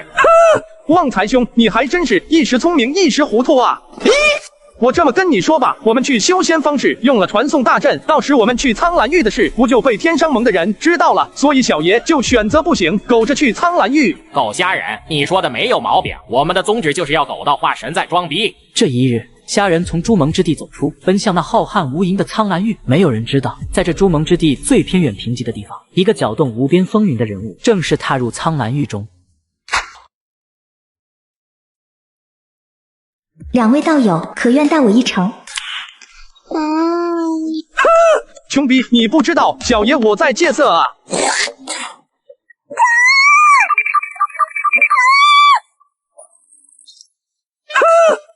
虾人就这样飞了60年，一路上碰到无数想杀人夺宝之人，不过都被他全部解决了。在这60年里，虾人的修炼可就从未放弃。如今他的修为已经接近金丹中期，按照虾人的推算，只要有足够的金丹期的灵丹相助，100年内他绝对可以踏入金丹中期。这这就是苍兰玉了。不是说苍兰玉中元婴多如狗，金丹遍地走吗？怎么这些修士只有炼气期？够瞎人，你这毛病要改一下了，别每次去个地方就在那里避避了。现在刚到这苍兰域，我们要去买份这里的地图和这里的编年史，来了解这个地方。你一天不说话会嘎啊！这些事小爷还要你来提醒。苍兰域地图和各大势力划分预检，道友来一份嘛。道友，你这地图和大势力划分预检卖多少零食啊？1块中品零食，概不讲价。道友真当我是傻儿吗？1块中品零食，你不如去抢好了。道友且慢，刚刚在下只是跟你开个玩笑而已。1块下品零食，道友拿去便是。1块下品零食，这也太多了吧？这样吧，这块玉简加上这部苍兰编年史也一并送我吧。行，成交。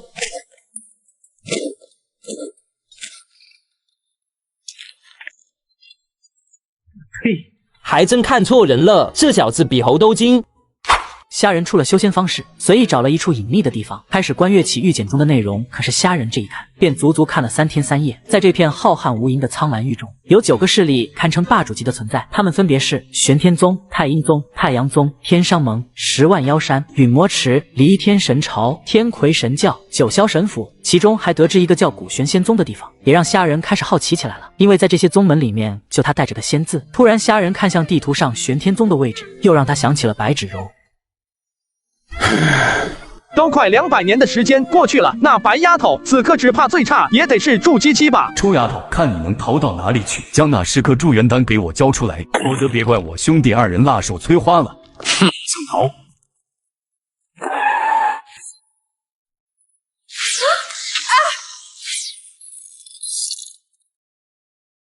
好一个臭丫头！你以为花费10块上品灵石进行传送就能逃得了吗？大哥，这丫头姿色不俗啊，抢了她的祝元丹，这丫头也不能浪费了，带回去当做炉鼎使用，到时采阴补阳，你我修为定能大增啊！姐姐，二弟所言不差，为兄也是这么想的。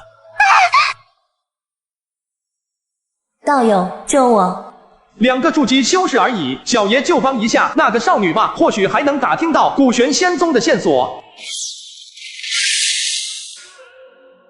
臭小子，我兄弟2人乃黑风双煞，劝你莫要多管闲事。这个虾仁刚来到苍兰域，就碰到2个想杀人夺宝之人。臭小子，我兄弟2人乃黑风双煞，劝你莫要多管闲事。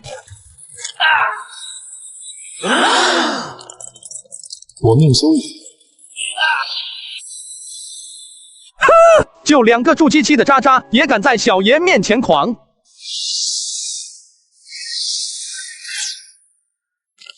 你别过来！你想要祝元丹，我给你就是。可你别想，小姑娘，你别害怕，家某对你手中的祝元丹并无兴趣，只是看不惯那2个小辈不仅要杀人夺宝，竟然还要毁你清白，这才出手相助而已。你真的不抢我的祝元丹？小姑娘，区祝元丹而已，家某怎么会在意呢？你看这里，真灵丹，这是真灵丹。小姑娘，这瓶真灵丹就送你了，这回你该相信我了吧？多谢前辈救命之恩，晚辈白月灵是古玄宗的弟子，今日前辈恩赐，月灵记下了，待来日能修为有成，定然做牛做马来报答前辈。古玄宗、古玄仙宗只是1字之差，难道这个古玄宗就是我要找的地方？嘿嘿，你这小姑娘倒是有些意思，不过做牛做马就不必了。区1瓶真灵丹于我来说并不算什么，不过我听你说你是古玄宗的弟子，这才出手救你。说起来也有些话长，100年前我与你古玄宗一位道友曾有一面之缘，念在这点故人的情分上，也不能对你见死不救。虾仁直接满口胡言起来。前辈，我古玄宗避世不出已经有1000年了，除了近些年有弟子下山，100年前从未有过长辈下山啊！您是不是认错人了？尼玛，露馅了！虾仁也万万没有想到，自己胡诌一番，竟然撞上枪口了。不过虾仁心智极高，随着虾仁舌战莲花一番吹嘘过后，直接便让白月灵彻底相信了他。前辈，您的境界是？你这小姑娘倒是有趣的很，老夫也不瞒你，老夫是金丹期修士。我勒个豆，金丹修士，前辈竟然是金丹期的修士。前辈，你有宗门吗？老夫乃一介散修，四海为家，哪里会有什么宗门？既然前辈没有宗门，那能不能加入？白月灵激动出言，可口中话语却戛然而止。本来涨红激动的小脸也苍白下来，眼中流露出一抹失望之色。可是他却不知道，他不开口，虾仁都要急死了。小丫头，你倒是说啊，你倒是邀请我啊，你怎么不说话了？算了，还是小爷来说吧。说起来啊，老夫一介散修，四海为家200年，可却居无定所，终日漂泊。如今只想寻个清静之地归隐修炼。可惜啊，可惜，偌大的苍兰域却没有老夫容身之地。前辈，您若是愿意的话，不如跟晚辈回古玄宗吧。我们古玄宗虽小，但是大家相处的都非常和睦。若是前辈愿意的话，可以在我们古玄宗修炼的。好，老夫正好没有去处，若能在古玄宗落脚，也算是一桩美事儿。太好了，我们古玄宗终于也有金丹期的修士了，以后再也不怕被别的宗门欺负。喵的，太难了！我从未想过哄骗一个小姑娘会这么难。那事不宜迟，我们就出发吧。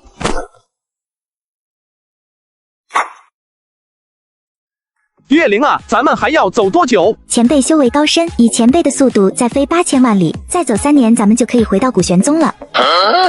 什么3年？尼玛，老子真想一刀嘎了他！算了，我要冷静。月灵啊，你不知道可以用传送阵吗？可是前辈，我已经没有上品灵石了，况且我要是传送回去，可是需要20块上品灵石啊。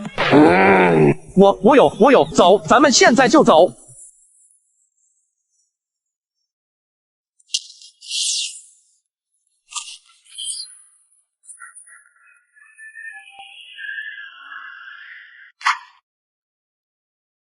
前辈，这就是我们古玄宗了。这就是你们古玄宗？前辈，您是不是不满意啊？没有，家某能有一个落脚的地方便知足了。前辈，咱们走吧，想必宗主他们见到你一定会很高兴的。宗主娘，我回来了。月灵回来了，这都3年时间过去了，我们真怕你在外面发生了什么危险，回来就好。月灵不是说古玄宗只有宗主是筑基中期吗？为何这位青年男子竟然是金丹修士？宗主娘，您的伤好点了吗？月灵将祝元丹买回来了，宗主娘您快服下吧。白月灵赶忙将祝元丹拿出，并且连虾仁送给她的真灵丹一起递给中年美妇。不过这位中年美妇却并没有接，反而一双美眸落在了虾仁的身上，并且脸上露出忌惮之色。不知前辈驾临我古玄宗有何事？若是月灵惹怒了前辈，晚辈代他给前辈赔罪了。宗主娘，这位前辈可好了，他不仅救了我的命，而且还送月灵1瓶真灵丹。我特意邀请前辈加入我古玄宗，前辈已经应了。宗主娘，从此以后咱们古玄宗也有金丹期修士了，再也不怕那些宗门的人欺负咱们了。还不等虾仁开口，白月灵赶忙来到中年美妇身旁，并且小脸骄傲地向其邀功着，放肆还不退下！前辈，月灵年幼无知，若是有冲撞前辈的地方，还请前辈莫怪。奴家古瑶姬是古玄宗当代宗主，不知前辈驾临我古玄宗有何要事？只要我古玄宗能做到的，定然不敢有任何推辞。宗主说笑了，家某对贵宗并无任何意图，而是偶遇这小姑娘遭人追杀，看其可怜，便出手救下。这小姑娘天性纯真善良，邀请我加入贵宗，恰巧虾某乃一介散修，也正想找个落脚点，这便来到了贵宗叨扰，还请宗主莫怪。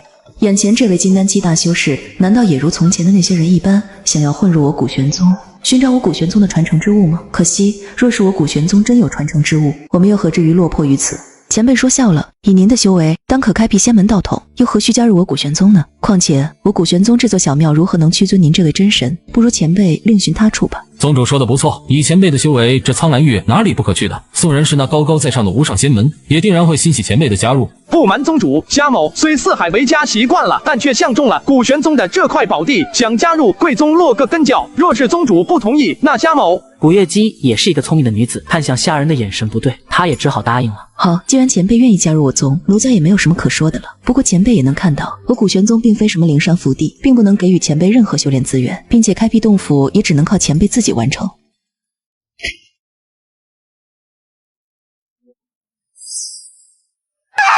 背着虾仁上午加入的古玄宗，晚上就跑去了古玄宗主的闺房。前辈，我已经允诺你加入我宗，你若是想行龌龊之事，那晚辈也只能死在你的面前了。你们古玄宗的传统就是拔剑自刎吗？之前那小姑娘白月灵便如此，看来都是跟你这宗主学的吧？把剑放下吧，我若真想对你怎样，刚才就出手了。这是99灵元丹，堪称疗伤圣药，你吃下1颗就能将伤势恢复。待你伤势恢复后，你我再一谈。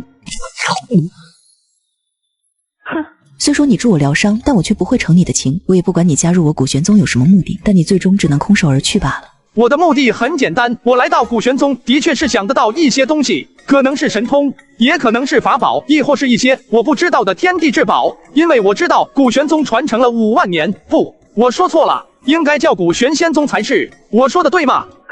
恐怕你要失望了。曾经我古玄仙宗的确威震苍兰域，没有人可以和我们古玄仙宗抗衡。但是5万年的时间过去了，我们古玄仙宗早已落败不堪。曾经那些通天至宝也好，还是无上大神通也罢，早就随着岁月的流逝，被那些霸主级宗门夺走了。我奉劝你一句，你从哪里来便回哪里去吧。在我古玄宗浪费时间，你终究会失望的。我相信你说的是真的，不过我还是想留在古玄宗，而且今日我深夜造访，是想问你一个问题。什么问题？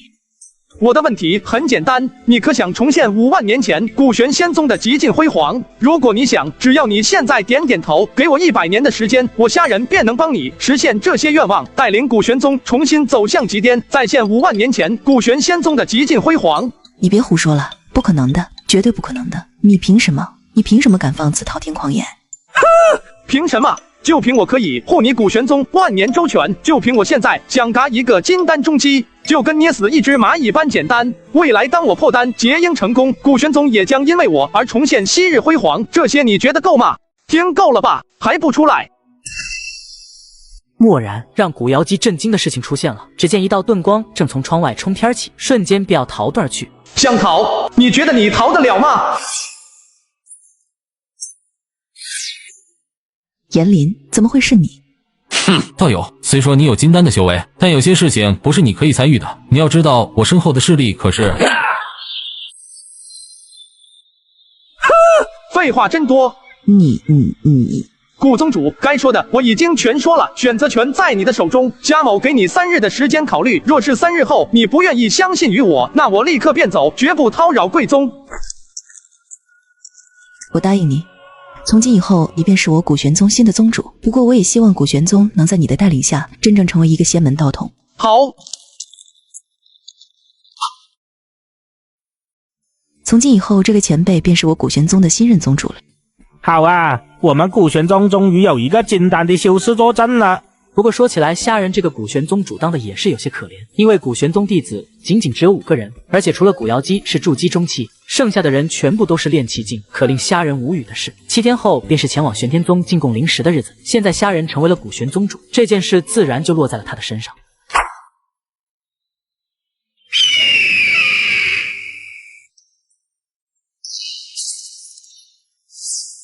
哼，老女人你又来了，我不是跟你说过，没有事情不要打扰我吗？芷柔，你金丹大圆满了。不过玄天宗主也高兴不起来，因为他害怕白芷柔这么重的执念。当他要破丹结阴之时，那心魔劫将何等恐怖！若他再这么执念下去，只怕会死在那心魔劫下。芷柔，凡尘种种皆为过往，已经快200年的时间了，你应该要放下了。不是本宗劝你，你牵挂之人恐怕早已埋入黄土当中，你又何必如此执念深重，200年都不曾放下呢？听本宗一句劝，在我玄天宗也有不少那惊世才华之人，他们个个都有结阴的希望，哪个不比那老死在凡尘中的男子强出1000倍万倍？够了，老女人，你知不知道你真的很烦？当年若非你告诉我修炼成仙，便可以在万世轮回中找到他，你以为我真的会跟你来这玄天宗吗？还有，我白芷柔警告你，你所说的那些男子，他们根本就不配和他相提并论，因为他们给他提鞋都不配。滚！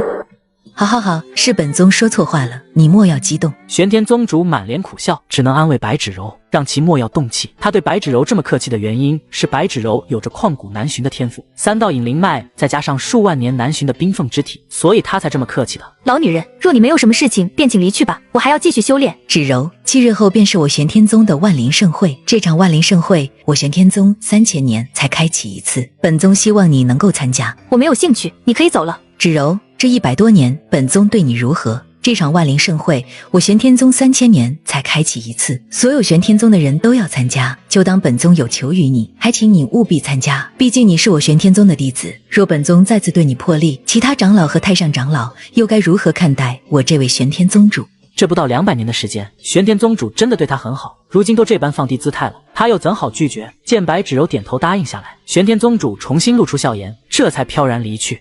心魔劫吗？不管前方有何劫难，我一定会冲破万难险阻，终有一日会在那轮回中找到你。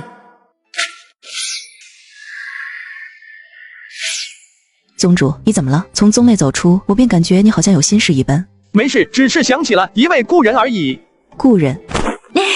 我看是爱人吧，宗主大人快与我说说，您这位故人有多美，是不是如天仙一般？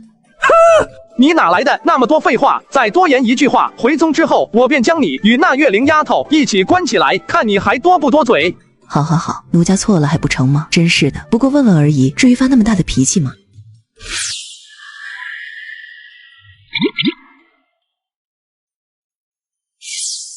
哟，这不是古宗主吗？真是人生何处不相逢，贫道竟然在这里遇到古宗主，只是不知你古玄宗可曾备好100块上品灵石进贡给玄天宗啊？原来是黄风谷主，我古玄宗拿不拿得出100块上品灵石，还用不着你费心。原来古宗主寻来了一位金丹期的道友，怪不得变得和以前不同了。不知这位道友高姓大名，背靠哪个仙宗福地？喵的，这人的这副嘴脸，小爷我看到了，手是真的痒啊！算了，等出了这玄天宗，小爷第一个嘎了他。看来这位道友性情高冷了一些，不知这位道友可是古宗主的双修道侣？你的嘴巴最好干净一点，而且我已经不是古玄宗主，这位便是我古玄宗新任宗主。哦，没想到你这位金丹期的修士竟然会成为古玄宗新的宗主。要知道，那古玄山完全就是荒山野岭，连个灵山福地都不是。道友竟然愿意收拾这堆烂摊子，道友贫道黄风，滚！你好，道友好大的脾气，青山不改绿水长流，咱们来日再见。宗主，此人是黄风谷。我没兴趣知道他是谁，除了这些无上仙门的事情，以后你不必给我介绍这些蝼蚁之辈。好。我果然没有猜错，宗主的实力果然不一般。走吧，好不容易来到玄天宗一次，咱们也算是见世面了。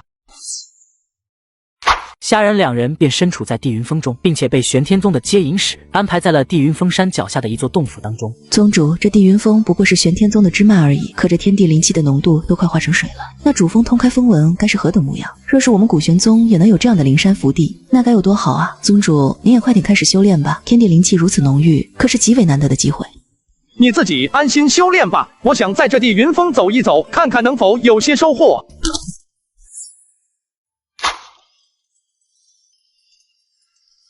道友，中品法器，看看吗？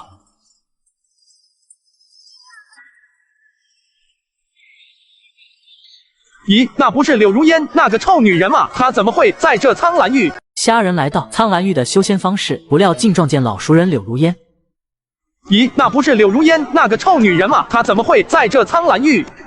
如烟，你马上就要结丹了，总盟十分看重你的资质，特意命我带你前来参加这次的万灵大会。你看中什么东西，买下便是。若是能够结丹成功，总盟定然会对你重点培养。青竹姐，当年多谢你带我离开朱盟之地，来到苍兰域。若没有你的引荐，只怕小妹也无法加入天商盟。妹妹，这是说的什么话？其实以你的资质，无论是在那莲云谷，还是在那浩云宗，都是委屈你了。姐姐也是惜才之人，这才带你走出朱盟之地。况且你要是真的感谢，还是感谢那虾仁吧。若不是他与我天商盟做了一笔大生意，请来元婴老祖灭了浩云宗，你也没有机缘碰到我。哎，这好像虾仁的气息。我看妹妹对那虾仁很上心啊。这样吧，等他借用我天商盟的传送阵来到苍兰域，我也会第一时间告诉你的。到时邀请他加入我天商盟，从此咱们就是同宗之人。你和他曾经的一些嫌隙，到时都可以化解的。谢谢姐姐。加入天商盟，同宗之人，不可能的，小爷这辈子都不可能加入的。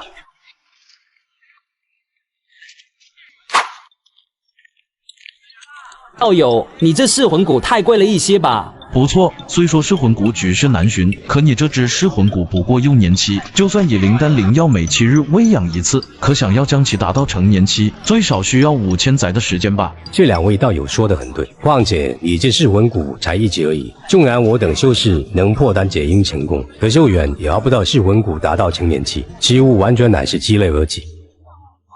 道友，我们真要抢这噬魂骨？不急，一切等我通知，到时候我会用这个给你千里传音。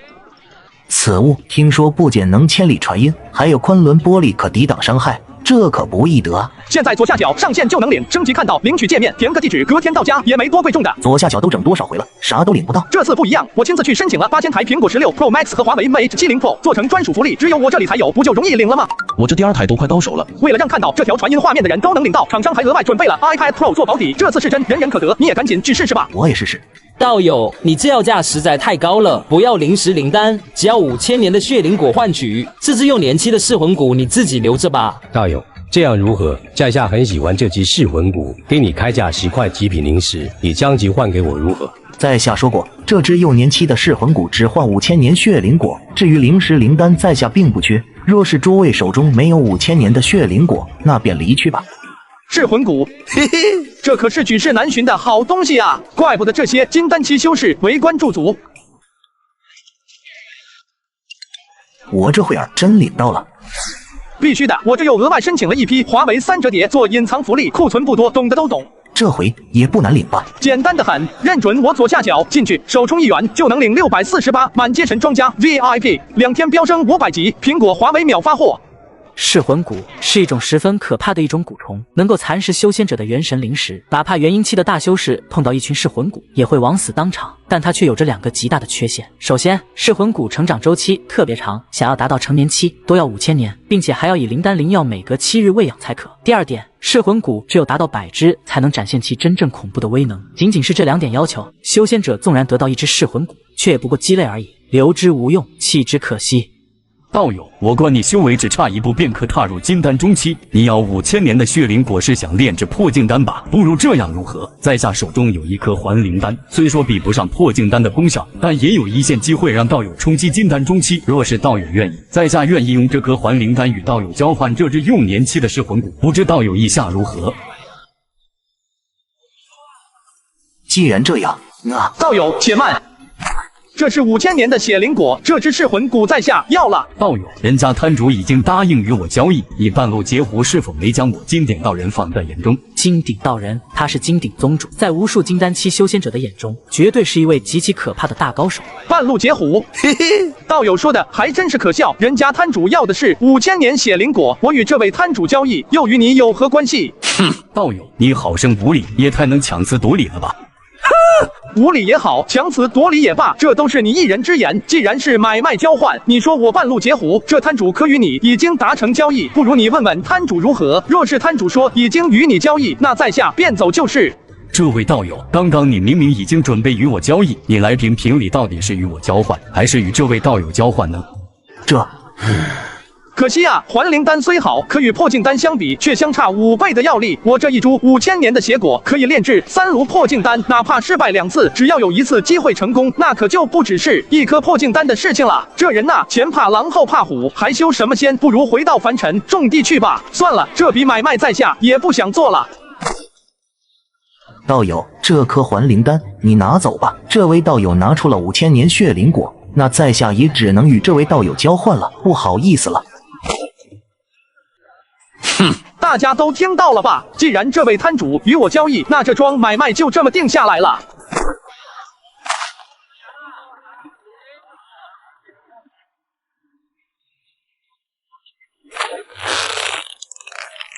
摊主，这件事我金鼎宗记下了。嘿嘿。大家都看到了吧？有些仗着自己修为高深，用言语威胁这位摊主。若是未来这位摊主突然身死道消，想必诸位道友都应该知道是谁做的吧？你，道友，你我交换一道传讯玉符如何？我这人非常爱交朋友，观道友心术极正，想交道友这位朋友，不知道友肯不肯给我这个面子？好，这是在下的传讯玉符。这位道友是不是很想杀人夺宝吧？可惜你好像不仅没这个本事，而且你也不敢吧？藏头露尾的鼠辈，本宗的确不敢在玄天宗动你，但今日的梁子你我算结下了。你若是个人物，可敢以真面目示人，亦或爆出自己背靠哪个宗门？嘿嘿，你说藏头露尾便藏头露尾吧，我也不会告诉你我是哪个宗门的人。不过就像你说的，你不知道我是谁，可我却知道你是谁。既然你想与我结下梁子，那你日后最好小心一点，走夜路的时候，若是不小心被雷给劈嘎了，那可是冤枉的很啊。嘿嘿。让你装，这下好了吧？直接得罪了一个不知道来历的人，真以为你是金丹大圆满，谁都会怕你吗？就是，在这场万灵盛会，金丹大圆满的修士可不少。人家若也是金丹大圆满，在暗中盯上你，只怕你金顶道人未来的日子可不好过了吧？喵的，这可是玄天宗，不知多少藏龙卧虎之辈云集于此。我装什么大尾巴狼？现在好了，两人的梁子结下了，并且还不知道对方是何人，我简直愚蠢至极啊！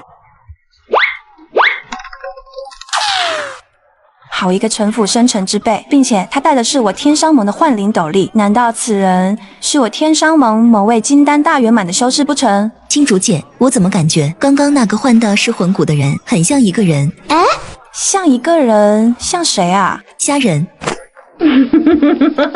妹妹，我看你是思春了吧？这些年来，仅仅是从你的口中，我听到虾仁这个名字都不下几百次了吧？说真的，以妹妹的资质和容貌，若是能以虾仁结为道侣，也的确是天作之合。若是妹妹真有这个心思，那姐姐便再回朱门之地一趟，亲自找那虾仁一番，将他带到你的面前，如何？青竹姐，你误会了，我一心向道，根本不想涉及儿女私情。偶然会想起他，是因为当年收他入连云谷，我便将他弃置一旁，内心有些愧对他而已。毕竟当年我与他之间有那么一点嫌隙，这些事情你都是知道的。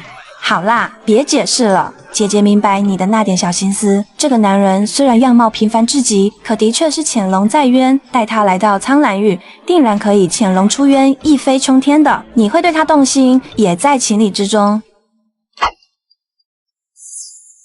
宗主，你回来了，是不是在那修仙方石灯中换取了不少好东西？放心吧，等这次万灵盛会结束后，别的宗门该有的修炼资源，咱们古玄宗一样都不会少。本宗也会尽快帮你修炼至筑基圆满，并且在100年内结丹成功。古玄宗主可在？本宗在，不知使者何事？请道友写好礼单，将灵石等物一并给我。虾仁也没有任何废话，直接将礼单和100块上品灵石一并奉上。玄天宗接引使收取过后便离去了。还好有宗主大人在，否则奴家如何能拿得出100块上品灵石？启禀宗主，这古玄宗竟然只上供了100块上品灵石，简直是没将我玄天宗放在眼中。传本座法旨，照古玄宗主觐见。遵宗主法旨。很快，玄天宗接引使来到虾仁所在的洞府。玄天宗主要召见我。不错，我宗长教特命我来请道友前往通天峰玄天殿一叙。虾仁听说玄天宗主要召见他，也让他开始摸不清头脑了。什么？玄天宗主要召见我？不错，我宗长教特命我来请道友前往通天峰玄天殿一叙。使者您先稍等一下，我与我家宗主有些话要说。那你们便快一些。宗主，相信我不用说你也看出来了，这玄天宗主召见你，绝对是因为我古玄宗的子虚乌有的至宝传承。你一会儿到了通天峰玄天殿，他问什么你便答什么，千万不要惹得他动怒。嘿嘿，你这女人啊，一直以来我一直认为你除了将我当作挡箭牌和财神爷，没想到在关键时刻还知道关心我。不错，看来咱们还是有点情谊可讲的。那宗主你要小心些。行了，别多想了，不过是见一见玄天宗主而已，有什么可担心的？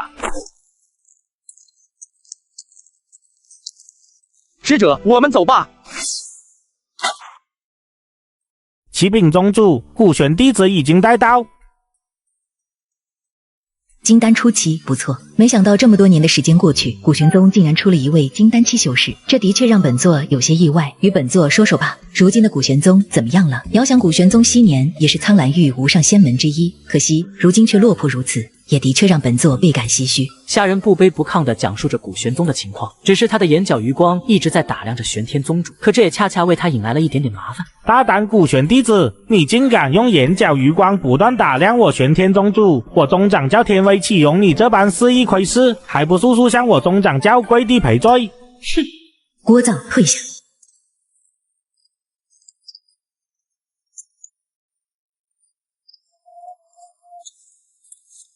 告诉我你叫什么名字？在下古玄宗主虾仁。告诉我你是古玄宗的虾仁，还是铁剑门的虾仁？铁剑门是我，古玄宗也是我。果然是你，本宗万万没有想到，能让芷柔如此牵肠挂肚之人，竟然不是一个凡人，反而是一位修士，并且还是一位金丹初期的修士。无论芷柔也好，还是本宗也罢，都以为你已经老死在了凡尘当中。可是你知道吗？你不应该在这个时间点出现的。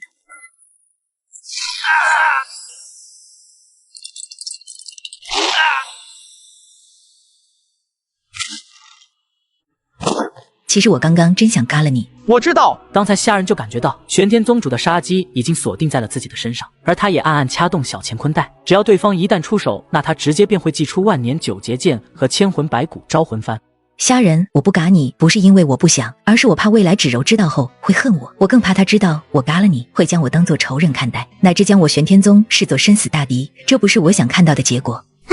这一刻，他并没有对虾仁绽放出任何元婴期大修士的威压，也并没有高高在上的自称本宗与虾仁对话，而是以一种非常平和的心态在诉说着自己心中的话。虾仁，你是芷柔一生的执念，也是他心中最亲的人，哪怕是我将他引上修仙一途，给了他再造之恩，可我永远在他心中排在第二，我也永远取代不了你在他心中的位置。前辈有对芷柔的再造之恩，这个人情虾某记下了。跟我说说吧，这200年的时间你是怎么过来的？为何当年要在那凡尘中的铁剑门不辞而别，苦了这丫头的一生？当年我本一介凡人，还并非修士，为了能够成为修仙者，也只能从铁剑门离开，去寻找成为修仙者的契机。虾仁缓缓道来这200年自己的经历，不过他并没有全部吐露而出，毕竟他身怀大秘，如长生不老、寿元无尽的事情，自然不可能告诉玄天宗主的。一介凡人，200年的时间修到金丹初期，你的确是人中之龙。可是你为了成为修仙者，弃那丫头而去，也的确无情了一些。不过你虽无情，但终归还是回去找她了，这也算你还有一些良心。我能见她吗？不能。为什么？因为芷柔体内不仅有3道引灵脉，更是数万年难寻的冰凤之体。她如今已经修炼至金丹大圆满之境，最多不超过800年，她便可以破丹结阴成功。若是你出现在她的面前，她的道心执念将荡然无存。我怕她会永世停留在金丹大圆满，此生再也无望元婴期。难道你想看着她只有800载不到的寿元，最终寿元耗尽而亡吗？这些我明白的。虾仁，你能明白这个道理，这让我很欣慰。不过我还是想提醒你一点，你如今不过金丹初期，寿元还有600年到800年。若是你无法在800年内踏入元婴，玄天宗主说到这里，没有继续再说了。他想告诉虾仁，若你不能结阴成功，那你2人终究是有缘无分。虾仁，你既然来了，那你就在万灵盛会看他一眼吧，这也是我唯一能帮你的。我不能收你入我玄天宗，但这部玄天真解乃是我宗无上功法，你转修这部玄天真解后，修为当可快出数倍。这只储物袋中有许多灵丹和宝丹，并且有极品灵石1万块，上品灵石10万块，其中1000年灵药和数千年的灵药不等。这些修炼资源足以让你在800年内修至金丹大圆满，这也算是我唯一能帮你的地方了。前辈对芷柔大恩，虾某已经心中有愧，如今又如何能接受前辈馈赠？虾某拜谢前辈这些年对芷柔的恩情。他日若我修为有成，若玄天宗有难，虾某纵然远在海角天边，也定然会第一时间赶来报前辈的大恩大德。虾仁你，凡尘也好，修仙界也罢，你想拥有什么，就要有与自身匹配的实力来说话。元婴期嘛，800年、1000年，我虾仁等得起。宗主，你回来了，没什么事吧？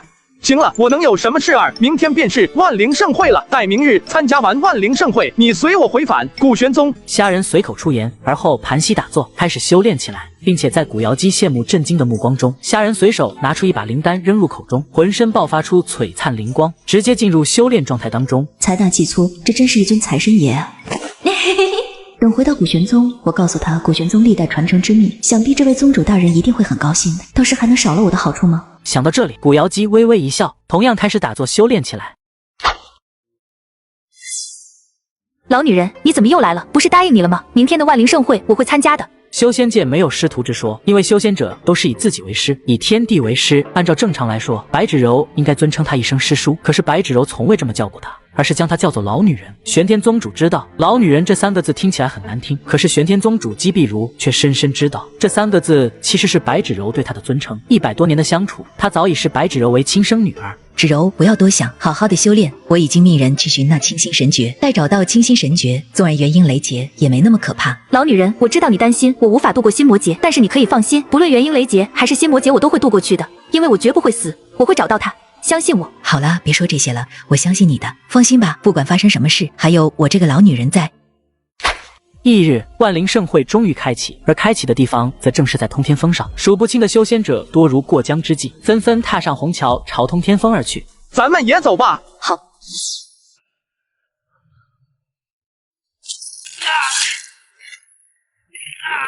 虾仁来到玄天宗的万灵盛会，让他再次见到了白芷柔。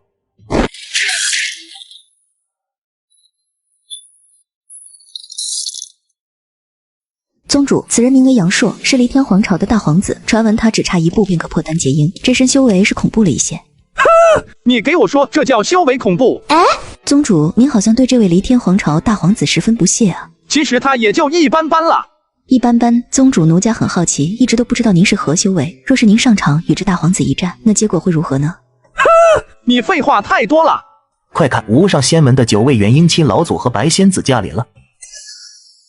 这一刻，时间仿佛在静止，空间好似被冻结，虾仁身边的声音仿佛都在这一刻消失了，唯有他的一双眸光落在了这位白衣女子的身上。岁月如刀，如白驹过隙，200年未见的故人，终是映入了虾仁的眼帘。是白丫头。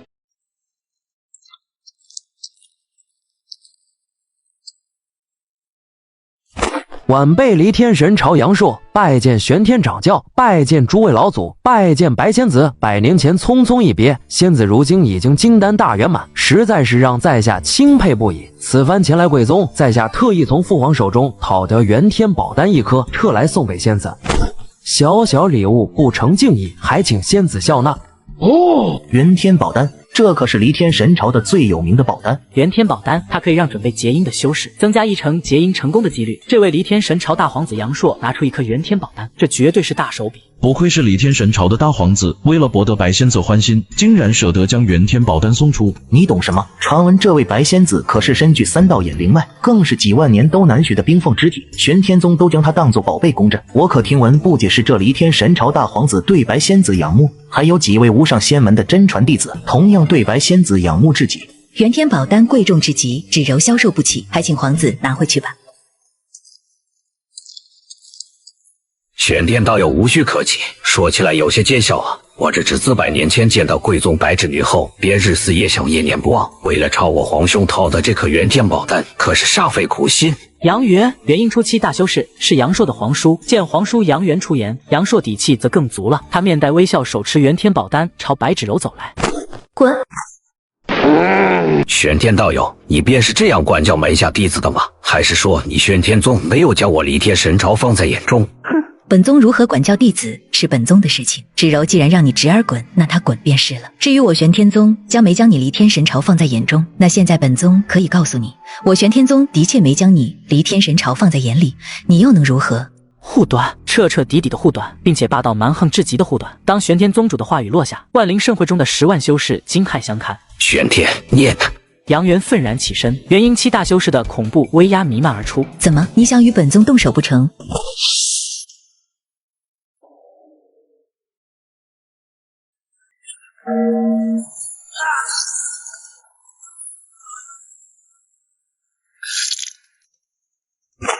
玄天，你别欺人太甚。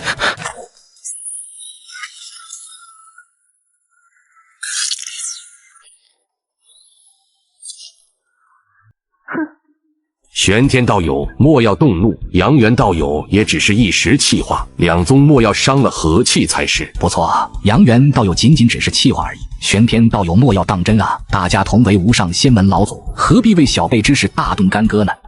杨元，看在几位道友的面子上，今日本宗可以不杀你叔侄2人，现在带着你那侄儿滚出我玄天宗。若你杨元不服，可告诉你那皇兄，我姬碧如随时恭候他的大驾。滚！玄天宗主姬碧如霸道出言，可杨元却不敢再放狠话。他能深切感受到姬碧如不是在吓唬他，他真敢再多言半句，只怕今日真的走不出玄天宗了。杨元却敢怒不敢言，只能将内心怒气撒在杨硕的身上。还嫌丢脸丢得不够吗？今日我李天神超的脸都被你丢尽了。走。玄天，今日之事我李天神超记下了。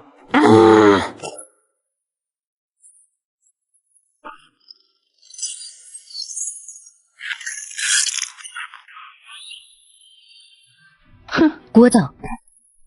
诸位道友谨记，白芷柔为我玄天宗真传弟子，他已经有了意中人。若是日后谁再纠缠于他，本宗不管此人是谁，背靠何等仙门，莫怪本宗辣手无情。厉威，强势霸道的厉威。玄天宗主姬碧如明明白白地告诉了所有人，白芷柔不仅是他最看重的弟子，而且他已经有了意中人。谁若敢打他的主意，那这个人必死无疑。这也是想告诉虾仁，只要有他在，就没有人可以打白芷柔的主意。也希望虾仁可以对他放心。另一边，虾仁隔空与姬碧如对视，两人互相点了点头。虾仁终于可以放心，他深深看了一眼白芷柔，而后便蓦然转身大步从万灵盛会中离去。虾仁，你可莫要让我失望啊！我怎么感觉刚才离开那人的背影好熟悉啊，跟师弟的一模一样。芷柔，你要去哪里？我看到了一个人，她好像老女人，你别管我。芷柔，你太想念他了，真的出现幻觉了，你难道忘了吗？他只是一个凡人，早已老死在凡尘当中了。是啊，都已经200年的时间了，他又怎么可能活着呢？终于，姬碧如带着白芷柔重新回到了万灵盛会。可是白芷柔并没有发现，在远处草丛中，虾仁正双眸悠然的在看着他，直至看着他被姬碧如重新带回玄天宗。宗主，您不会认识白仙子吧？刚刚在万灵盛会中，玄天宗主是不是在对你点头？宗主，您到底和玄天宗主还有白仙子是什么关系？难道刚刚玄天宗主说的白仙子的意中人，不会就是你吧？非礼勿言，非礼勿视，非礼勿听。若你不想成为一个死人，最好将今天发生的所有事情全部忘记，否则我不敢保证不会嘎你灭口。宗主大人，我什么都不知道，今日之事我真的全部都忘了。最好是这样，走吧，我们回宗。虾仁回到古玄宗，古瑶姬也把这古玄宗5000年传承之事告诉了虾仁，还跟他说，只要破解了这幅画上古玄真人的真言，就能得到他的传承。这古玄真人是苍兰域唯一的化神修士，但是他突然就消失在苍兰域，这也让古玄宗落魄，而虾仁就是为了他的传承而来的。太极生两仪，两仪生四象，四象生八卦，六道轮回，三善道，三恶道，三生万物，五行相生相克，物极必反，否极泰来，阴极生阳，阳极生阴，阴阳调和，万物归一。起点亦是原点，终点亦是原点。南斗六星，北辰七星，南斗主生，北斗主死，往生轮回皆妙于此。这是什么意思呢？这个我也不知道是什么意思，可以说整个苍兰域的人都不知道。如果他们知道，这传承早就没了。好了，把所有的古玄弟子召来，本宗有话要说。好，宗主大人。很快，古瑶姬就把一众弟子召到古玄大殿了。从现在开始，你们每个人必须闭关50年，而且修为必须都要到筑基中期。你们这50年所有修炼资源，我给你们全包了。宗主爹，50年到筑基中期会不会太难了？我出修炼资源，你们还到不了筑基，那还要你们有什么用？月灵丫头，你第一个反驳本宗的话。从现在开始，你不到筑基后期就不要出关了。哎，宗主爹，好了，就这样定了，都散了吧。时光匆匆，转瞬即逝，50年的时间一晃而过，大量的灵药被催生而出，一炉炉金丹期的灵丹被炼制而出。在这50年，虾仁在魔劫玄鹰诀的配合下，也突破到金丹中期，并且还将那只幼年期的噬魂骨用他的鲜血喂养到成年期。在这50年，虾仁对古玄真人的真言和画像的奥秘有了一个初步线索。这个线索就是在太阴宗和太阳宗的2部正宗功法上，太阴真解和太阳真解这2部功法应该是关键所在。此时，虾仁知道自己不得不出关了。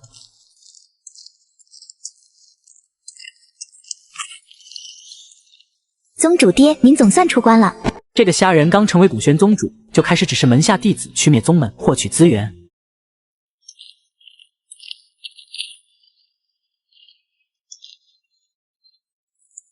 宗主爹，您总算出关了。别晃了，再晃我的这把身子骨都要散架了。宗主爹，我现在已经是筑基期了，并且还是筑基后期呢。不错。瑶姬，你也不错，结丹成功了。宗主，现在古玄宗的灵石和灵丹已经不多了，50年前您赐予的灵丹灵石，我等也全部消耗一空。嘿嘿，这个问题好解决。瑶姬啊，你现在也到了金丹了，并且这几位弟子也都是筑基期，现在该为古玄宗做出贡献了。哎，宗主，奴家不太清楚您这话的意思。瑶姬啊，这个答案很简单，就是去抢。如果他不给你们，就嘎他全家，灭其满门。宗主不可啊！这种灭宗劫掠的事情可是魔道中人才干的。想我古玄宗可是仙门道统，若是……什么仙门魔道？你们还真是年轻。从今天起，本宗给你们上一课。所谓仙门也好，魔道也罢，不过只是虚名罢了。人心险恶，杀人夺宝这种事情在修仙界屡见不鲜。你们只需要记住，谁的拳头大，谁就是道理。本宗不想听你们说这些狗屁仁义的大道理。现在去给我抢，去给我杀！尤其是你古瑶姬，你身为副宗主，要做出表率，你可莫要让本宗失望。宗主，这样不太好吧？瑶姬啊，你是忘了那黄风谷主曾经不是打伤过你吗？更是大肆对我宗弟子欺辱。现在第一个目标就是那黄风谷主。宗主，他可是金丹后期大圆满啊，我们哪是他的对手？嘿嘿，这个问题本宗早就替你想出解决的办法了。这个七彩悟空你先拿着，他的战斗力比金丹后期大圆满还强。洗炼一只七彩神虫，少说也要8000万灵石，宗主你连这个都有。我左下角全新鬼服版本，开局就送7天无限洗炼，零损耗洗宠，点就能洗出七彩悟空，只要你手速够快，1天就能满背包七彩神宠。这么爽，怎么下载？点我左下角，无需下载，直接开玩。我还给你们申请了登录送1000年神龙，洗炼100级必出100万年神龙。我这就来你左下角。这是本宗秘制的化骨水，你只要找到时机往他身上一泼，他立刻就会化成血雾。化骨水，这是虾仁秘制的一种灵毒，不过它也是根据虾仁的修为来定的，目前只对金丹修士有用，面对元婴修士无效。从现在开始，本宗给你7日时间，你带着几个弟子去嘎了那黄风谷主，连带着灭了黄风谷满门，将黄风谷所有的修炼资源给我抢回来。是，宗主大人。很快，古瑶姬带着几名古玄弟子来到黄风谷山门。宗主娘，我们还是回去吧，我去求求宗主爹，咱们可不能干这种事情啊！别去，宗主这也是对我们的一种历练，现在咱们也的确该见见血了。既然宗主要咱们灭了黄风谷，那咱们就去灭好了。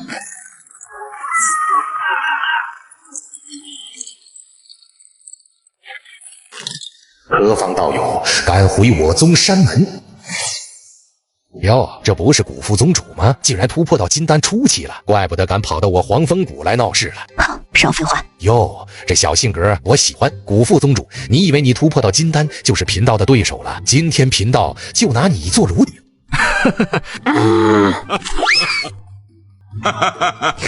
你刚给我吃了什么？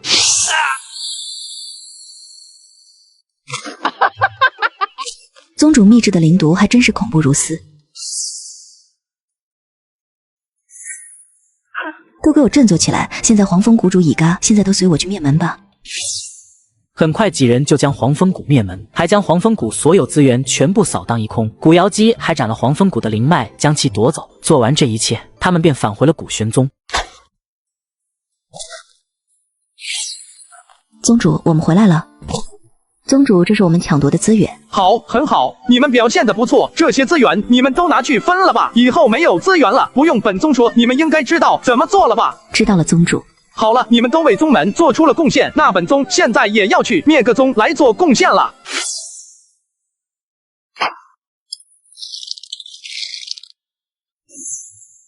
你是何人？来我金鼎宗有何要事？嘿嘿，道友，50年不见，别来无恙啊！你是？道友，不知你是否还记得50年前在玄天山修仙方式争夺噬魂谷那一件事？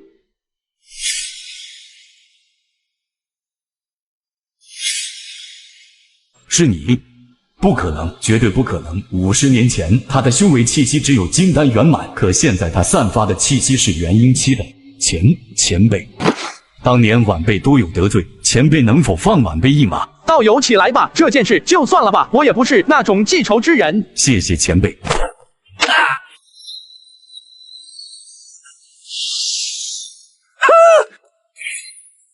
这一日，金鼎宗内封天困地，魔气冲天，极其恐怖且歹毒的事情出现了。只见一杆凶焰滔天的幡旗横亘在金鼎宗上空，吸取下方金鼎宗弟子的三魂七魄。只见金鼎宗的修仙者不断倒下，他们的肉身在迅速干瘪下来，一道道血魂精气汇聚在一起，朝上方的幡旗飞去。一炷香的时间过去，金鼎宗再无一个活着的生灵。周。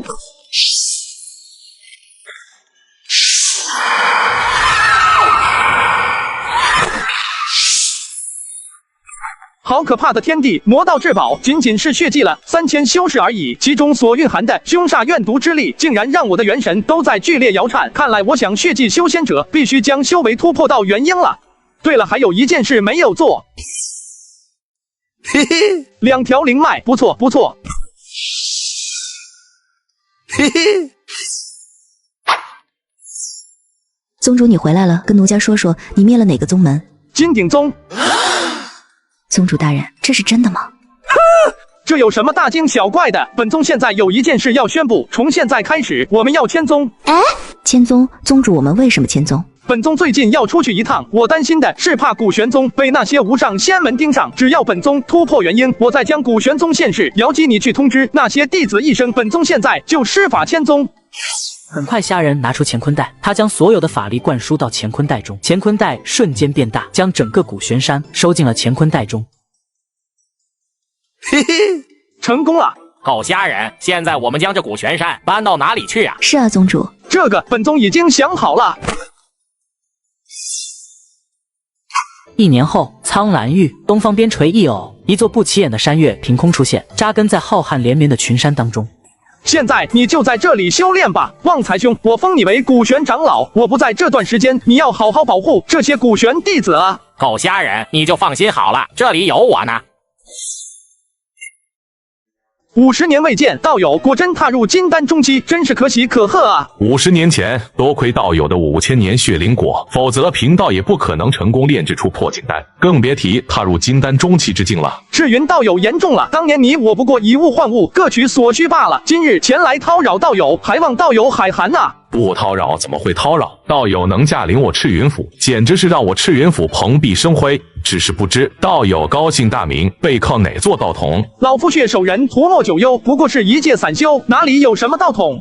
血手人涂墨九幽。听到虾人自报家门，赤云道人仔细思考，可却想不起在苍兰域有这么一位魔道人物。不过赤云道人也不再想，毕竟苍兰域太过浩瀚了，他不知道对方的名号也理所当然。原来是莫道友，早就听闻道友大名，更是让贫道如雷贯耳。今日一见，莫道友风姿果然非同凡响。快府中叙话。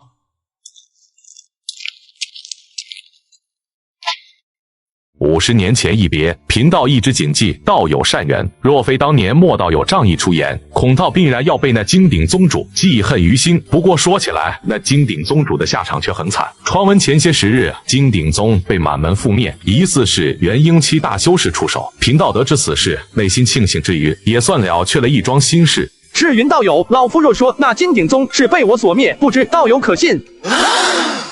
当虾人这句话入耳，赤云道人只感觉脑子轰鸣炸响，连脸上的笑容都凝滞不动，并且怔怔地看向虾人。道友果然修为高深，那金鼎宗主当年一世压人，可偏偏竟然敢招惹到道友，简直死不足惜。只是不知道友前来寻我所为何事。不过道友可以放心，只要贫道能够做到的，道友尽管开口，贫道定然义不容辞。赤云道友，老夫还真有一件事要麻烦你。这件事其实对你来说很简单，便是有关噬魂谷的事情。噬魂谷，莫道友，当年贫道的确侥幸获得一只幼年期的噬魂谷，可也仅仅只有一只而已，并且已经换给了道友。贫道手中并无第二只魂骨啊。道友莫要误会，老夫自然是相信道友的。老夫此次前来贵宗，只是想知道赤云道友当年在哪里得到的这只幼年期的噬魂骨而已。这个道友，你是信不过老夫吗？不，莫道友误会了，贫道怎么会信不过道友呢？并非贫道不说，而是那个地方可不是那么好去的。赤云道人赶忙讲述起当年他是如何得到那一只幼年期噬魂骨的。原来100年前，赤云道友为了采摘炼制破镜丹的辅药，便云游到了陨魔池这座无上魔宗的最外围。陨魔池9尊霸主级势力之一，其凶力魔威震彻整座苍兰域，绝对可以堪称苍兰域第一魔道宗门。除了10万妖山外，其他霸主级势力都要对陨魔池忌惮3分。赤云道友多谢了，既然已经知道噬魂谷群的所在，那老夫也便告辞了。莫道友，听贫道一句劝，你可千万不要打那陨魔池噬魂谷群的主意啊！道友放心，老夫自有主张。今日叨扰道友，来日有缘咱们再见。好家伙，这是哪里来的老魔头，竟然连陨池的主意都敢打！怪不得修仙界常说，这些魔道修士一个比一个狠辣。不过这个老魔头则对自己更狠，为了噬魂谷群，竟然连陨魔池他都敢去。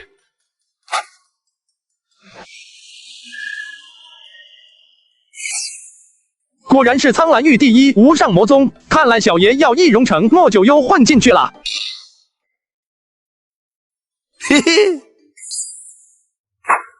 这位道友是想加入我陨魔池吗？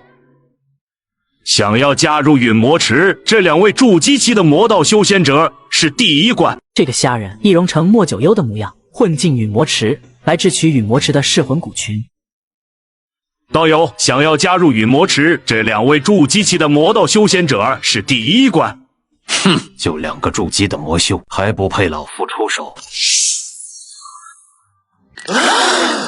是金丹修士，前辈里面请。好家伙，又来一个老魔头，这回可有好戏看了。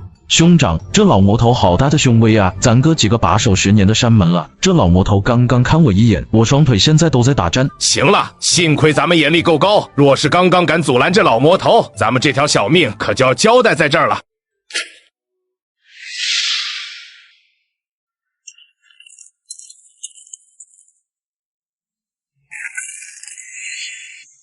道友，请留步，不知道友是否要加入我陨魔池？家人看了一眼他们的修为，没有废话，直接动手。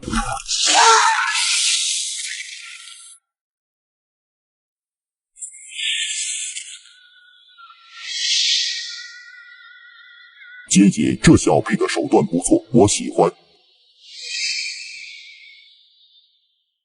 这个老魔头也太狠了吧！不行，我要给下一关的兄弟传讯说一下，让他们小心点。咦，你换手机啦？挺贵吧？不贵，转转的二手很划算。我这台苹果13 Pro 只花了2000多，比新款16便宜了一大半。关键现在新款升级不大，半价买二手才更划算。这么便宜，靠谱吗？当然，转转是知名二手大平台，手机都经过多轮标准化严格质检，比一般的二手更靠谱。上面的苹果手表也很不错，买靠谱的二手，我推荐转转。真不错啊！我现在就转转。很快，虾仁就来到第4关。虾仁没有一句废话。第4关，2位金丹后期的魔道修士还没开口，直接被他祭出的阴阳子母白骨剑斩为2截，并且活生生的捏爆了2人的残魂，继续朝第5关去。好狠的老脚，这是哪里来的同道中人？姐姐，关这道有魔气醇厚的让我心悸，也不知他修炼的是何等魔功，竟然这般可怕。这老魔头绝对不简单，没看刚才他赶了那2位金丹后期魔修，根本不费吹灰之力嘛。不过这老东西真是狠毒的可以啊，宰了这2人竟然连残魂都给捏爆了，这是连转世投胎的机会都不给了啊！姐姐，这小辈好浓郁的凶杀戾气啊！看来我陨魔池又将增添一位大将级人物了。这人且心黑手毒，不留活口，且一身魔功纯正至极，还是金丹大圆满的修为。这小辈若是能破丹结阴，咱们陨魔池可真就大兴了。现在话说早了，破丹结阴哪有那么容易？你也不看看这些小魔头们，一个个都是金丹大圆满，可谁又能结阴成功？说的也对，我等魔修不比那仙门修士，其结阴雷劫更加恐怖，嘎的人太多，有伤天和啊。3位元婴期魔道老祖议论出声，不过都朝山下的虾仁看去，看看他能否闯过这第5关。道友止步吧！不错不错，道友果然有些本事，竟然闯到我兄弟2人这一关。虾仁终于停了下来，同样用一双凶厉血眸在看向玄煞2老，并指嘴角弓微出一股阴毒玩笑之色。2位金丹大圆满，而且还气息相连，法力泛出3、4倍之多。说实话，2人修为虽强，可虾仁并没有放在眼里。可以说虾仁不用法宝，一巴掌下去都能拍死这2人。可是如果他真这么做的话，是会引起元婴期魔道老祖的怀疑。金丹大圆满可以很强，但绝对不能强得这么离谱。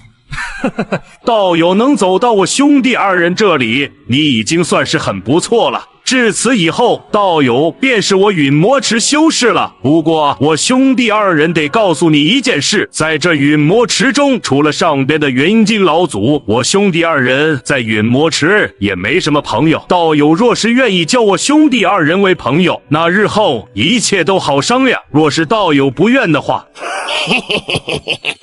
魏无涯和魏无疆嘿嘿一笑，一双碧绿鬼眸在微眯，看向虾仁的眼神划过一抹凶厉阴鸷之色，是警告、威胁。玄煞2老这是在给虾仁一个下马威。行了，该说的话我兄弟2人都说完了，现在你可以进去了，去见咱们那元婴期老祖吧。哼，可惜虾仁并没有领玄煞2老的人情，更没有走过第5座山门，反而发出一声阴毒的怪笑。你们2个小杂碎说完了吗？说完了，老夫便将你们这2个小兔崽子拧成麻花，好不好？哼，你个老不死的东西，你可知道你在说什么？我兄弟2人好心让你通关，可你这老不死的东西，竟敢辱骂我兄弟2人！哼，2个小崽子，哪里来的那么多的废话？看，好胆！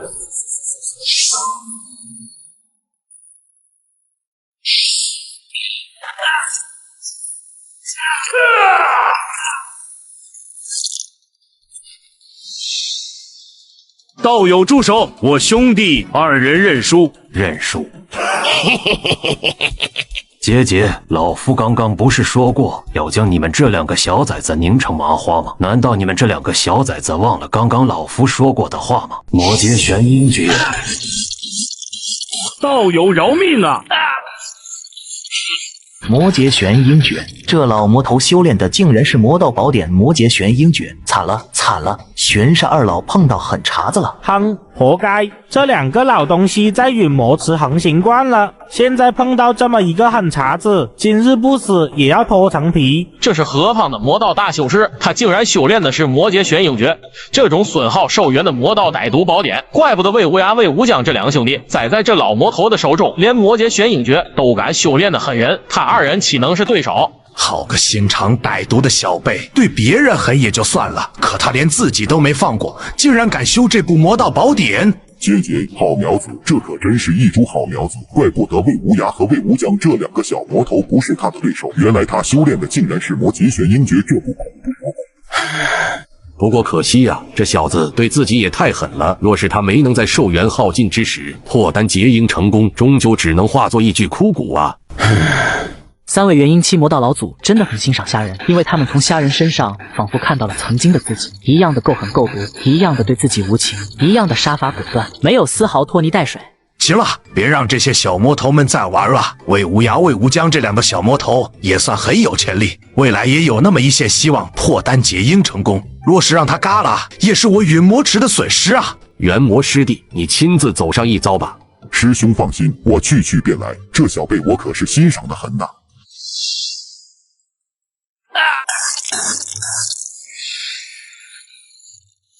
行了，你这小辈也算玩够了，更夺了这两个小崽子的储物袋，便给他二人留条小命吧。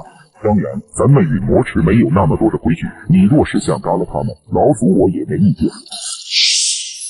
前辈是老祖我元魔道人，你这小辈十分符合老祖我的口味。日后在陨魔池乃至在外面的苍兰域，有什么麻烦报我元魔道人的名号。既然你加入了陨魔池，那咱们就是一家人了。日后老祖我罩着你。元魔道人这位元婴期魔道老祖，在整个苍兰域都凶名赫赫，其手段心性歹毒的令人胆寒，更曾创下连灭108宗的记录，最终惹得三尊霸主及无上仙门联手追杀。可因为他最终加入了陨魔池，此事才不了了之。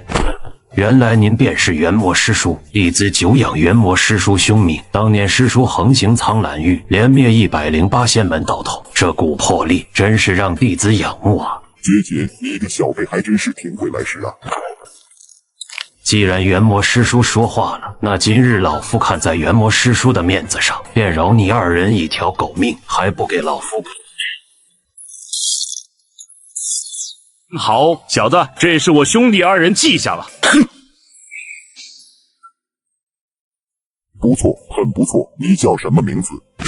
弟子姓莫名九幽，人送外号血手人屠，倒是让元魔师叔您老人家见笑了。血手人屠莫九幽，不错，不错，不错，好，好，好。元魔道人喃喃一语，而后抚掌赞叹，一连说了3个不错和好字。而这一幕也让一众老魔头和小魔头们骇然相看。要知道，能被元魔道人如此称赞的人，可谓少之又少。九幽了，你初来陨魔池，一切都还不太了解，老祖我也没什么可送你的。这部九诀摄魂血咒便送于你吧。想当年老祖我在金丹大圆满之时，可是凭借这部咒术无往不利。今日你我有缘，便将这部九诀摄魂血咒送于你，你可要好好勤加修炼，莫要让老祖我失望啊！小九，奴家在，还请元魔师叔吩咐。九幽了，小九，这个炉鼎就送给你了，也算是老祖我送你的第2件礼物。要知道，小九不仅是金丹初期炉鼎，他可还是个处子之身啊，连老祖我都没舍得碰他一根手指头啊。多谢元魔师叔恩赐，若日后元魔师叔您老人家有用得到弟子的地方，弟子定然听从您老人家的调遣。好，小九，从今以后你便是九幽的人了。咱们陨魔池的情况，你便详细的告知九幽吧。奴家遵元魔师叔法旨。至于九幽修炼的地方，老祖便将血云峰赐给莫九幽。从今以后，莫九幽便是血云峰主。九幽了，在陨魔池有什么不懂的事情，你尽管询问小九就是。老祖我可期待你未来破丹结阴成功，再让我陨魔池更上一层台阶啊！奴家软玉久拜见主上，从今以后，奴家可就是您的人了，您可要好好联系奴家哎。小美人儿，咱们走吧。真是好一朵白菜被猪给拱了，好好的一朵鲜花插在了牛粪上，真是白瞎了这么一个绝色大美人，竟然就要被这糟老头子给糟蹋了。是啊，好好的一位绝色妖姬的大美人儿，竟然便宜了这个残暴歹毒的糟老头子，真是可悲又可叹啊！行了，都别在这算了，我等魔道修士不重外表，只看修为境界。你还有什么外表啊？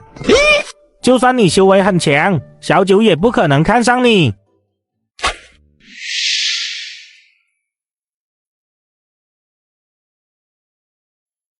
小美人儿，他是谁？他呀，他是上一任血云峰主，不过在100年前因为破丹结印失败，连结印雷劫都没引来，便生死道消而亡了。原来如此。虾仁了然点头，而后黑袍大袖一卷，一道炸碎声传来，这具枯骨直接化为飞灰消散而去。主上，您真英武！主上，您还不为人家宽衣解带吗？小美人儿，看来你很急啊。主上，奴家可是您的人了，您可要好好联系奴家呀。小九这么急的原因是他学习了一套极其阴毒的采阳补阴之法，这套魔功的名字叫做阴阳颠倒合欢功，这套功法极其歹毒，一生也只能动用一次，乃是双修之时，可以吸尽难修所有修为。小美人儿，你想没想过一件事？为何元魔老祖要将你送给我呢？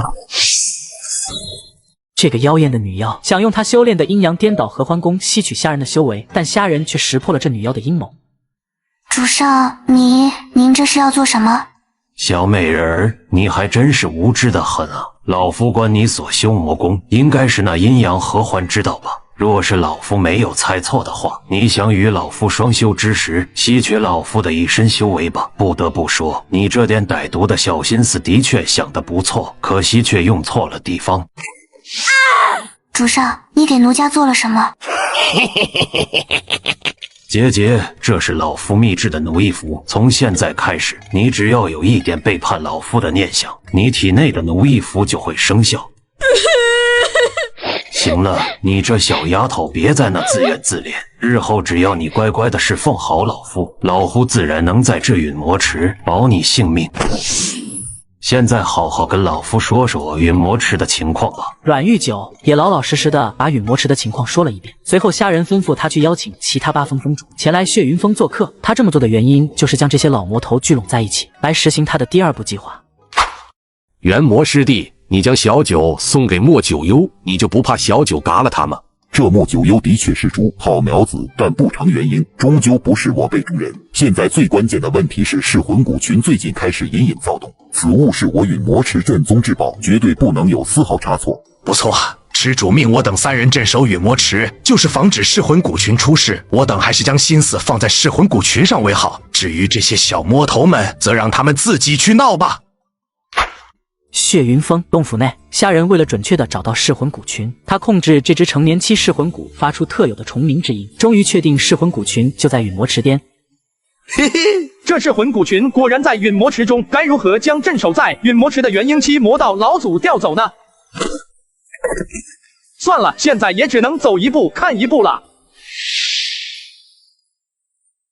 主上，我回来了。事情办完了。主上，您的面子可是真大，那些老魔头纷纷答应前来参加您摆下的盛宴。不过那8位峰主没给老夫面子是吧？不瞒主上，玄沙二老倒是答应赴宴，可其他7位峰主却全部拒绝了。无妨，你先下去吧。是，主上。看来还得小爷亲自出马了。好一个莫九幽，咱们这次算是丢脸丢到家了。行啊，丢脸就丢脸吧，总比嘎在这老魔头手上要好。若非元魔师叔出现，咱俩现在只怕嘎的渣都不剩了。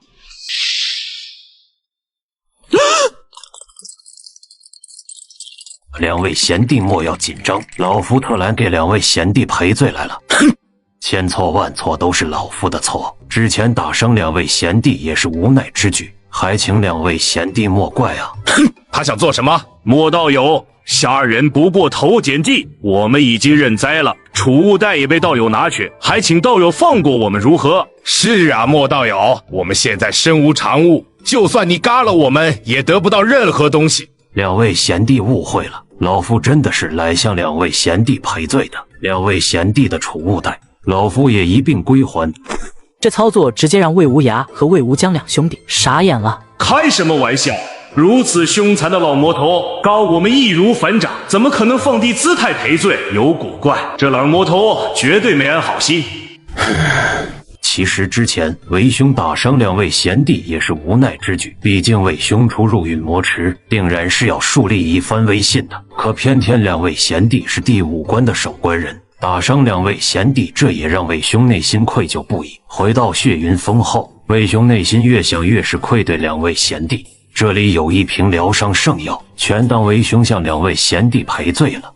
莫九幽，你到底想做什么便直说吧，真当我们是3岁孩童可欺？不错，虽说我们不是你的对手，但你何必在此戏耍我等？两位贤弟，不管你们信不信，老夫今日登门是真想化干戈为玉帛，与2位交个朋友。若是瞧得起老夫，日后咱们兄弟相称，你们玄煞2老的事，就是我莫九幽的事。在陨魔池这地界，谁敢欺辱你们，就是与我过不去。寂静，死一般的寂静。看着虾仁肃穆郑重的表情，还有他那掷地有声的话语，魏无涯和魏无疆兄弟两人面面相觑，眼底升起惊疑不定之色。但不得不说，玄煞2老也是魔道大修士。仅仅内心惊诧一番过后，便逐渐冷静了下来，并且看着虾仁真诚的嘴脸，兄弟2人眼珠一转，隐隐想明白了些什么。莫大哥真想与我们交个朋友？那是自然，魏兄初到陨魔池，但却十分欣赏两位贤弟的修为。若是两位贤弟愿意，咱们以后就是朋友了。若两位贤弟瞧得起为兄，那便称呼为兄一声莫大哥。日后咱们在这陨魔池中，也可以同富贵共进退。莫大哥既然瞧得起，我们自然愿意。莫大哥出来可能不了解陨魔池的情况，但凡用得上我兄弟2人的地方，尽管开口。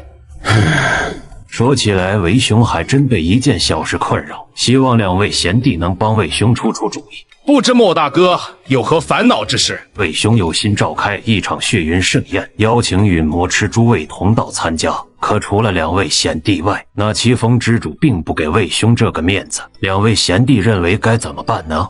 这怎么，两位贤弟没有什么好办法吗？不给莫大哥面子，就是不给我们面子。只是我们虽有心帮莫大哥立威，但那七峰峰主修为都比我们高，我们怕是心有余而力不足啊。是啊，莫大哥，我们连您都打不过，哪是那7位峰主的对手？两位贤弟这是说的什么话？魏兄何时说过要两位贤弟帮我对付另外7位峰主了？那莫大哥的意思是，这是三节陨魂香。何谓3节陨魂香？说起来，3节陨魂香可就有些来历了。此物是以万年毒株3光煞原木为主药，配以数十种天地灵毒辅药炼制而成的一种阴毒之物。3节陨魂香说是一种歹毒至极的之物，倒不如说是一种魔道之宝，可以达人于无形当中。莫大哥，您可别开玩笑，您没事拿出这3节陨魂香做什么？是啊，莫大哥，我们对您向来敬仰，这3节陨魂香还是收起来吧。两位贤弟这是做什么？不过区3节陨魂香罢了，两位贤弟何必大惊小怪？不瞒两位贤弟，这3节陨魂香是魏兄送给两位贤弟的。莫大哥此言当真？有了它，我们在陨魔池也能横着走了。为兄想请两位贤弟亲自走一趟七峰，再次邀请那7位峰主一番。如果他们再不给为兄这个面子，那两位贤弟应该知道怎么做吧。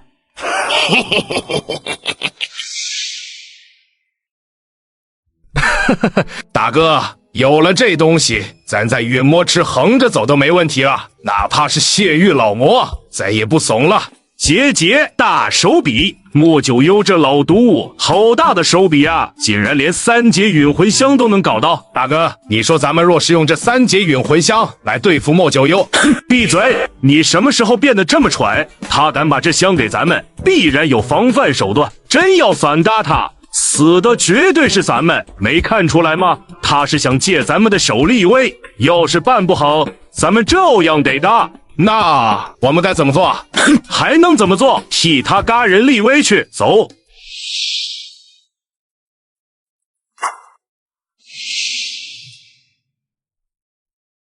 你们两个小崽子不好好在你们玄煞峰待着，来老夫的血域峰做什么？雪域道友，虽说你修为的确高深，我们不是你的对手，可你一口一个小崽子的称呼我二人，是否有些欺人太甚了？家人拿出3节陨魂香收服魏家兄弟，还派他俩去打雪域老魔。雪域老魔，我们不想和你废话，今日奉莫九幽道友之命来请你参加血云盛宴。哈哈哈哈哈哈！有意思，之前小九便来过一次，老夫看在元魔师叔面子上没动他，回去告诉莫九幽，老夫没空，有胆让他亲自来血域风请。雪域老魔，你还真是给脸不要脸！哈哈哈哈哈哈！你以为就这么一个笼子就能困住老夫吗？你俩还真是天真。血域老魔，别白费力气了，这是莫道友亲赐的锁魔龙，专为嘎你量身定做。是什么味道？是3节陨魂香。哈哈哈哈哈哈！节节血域老魔，平日嚣张惯了，今日栽在我们手上，算你倒霉。大哥现在怎么做？走，我们去邀请另外7峰的老魔头。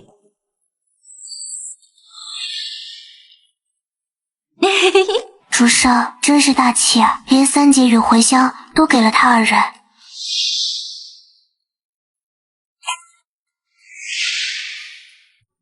主上，我回来了，魏无涯将血域老魔嘎了。节节，血域老魔会被嘎，也是在老夫的意料之中。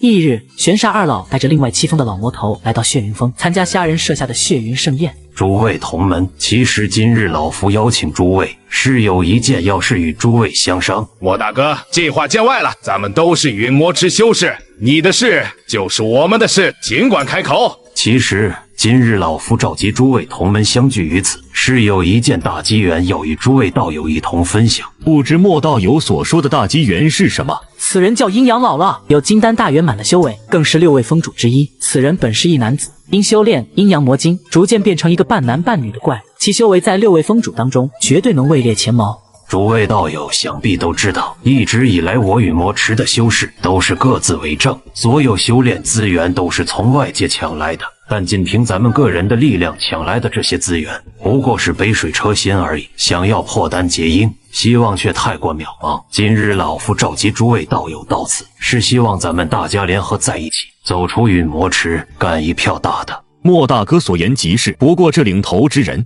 阴阳姥姥同贯试探出言，不过却没有继续说下去。可是群魔的目光全部火热地聚焦在虾人的身上。老夫不才，若是诸位贤弟贤妹瞧得起老夫，咱们就结为同盟，这个盟主之位，老夫就当仁不让了。莫大哥，我兄弟二人没啥说的，您直呢，我们二人就杀到呢。小妹不才，愿听莫大哥的调遣。此女名叫九煞魔姬向驱烟，其修为更是金丹大圆满的魔道大修士，并且手段残毒的可怕，更是九煞峰主。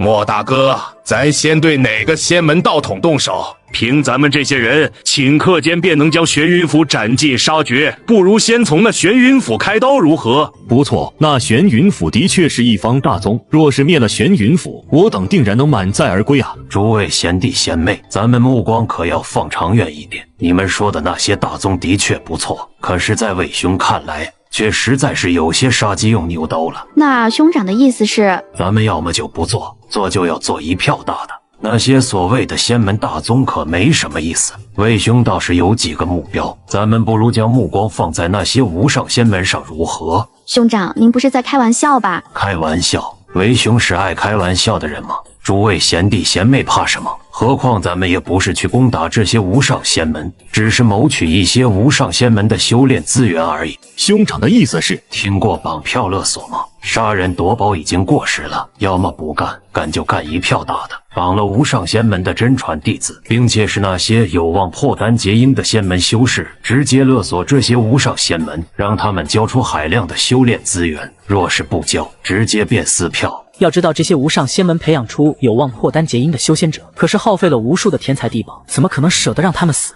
莫大哥可是那元婴期修士，这件事无需忧心。无上仙门有元婴期修士，可他们也要掂量掂量咱们陨魔池身后的元婴期魔道老祖。其实虾仁这么做的原因是让这些无上仙门和陨魔池产生剧烈的矛盾，这样镇守在陨魔池的元婴期魔道老祖才会出面，到时他才能在混乱当中浑水摸鱼，收取陨魔池中的噬魂骨群。莫大哥说的不错，要干就干一票大的。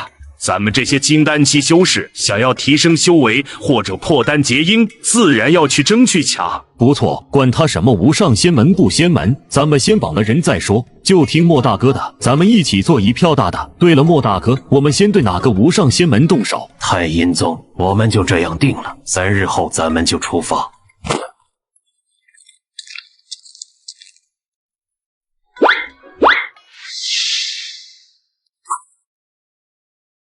什么？血域那小魔头被嘎了？还是那莫九幽只是魏无涯和魏无疆兄弟二人做的？姐姐，不错不错，我就说莫九幽这小子是个人才，没想到他连血域这小魔头都给弄嘎了。莫九幽这小辈的确有些手段，就看他未来能不能破丹结阴了。不过我也非常好奇，这莫九幽没有亲自出手，反而是派那玄煞两兄弟去嘎了血域，看来用的应该是某种歹毒至极的秘宝才是。3位元婴期魔道老祖相视一笑，并没有因为血域老魔的死去责备虾仁，因为陨魔池历来传统就是如此，弱肉强食，适者生存，能活下来的人才是最强者，至于那些死去的人，只是他人脚下的一具枯骨罢了。3位老祖明鉴，弟子还有一事不知当不当讲。这血手人屠莫九幽召开血云盛宴，并且邀请我等。黑风老魔不敢怠慢，迅速将血云盛宴的事情讲出。随着黑风老魔不断叙述，3位元婴期魔道老祖面容古怪，而后眼底纷纷呈现出惊叹之色。启禀老祖，并非弟子在背后说那莫九幽的坏话，可若是他真的带领群魔走出陨魔池，只怕会给我陨池惹来大麻烦啊！那太阴宗毕竟是无上仙门，我陨魔池……黑风，知道你为什么一直都不能破丹结阴吗？弟子愚钝，还请老祖教诲。哼，就是因为你的心性阴险狡诈有余，可这道心却太弱了一些。我被魔道修士，不去争，不去抢，不去杀，如何能够破丹结阴成功？莫九幽的确胆大包天，竟然敢打太阴宗的主意，可他这份心性的确是上上之资，连无上仙门的主意都敢打。仅仅是这份胆大凶厉的心性，足以让他破丹结阴几率提升5成之多啊！你下去吧，区区一个太阴宗而已，纵然杀了抢了他们又能如何？难道太阴宗还敢对我陨魔池兴师问罪不成？不成器的东西，此生无望结阴的。阴险狡诈有余，一颗道心却狭隘至极，此人的确无望结阴了。下人打太阴宗的主意时，想得到太阴宗的太阴真解来破解古玄真人的真言。3日后，一众陨魔池魔修来到太阴宗的一座灵脉矿山当中。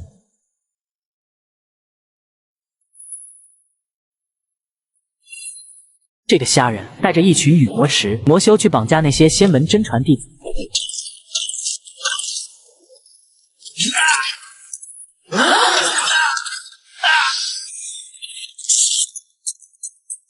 何方妖人敢在我太阴宗的地盘撒野？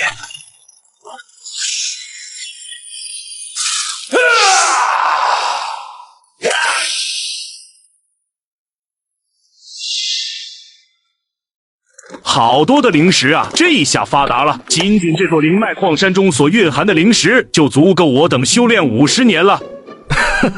不愧是太阴宗的灵山矿脉，这极品灵石竟然如此之多。姐姐，不虚此行，真是不虚此行啊！莫大哥，所有灵石都搜刮完了，还有太阴宗修士身上的储物袋也全部在这里，咱们是不是马上离开这里？是啊，莫大哥，为防东窗事发，咱们还是速速离去为妙。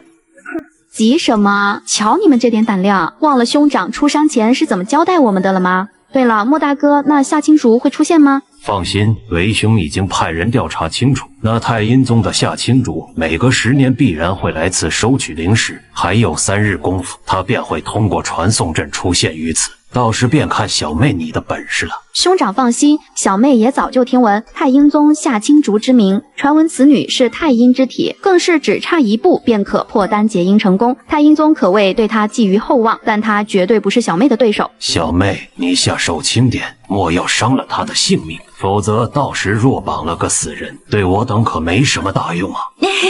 兄长放心，小妹明白。3日后，灵山矿脉当中，一座传送阵在发光。只见一道倩影从传送阵走出，此女就是夏青竹，她是太阴宗真传弟子，也是为数不多有望破丹结阴的存在，并且将太阴真解修炼到极其高深的地步。发生了什么？怎么这些师弟都遇害了？你们是什么人？为何会在我灵山矿脉当中？夏青竹是吧？你是乖乖束手就擒，还是等着我们将你擒下？你是陨魔池的阴阳姥姥童贯。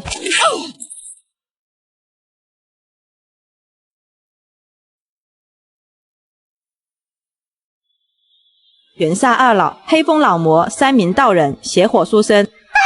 这一刻，夏青竹连拼死一搏的心思都没有了，因为面对群魔觊觎，他知道自己拼死一搏也只是个笑话罢了。老魔头们，士可杀不可辱，今日我夏青竹纵然一死，也绝对不可能落在你们手中。你是谁？节节，老夫血熟人涂墨九幽，今日请道友来此，是想道友帮老夫一点小忙。刚刚老夫的诸位贤弟贤妹对道友不敬，还请道友莫怪啊。莫道友，我太阴宗和你们陨魔池井水不犯河水，难道你要挑起两宗纷争不成？哼，道友，你这是在用太阴宗威胁老夫？你们这是做什么？小丫头，老夫劝你最好不要用太阴宗笑我，否则……说吧，你们到底想做什么？刚刚老夫说了，只是想请你帮个小忙而已，至于是什么忙，慢慢你就知道了。小妹，这小丫头就交给你看管了，咱们走。莫大哥，你不是说要绑票勒索吗？现在已经抓到太阴宗的夏青竹，咱们是不是让此女给太阴宗打道传讯玉符啊？是啊，莫大哥，咱们已经绑了这女娃子，此刻应该找个地方隐藏起来，等太阴宗拿赎金换人呢。不急，我们现在去太阳宗，绑了太阳宗的天骄再说。莫大哥，我们绑了太阴宗的夏青竹就已经够麻烦了，你现在还要去太阳宗？哼，瞧你们那点出息，咱们群魔出山，难道仅仅只用此女勒索太阴宗一番？这岂不是大材小用？之前为兄不是告诉过你们，咱们要干就干一票大的，一个也是绑，两个也是绑，不如再绑一个太阳宗的真传弟子。莫大哥，您不是在开玩笑吧？莫大哥，千万不可啊！招惹一个太阴宗也便罢了，可若是再招惹太阳宗，哼！瞧你们俩那点出息，招惹便招惹了，难道仅仅绑了一个夏青竹你们就满足了吗？我被魔道修士，向来行事百无禁忌，若前怕狼后怕虎，何时能破丹结阴成功？莫大哥说的不错，反正已经招惹了太阴宗，也不差那太阳宗了。小样，上了我家老魔的这艘贼船，哪有那么容易下去？好了，我们现在就去太阳宗。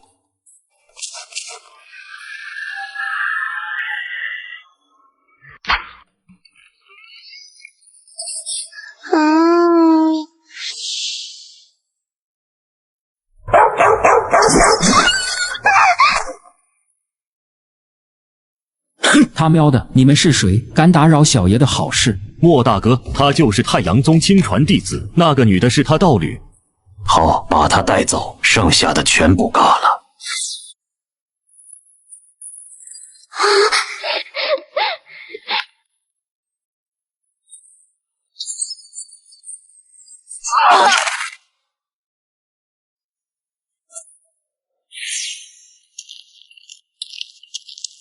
你们几个去把那些无上仙门的真传弟子绑来，老夫先回去威胁他一番。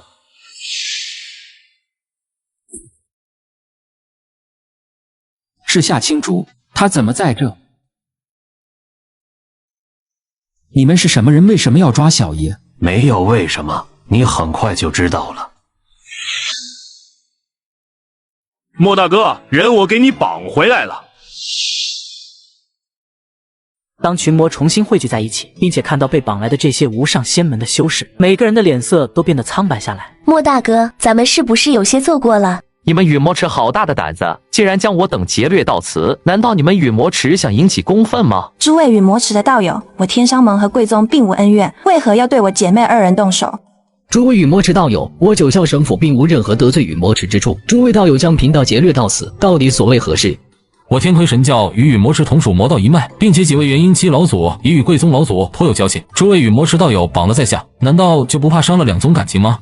莫大哥，不如都放了吧。是啊，兄长，这件事可非同小可啊。莫大哥，咱们不能再继续错下去了。若是真引起这些无上仙门的公愤，咱们可没有好果子吃。群魔无法淡定了，纷纷传音对虾仁劝解道。可惜虾仁直接将群魔的劝解无视了，他反而大步来到这些无上仙门的真传弟子面前，并且在所有人惊愕的目光中，将这些无上仙门弟子的储物袋夺到手中。这仅仅只是他们储物袋中的东西，诸位贤弟贤妹要是不要。群魔瞬间从贪欲中清醒过来，可是看着如山般的修炼资源，还有那元婴期才能炼制的宝丹，每一个老魔头眼珠子都红了。像小妹，这颗天丛宝丹可是元婴期炼制出的宝丹，你身上血煞气息浓重，若是破丹结婴之时，结婴雷劫将异常恐怖。可服下这颗天丛宝丹，便能洗涤你身上的血煞气息，你想不想要呢？潼关，这颗阴阳宝丹能调理阴阳魔气，若是你服下这颗宝丹，从此以后便能恢复男儿身，更能让你的魔功大成，从此以后也不会被人耻笑为不男不女的老怪物。这颗阴阳宝丹你想要还是不想要？玄阴癸水旗，这可是金丹期极品法宝，可布置出玄阴癸水大阵。此法宝乃极阴玄煞之物，正好与你兄弟二人的玄煞鬼体相辅相成，足以帮你兄弟二人抵挡3成的极阴雷劫。你兄弟二人不会告诉为兄也不想要吧？这魏无涯和魏无疆两兄弟面色犹豫，可却早已心动之极。接下来的一幕让人错愕，但却也让人暗暗惊骇。虾仁不断从抢来的这些修炼资源当中拿出一件件宝物，来到一众老魔头面前，开始介绍起这些宝物的功能和作用，只引得一众老魔头目光赤红，呼吸都开始变得急促起来。诸位贤弟贤妹，魏兄这个人很公平，这些抢来的修仙资源定然是要按功劳大小进行分配的。不过魏兄看诸位贤弟贤妹刚刚都有些后悔了，魏兄自然不会勉强诸位，若是现在有人选择退出，那魏兄自然应允。不过这些宝物嘛……虾仁看向一众老魔头们，个个都是无动于衷。诸位贤弟贤妹，魏兄要提醒你们一句，现在抢来的这些东西仅仅只是冰山一角而已，这些肉票才是最大的宝物。就这些无上仙门也舍不得他们死，定然会拿无法想象的赎金来交换他们，比如太阴宗的太阴神水，太阳宗的太阳真解，离天神朝的元天宝丹等，你们好好考虑考虑吧。兄长，我愿意留下。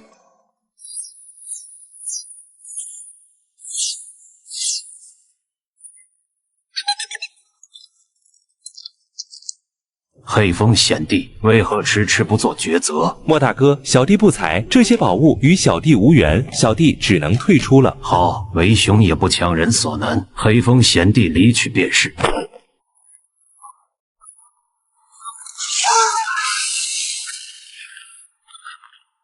桀桀想回羽魔池通风报信，好狠毒的老东西啊！群魔站立无声，更是隐隐感到了后怕。他们并不是因为黑风老魔的死而畏惧，真正让他们感到畏惧的，则是虾仁喜怒无常、凶残至极的手段。诸位贤弟贤妹都看到了，并非为兄心狠手辣，而是黑风贤弟想回羽魔池告密，此种做法实在是不可取的很呐。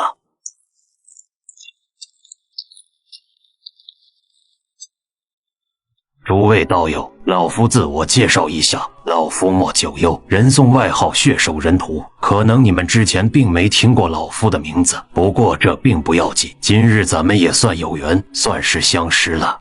哼，莫九幽，我劝你还是就此罢手吧。我乃离天神朝大皇子，你现在放了我，我离天神朝就当什么事情都没发生过。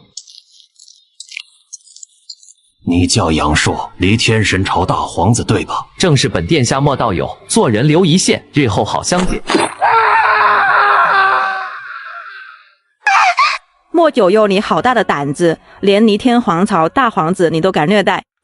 我现在就传讯离天皇朝，让他们派人来嘎你。咦，你换手机了，挺贵吧？不贵，转转的二手很划算。我这台苹果13 Pro 只花了2000多，比新款16便宜了一大半。关键现在新款升级不大，半价买二手才更划算。这么便宜，靠谱吗？当然，转转是知名二手大平台，手机都经过多轮标准化严格质检，比一般的二手更靠谱。上面的笔记本也很不错，买靠谱的二手，我推荐转转。真不错啊，我现在就转转。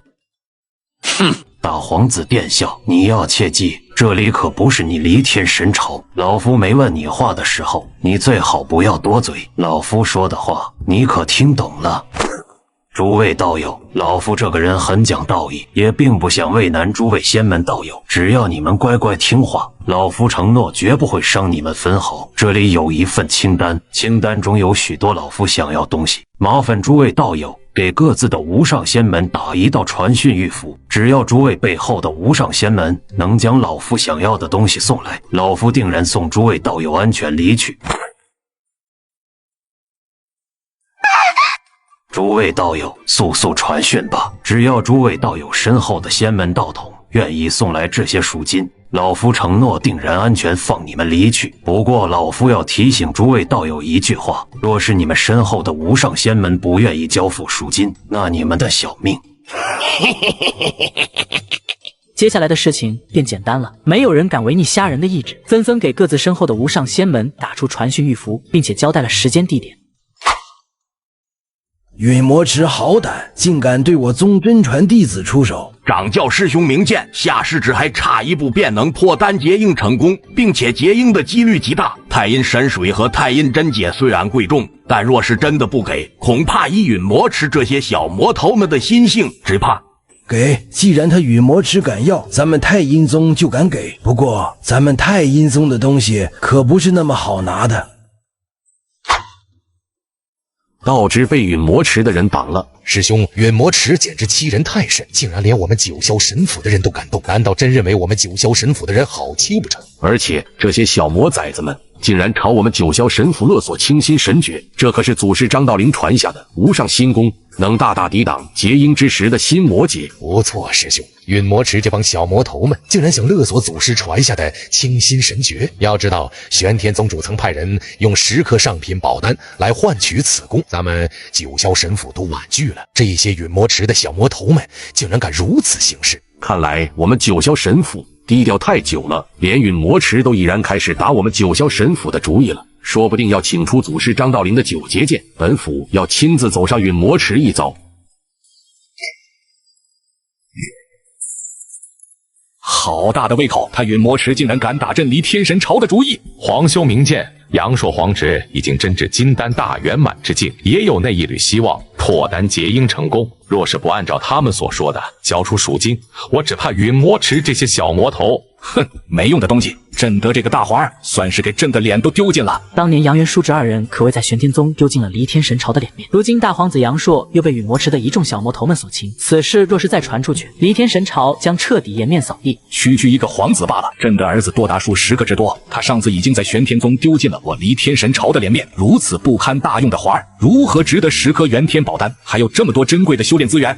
皇兄的意思是，区区一个皇子罢了，舍弃便舍弃了。朕就不信他陨魔池真敢杀了朕的环，若是他们真有这个胆子，那我离天神朝自当要向陨魔池讨个公道。皇兄三思，杨硕还是有那么一线希望破丹结阴的。若是他真出现意外，岂不是我离天神朝的损失？行了，朕自有分寸。掌教师兄，陨魔池这是什么意思？连我教的弟子都劫持，并且还索要我教的九幽镇魂咒和别的咒法之术。不错，我天魁神教历来和陨魔池交好，他们这是想做什么？我传讯过去问下。有意思，天魁老怪物竟然给我传来消息，难道天魁老怪物发现了某个秘境不成，想找我陨魔池一起探索不成？元魔道人微微一笑，拿起传讯玉符便看了起来。可他这一看不要紧，下一刻脸色直接凝滞不动。元魔师弟，发生了何事？你们自己看。好家伙，这群小魔头竟然劫掠了天魁神教的阴九月师侄！这些小魔头怎么敢的？难道不知道天魁神教与我陨魔池颇有交情吗？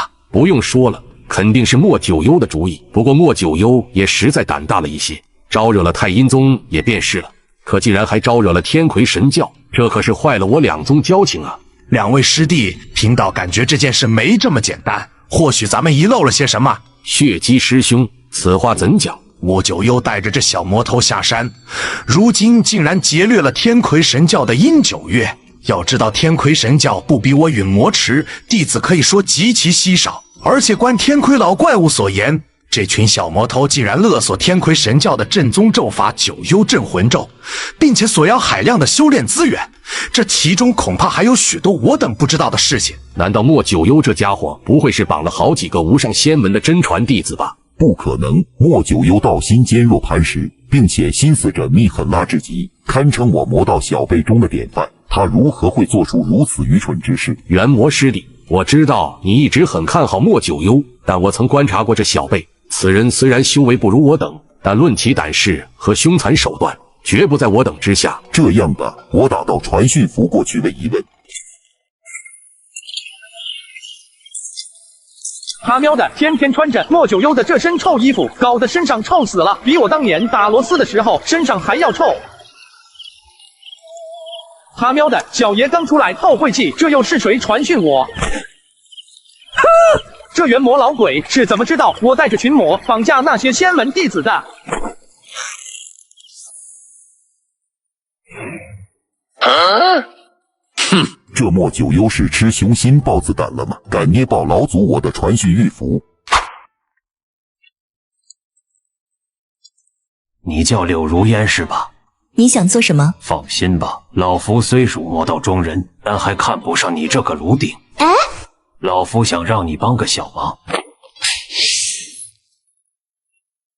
虾人直接为柳如烟松绑，并且恢复了他一身的法力。你已经被老夫种下了九绝摄魂血咒，哪怕相隔天涯海角，只要老夫一念一动，也定能让你魂飞魄散而亡。我劝你最好不要动歪心思。这九幽摄魂血咒是一种极其歹毒的禁制之法，哪怕元婴期大修士想为你破解，触发禁制也会让你形神俱灭而亡。这是你的好姐妹吧？看着很韧，尤其是那个魏无涯很好这一口。好吧，我答应你，说吧，要我怎么做？老夫要你。虾人暗中传音，开始交代柳如烟该怎么去做。直至半个时辰过后，柳如烟目光复杂的看向虾人，眼中满满都是惊悸之色。很快，柳如烟离去了，他也彻底成为虾人的傀儡，带虾人和群魔去收取赎金。莫大哥，万一这小丫头真引来了元婴期大修士，我等可就惨了。是啊，九绝摄魂血咒虽然厉害，但元婴期大修士未必没有破解之法。正所谓富贵险中求，一切都在魏兄的掌控当中。难道我不派他去？让诸位贤弟贤妹去吗？听闻此言，群魔惨惨一笑，赶忙闭口不言。不过每一个老魔头脸上都有着担忧之色，毕竟已经走到这一步，他们也是退无可退了。原来是太阴宗的名爵道友，也太阳中的离火道人。诸位道友，难道当年就是此人来到朱蒙之地，帮虾人灭了浩云宗，而这也让虾人付出了一颗增寿宝丹为代价，为林天河续命500载。不得不说，陨魔池好大的胆子，竟敢招惹我等无上仙门。陨魔旗想做什么？难道陨魔旗想引起我等无上仙门的公愤吗？哼，陨魔池怎么敢当？咦，柳师侄，拜见林天河老祖，拜见诸位前辈。柳师侄，你怎么会出现在这里？你不是和青竹师侄被那群小魔崽子们给掳走了吗？老祖明鉴，弟子的确是被陨魔池的人掳走了，不过那么九幽却让我来此收取赎金。很快，柳如烟赶忙将事情经过讲出，并且告知了自己已经被莫九幽种下了九绝摄魂血咒的禁制。禀告诸位老祖，那么九幽交代弟子告诉诸位老祖，若是想这些仙门弟子安全回归，便将他要的东西交给弟子，而后转交给他，他便会立刻放人。如若不然，不然什么？不然他便要撕票。哼，好胆！诸位老祖明鉴，那么九幽交代，若是我3天之后还不回去，那他便要将所有人都嘎了。小姑娘，接着。五雷道友，你们九霄神府莫非怕了陨魔池不成？既然真的愿意拿出这么多宝物来赎人，我九霄神府的东西不是这么好拿的。既然陨魔池敢要，我九霄神府便敢给。我大阴中也给。另外几家无上仙门的人看见五雷道人交了赎金，他们也纷纷开始交赎金了。你们交，我黎天神朝就不交。若是陨魔池真敢撕票的话，那我黎天神朝也不是吃素的。小姑娘，你可以走了。柳如烟点了点头，闪现离开了。东西都给你带回来了，放人吧。好东西，全部都是好东西。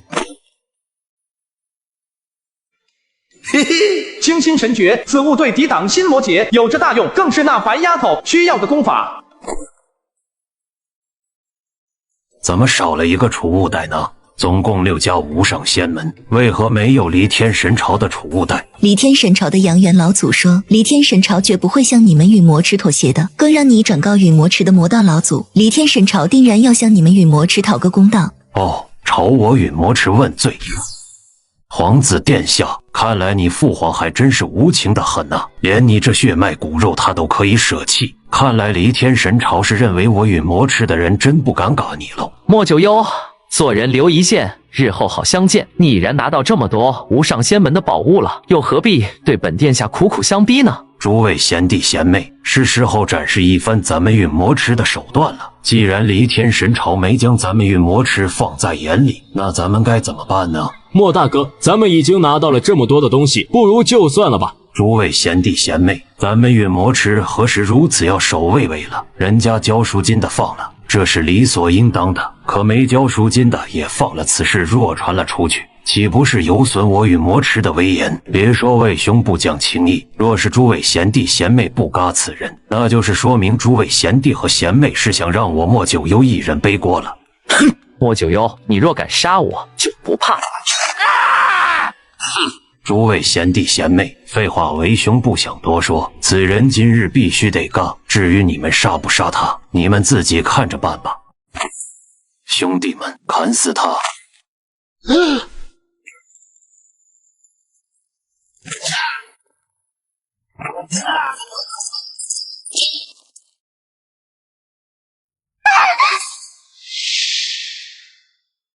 好了，你们可以走了。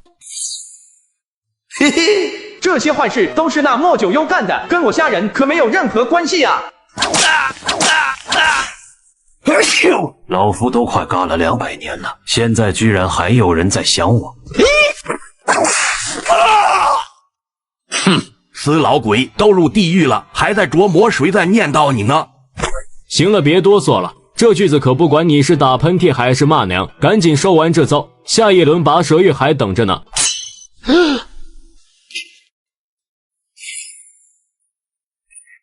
拜见诸位老祖。好，回来就好。诸位小友可曾看到我那侄儿杨硕？难道陨魔池这帮魔崽子们并没有将他放出吗？一提到黎天神朝大皇子杨硕，一众无上仙门弟子眼中纷纷流露出为难之色，但在场的元婴期老祖却看懂了一众弟子眼神中的含义。诸位小友有话但说无妨。杨硕嘎了，我那杨硕侄儿嘎了。启禀杨元老祖，杨硕殿下的确嘎了，而且是被陨魔池这群魔头一起打得形神俱灭而亡的。那血手人屠莫九幽说了，他做人言而有信，既然黎天神朝不送来赎金，那他也只能将杨硕撕票了。好胆啊！诸位道友，陨魔池欺人太甚，待本王将此事禀告给我朝和兄，咱们也该向陨魔池讨个公道了。陨魔旗确实做得太过了，虽然陨魔旗号称苍兰玉第一无上魔种，可我等无上仙们也不是那么好气的。诸位道友，这件事是陨魔池挑起的，咱们定要登门讨个公道。几位元婴期大修士商量一番，约定好1个月后共同前往陨魔池讨个公道，随后便带着自家弟子离开了。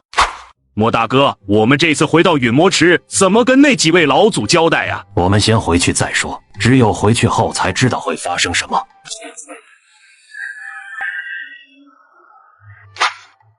在返回陨魔池前，虾仁独自来到天商盟的一座修仙方室，委托天商镖行将一只储物袋送去玄天宗。而这只储物袋中除了清心神诀，还有许多各种至宝，对于白芷柔破丹结阴将会有着极大的帮助。虾仁做人只想活个念头通达，他暂时能做的也只有这些了。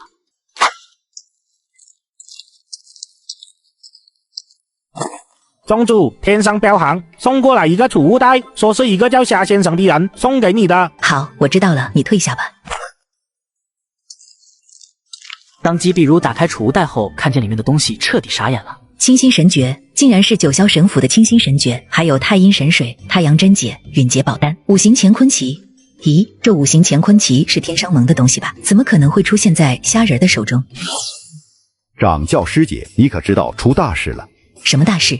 掌教师姐，你还不知道吧？这件事都快传遍苍兰域了。陨魔池竟然胆大包天，对6尊无上仙门出手，并且绑了他们的真传弟子，更是勒索出各种无价之物。具体是怎么回事？掌教师姐，你听我详细道来。神霄道人赶忙将事情经过讲出。一炷香的时间过去，神霄道人终于将事情经过讲完，可姬碧如绝美，容颜却流露出惊愕之色，良久都没有回过神来。掌教师姐，那离天神朝的大皇子还是嘎的冤枉，若离天皇朝交了赎金，也不至于让这大皇子形神俱灭而亡。不过说起来，陨魔池对我玄天宗的真传弟子并没有动手，看来陨魔池也是忌惮我玄天宗的实力。但是那小辈莫九幽的确是个心狠手毒之辈，竟然连离天皇朝的大皇子都敢杀。若是此人未来破丹结营成功，只怕陨魔池将更上一层台阶。神霄道人并没有注意到，当他提到莫九幽这个名字时，姬碧如一双美眸微微颤动了一下，因为玄天宗主姬碧如知道，这个所谓的血手人屠莫九幽不是别人，正是虾仁所假扮的。玄天宗主姬碧如是如何知道莫九幽是虾仁假扮的？原因很简单，要知道当年他可是在铁剑门足足纠缠了白芷柔数年时间，对于虾仁的生平事迹可谓了若指掌，并且白芷柔曾亲口告诉过姬碧如，当年在凡尘之时，虾仁曾以血手人屠莫九幽的身份救了他。掌教师姐，你怎么了？无事。这份厚礼贵重的简直让我不敢想象，可偏偏虾仁将这些重宝送给了芷柔，那他惹下这泼天大祸，他自己该如何善后？掌教师姐，你有心事吗？神霄师弟，本宗要交代你一件事。掌教师姐请说，不管何事，师弟定然义不容辞。神霄师弟告诉我玄天宗的弟子，陨魔池这件事，任何人都不许在玄天宗内提起，尤其是那血手人屠莫九幽的名字，绝不可在本宗流传。若是有人胆敢提起血手人屠莫九幽这个名字，还有关于陨魔池的事情，无论他是何身份，全部将其打杀的形神俱灭。掌教师姐，难道那莫九幽是您的？师弟，你不用管他是谁，按照本宗的吩咐去做吧。掌教师姐放心，我明白了。从今日开始，陨魔池和莫九幽的名字绝对不会在玄天宗内出现。化身魔修，无法无天，同时招惹6尊无上仙门，你到底是怎样一个人呢？你这么做，难道真不怕暴露自己吗？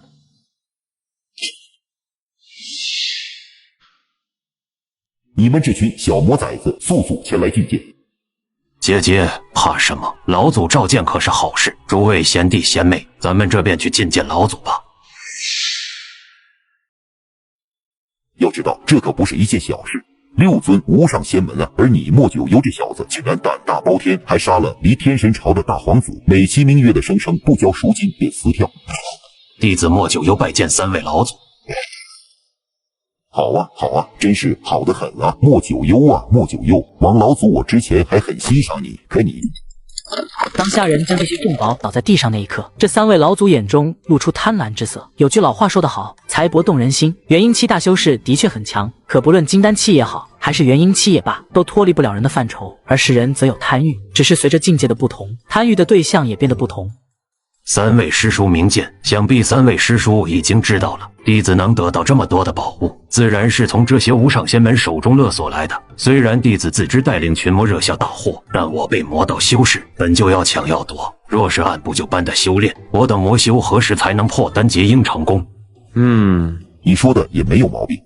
3位师叔明鉴，弟子率群魔夺来的这些宝物都在这里，弟子等人自然不敢贪功，还请3位师叔进行分配。好，我们来分配。足足半日时间过去，群魔都按照功劳大小分配到了自己所需要的宝物，并且每个人的身家底蕴都殷实了起来。尤其是那些金丹大圆满的老魔头，此刻满脸都是笑容，再无之前的不安惶恐之色。 3位师叔，弟子不过金丹修为，这剩下的宝物对弟子并无大用，还请3位师叔笑纳。 3位魔道老祖虽然不虚伪，但也要做做样子，故作推诿了一番，但最终还是将这些让他们眼热的重宝全部收下。莫九幽啊，你还真是胆大包天。不过我辈魔修行事本就肆无忌惮，你的做法虽然太过胆大了一些，但这件事我等自有主意。都退下吧，这件事我们自有分寸。不过从今日起，你们这些小魔头们都别走出陨魔池了，否则若是被这些无上仙门所擒，我等老祖也爱莫能助。 弟子告退。三位元婴期魔道老祖互相对视一眼，尽皆看到对方眼底的无奈之色。这次祸事惹得可不小，只怕真的要请出混元魔祖了。我倒觉得未必要请出混元魔祖，只要没惹到10万妖山，哪怕混元魔祖师兄不出世，就这些无上仙门也不敢真的与咱们陨魔池开战。1个月后，足足20尊恐怖气息出现在陨魔池上空，这方天地灵气都因为这些元婴期大修士的出现变得已至极致。有朋自远方来，陨魔池的道友不出来迎接一下吗？嘿嘿，来了，终于来了，小爷的计划总算成功了。诸位道友，大驾光临我陨魔池，不知有何贵干？哼，有何贵干？你们陨魔池做了什么？还要本皇说吗？哼，小辈之间的争斗自有小辈解决。诸位道友不顾身份驾临我陨魔池，难道还要向我陨魔池的小辈兴师问罪不成？姐姐，来了20位元婴期道友，看来诸位道友觉得我陨池好欺不成？另一边，虾仁拿出那只成年期的噬魂骨，控制它不断发出轻微的游鸣之音，池底的噬魂骨群开始骚动起来。只见一群成年期的噬魂骨正循着声音朝虾仁的这边爬来，虾仁二话不说，直接将它收取到储物袋里。嘿嘿，都抓到了，不过小爷得赶紧离开，不然等下被发现就完了。虾仁刚刚离开陨魔池，一道雷霆震怒的声音蓦然在陨魔池最深处传来：你们好大的狗胆，竟然敢打我陨魔池噬魂骨群的主意！虾仁盗取了陨魔池的噬魂骨群，却不知此举竟让巡视的无上仙门元婴修士背了锅。你们好大的狗胆，竟然敢打我陨魔池噬魂骨群的主意！混元魔祖怎么将这个盖世大凶魔引出来了？如今是魂骨群被盗取，他如何能够放过这些无上仙门的元婴期大修士？这一日，百万里天地都在隆隆震荡。混元魔祖祭出自己的本命法宝，彻底展现出盖世凶魔老祖之威，并且亲手打杀了3位元婴初期的大修士，并且那离天君主虽是元婴中期的修为，可也被打得重伤逃遁，差点惨死在混元魔祖的手中。突然，一位无上仙门的元婴后期大修士迅速赶到，直接与混元魔祖斗在了一起。2位元婴后期大修士的战斗简直惊天地泣鬼神，最终以平手告终。宗主您这些年去了哪里？有一些事不是你能问的。瑶姬，你将封山大阵开启，未来300年的时间都不允许任何弟子出世。是，宗主大人。噬魂骨群到手，现在也该将修为突破到金丹后期了。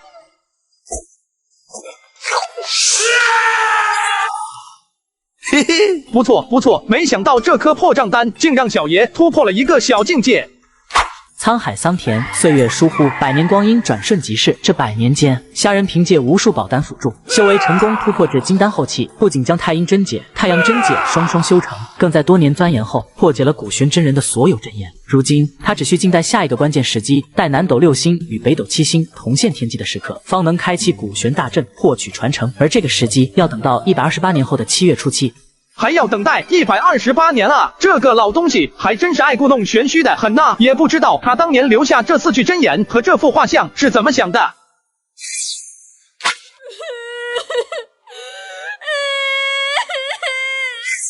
瑶姬，你怎么了？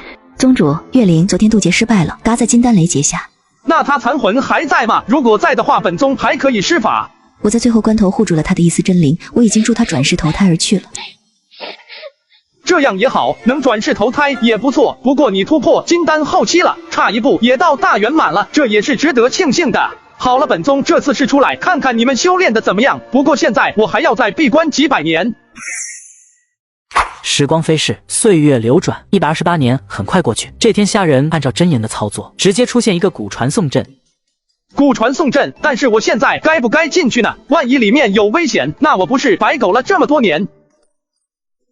靠，这传送阵再消失，算了，我顾不得那些了。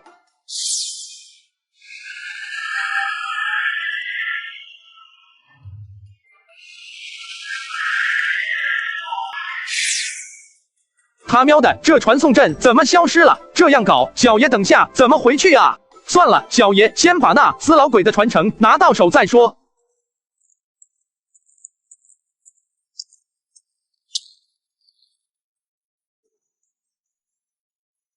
这不会就是那个古玄真人吧？这到底有没有嘎啊？嘿嘿，的确是嘎了。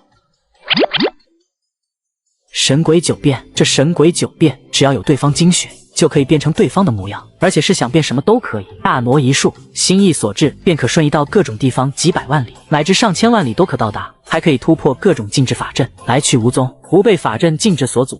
法武天地，修炼成功的人，则可以在铜镜当中万法不侵，并且化身万丈乃至10万丈的巨人进行战斗，举手制足之间都有着极其可怕的天地伟力。当虾仁看到关于这门大神通术的介绍，他再次笑了，因为他本就是以武入道，肉身早就强横至极，这门法武天地完全是为他所准备的。嘿嘿，果然是古玄老鬼留下的至宝传承，简直惊人至极。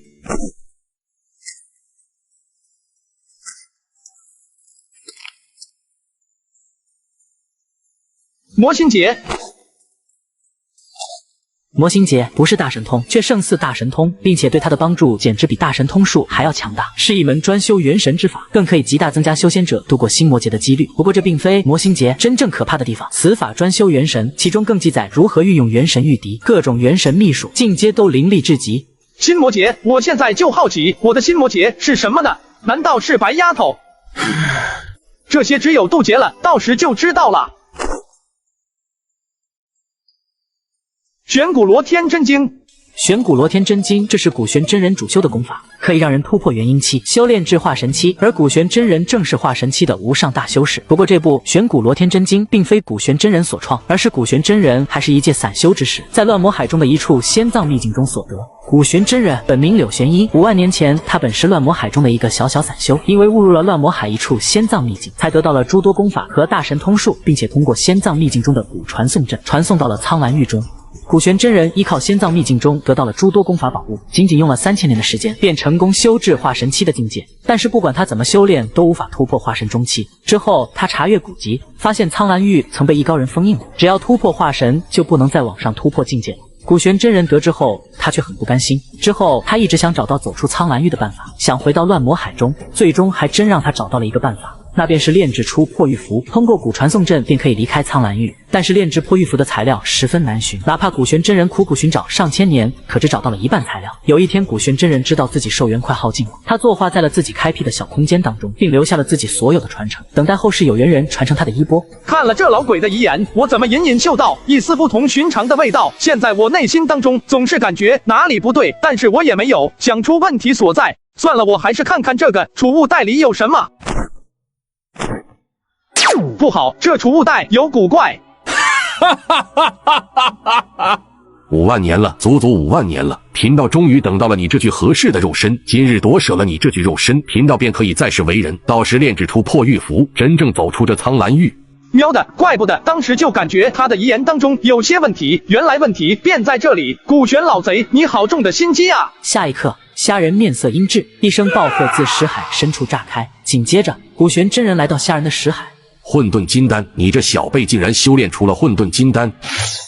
古玄老贼，你想夺舍？小子，放弃抵抗吧，乖乖让贫道吞噬了你的元神吧，这也可以让你少受一些痛苦。贫道虽然沉寂了数万年的时间，纵然如今元神不如当年巅峰，可也并非你这小小金丹期能比的。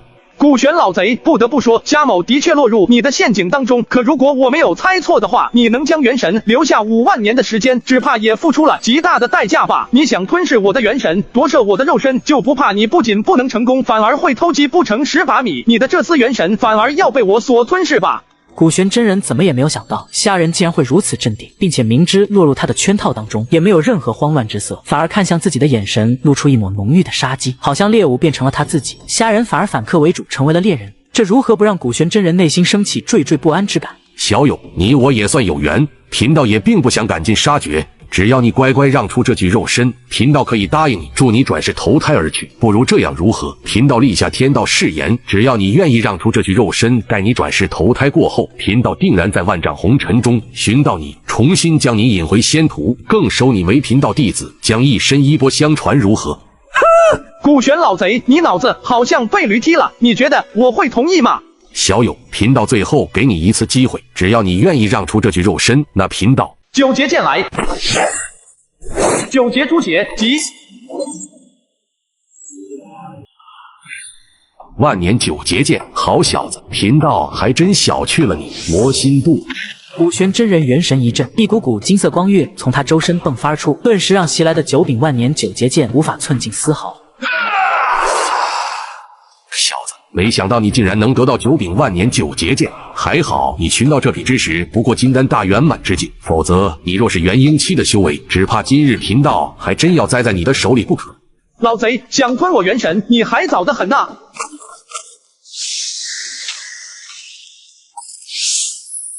白骨招魂幡。古玄真人怎么也没有想到，虾人能得到九柄万年九节剑，这已然让他感到不可思议。可是他万万没有想到，虾人竟然连魔道至宝白骨招魂都亵炼成功，而且观此番的威能已然快达到万魂的程度。白骨噬魂，这个虾人好不容易寻得化神老祖留下的传承，却不知这一切都是那位老祖设下的局，等他往里面钻。白骨噬魂，急！小子，你以为这样就能拦住我吗？魔心渡。雷芒腾空，九节诛血。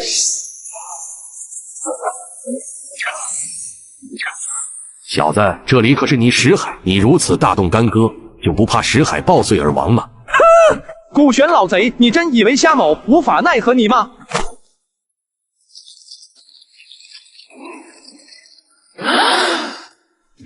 噬魂骨群。小友有话好商量，这噬魂骨群凶性极重，更是极易反噬主人，并且这可是在你的识海当中，一旦噬魂骨群暴动，你我可都要形神俱灭而亡的。古玄真人害怕了，若是对方一旦催动噬魂骨群，纵然他的元神也要被噬魂骨群吞噬的渣都不剩。小友有话好说，咱们可以再谈谈。老子跟你谈个锤子，你这个老不死的东西！此刻识海当中，两人僵持对峙，不过谁也没有出手，因为一旦出手，真的可能要落得个玉石俱焚的下场。小友，你我这么僵持下去也不是个办法。贫道开辟出的小空间，用不了多久就要破碎，到时你的肉身也会因为空间破碎跌落到外界。到时若是你的肉身在外界遭到了损毁，你我可都要困死在你的识海中了。老东西，别跟老子说那么多的废话！我元神若是回归肉身，只怕你这老贼第一时间就要对我夺舍吧！为今之计，只有一个办法能灭了这老贼，而这个办法就是我破丹结婴成功，真正成为元婴期大修士，到时定然可以打得古玄老贼形神俱灭了。小友，你我这般僵持也不是个办法，不如你我各退一步如何？贫道愿意离开你的身体，重新另觅一具肉身，如此你我也算是皆大欢喜了。虾人并无任何反应，仅仅只是盘坐识海当中，目不转睛地盯死古玄真人。下一刻，这方小空间终于崩塌了，虾人的肉身宛若无根浮萍般跌落而出，瞬间便出现在苍蓝玉的天空当中，而后宛若一颗陨石般朝大地坠落而去。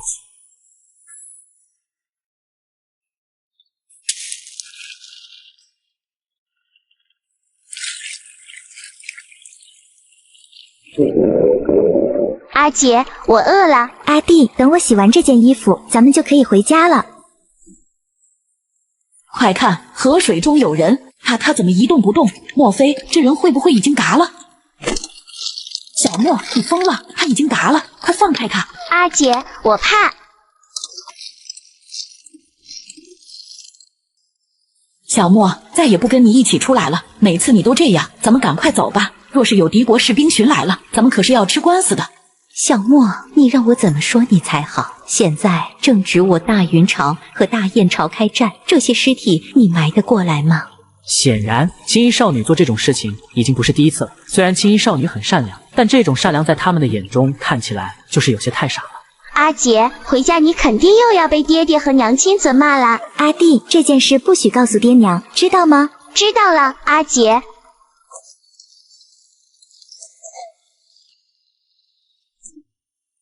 他还没嘎。如此一幕，顿时让青衣少女不知所措。不过很快，青衣少女嘴唇微咬，心中已然有了决断。她吃力地背起虾人，招呼一声阿弟，便朝着自家村庄盘山行去。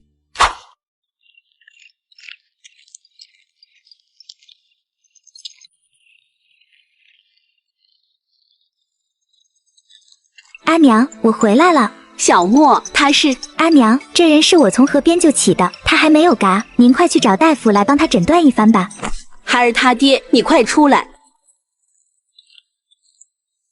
他是，还不是你的好姑娘救回来的人，快把他背到床上去。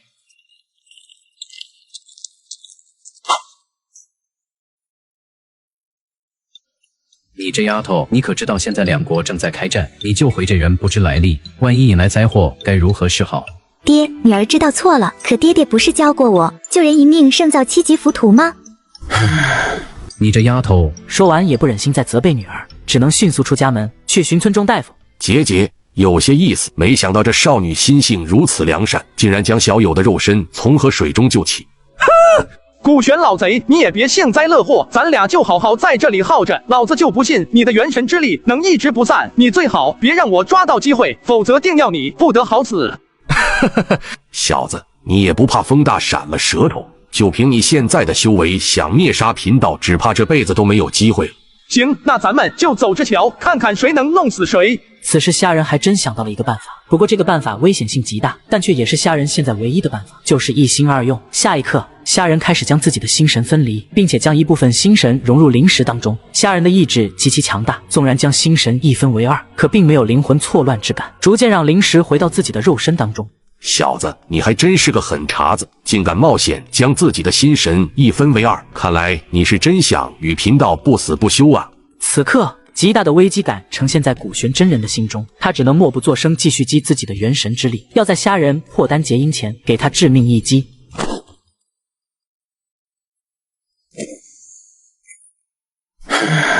若是老夫没有诊断错的话，此人应该是得了失魂症。失魂症？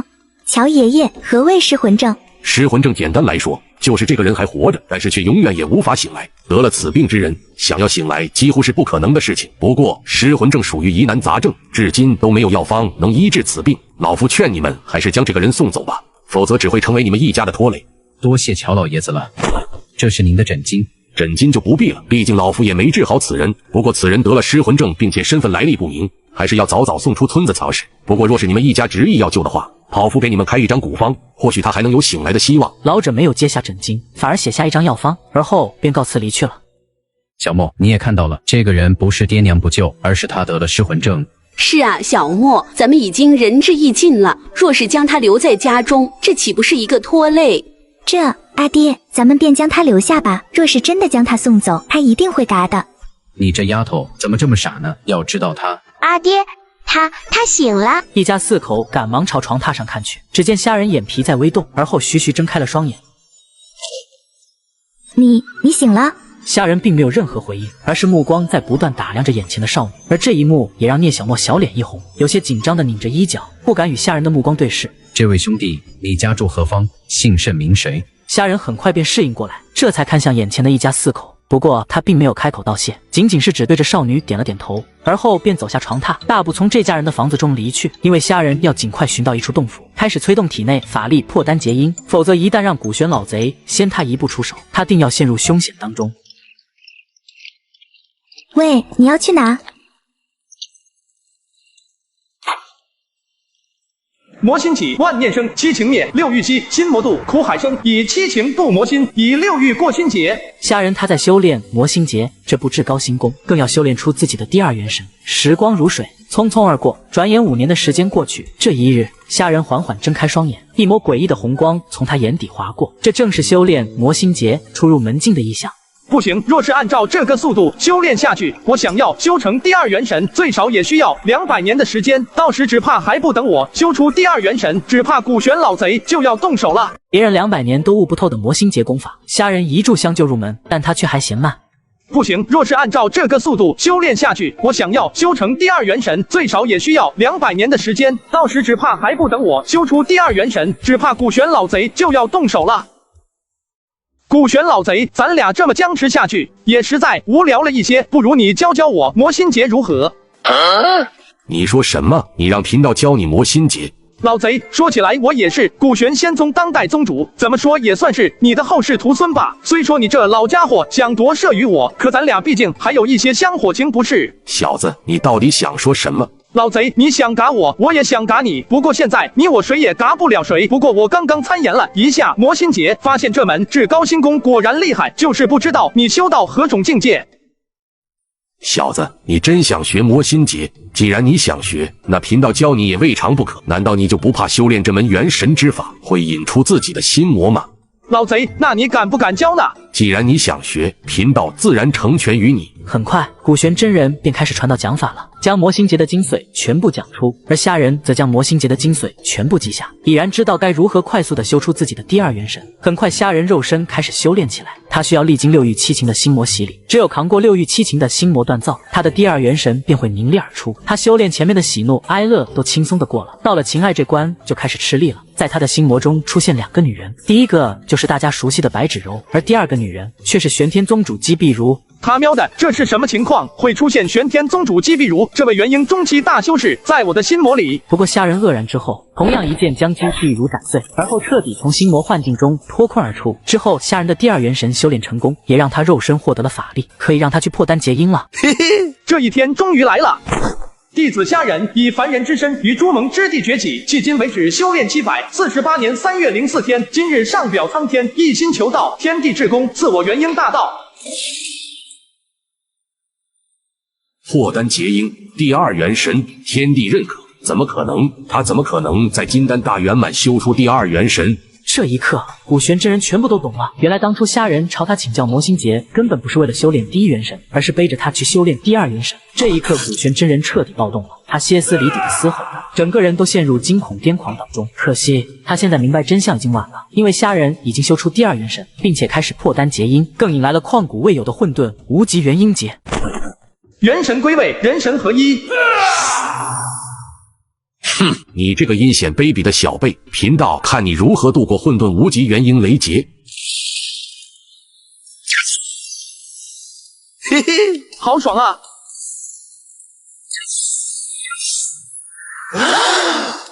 劫雷断阴，他是在劫雷断阴。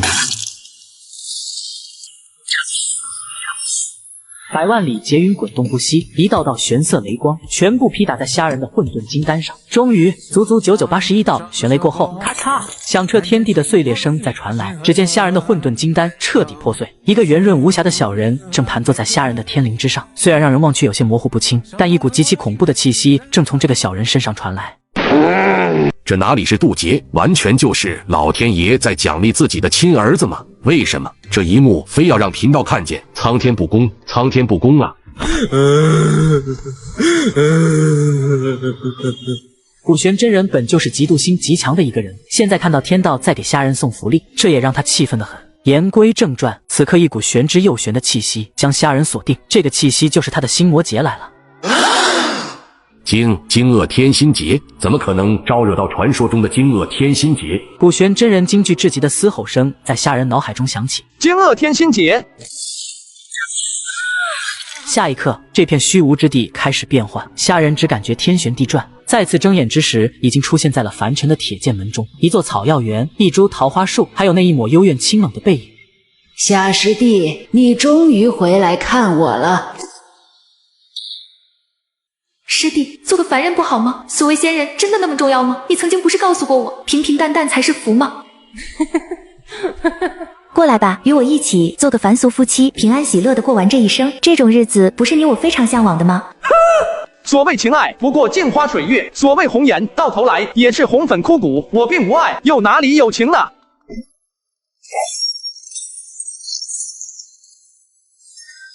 此刻，心魔劫开始寻找虾仁的漏洞。突然，虚无之地开始变幻，虾仁直接变成一个凡人，他一身的法力没了，还有他长生不老、寿元无限也没了。此刻的虾仁开始害怕了。突然，一道诡异的黑色天雷击碎了虾仁的心魔幻境，直接让他从心魔幻境中醒来。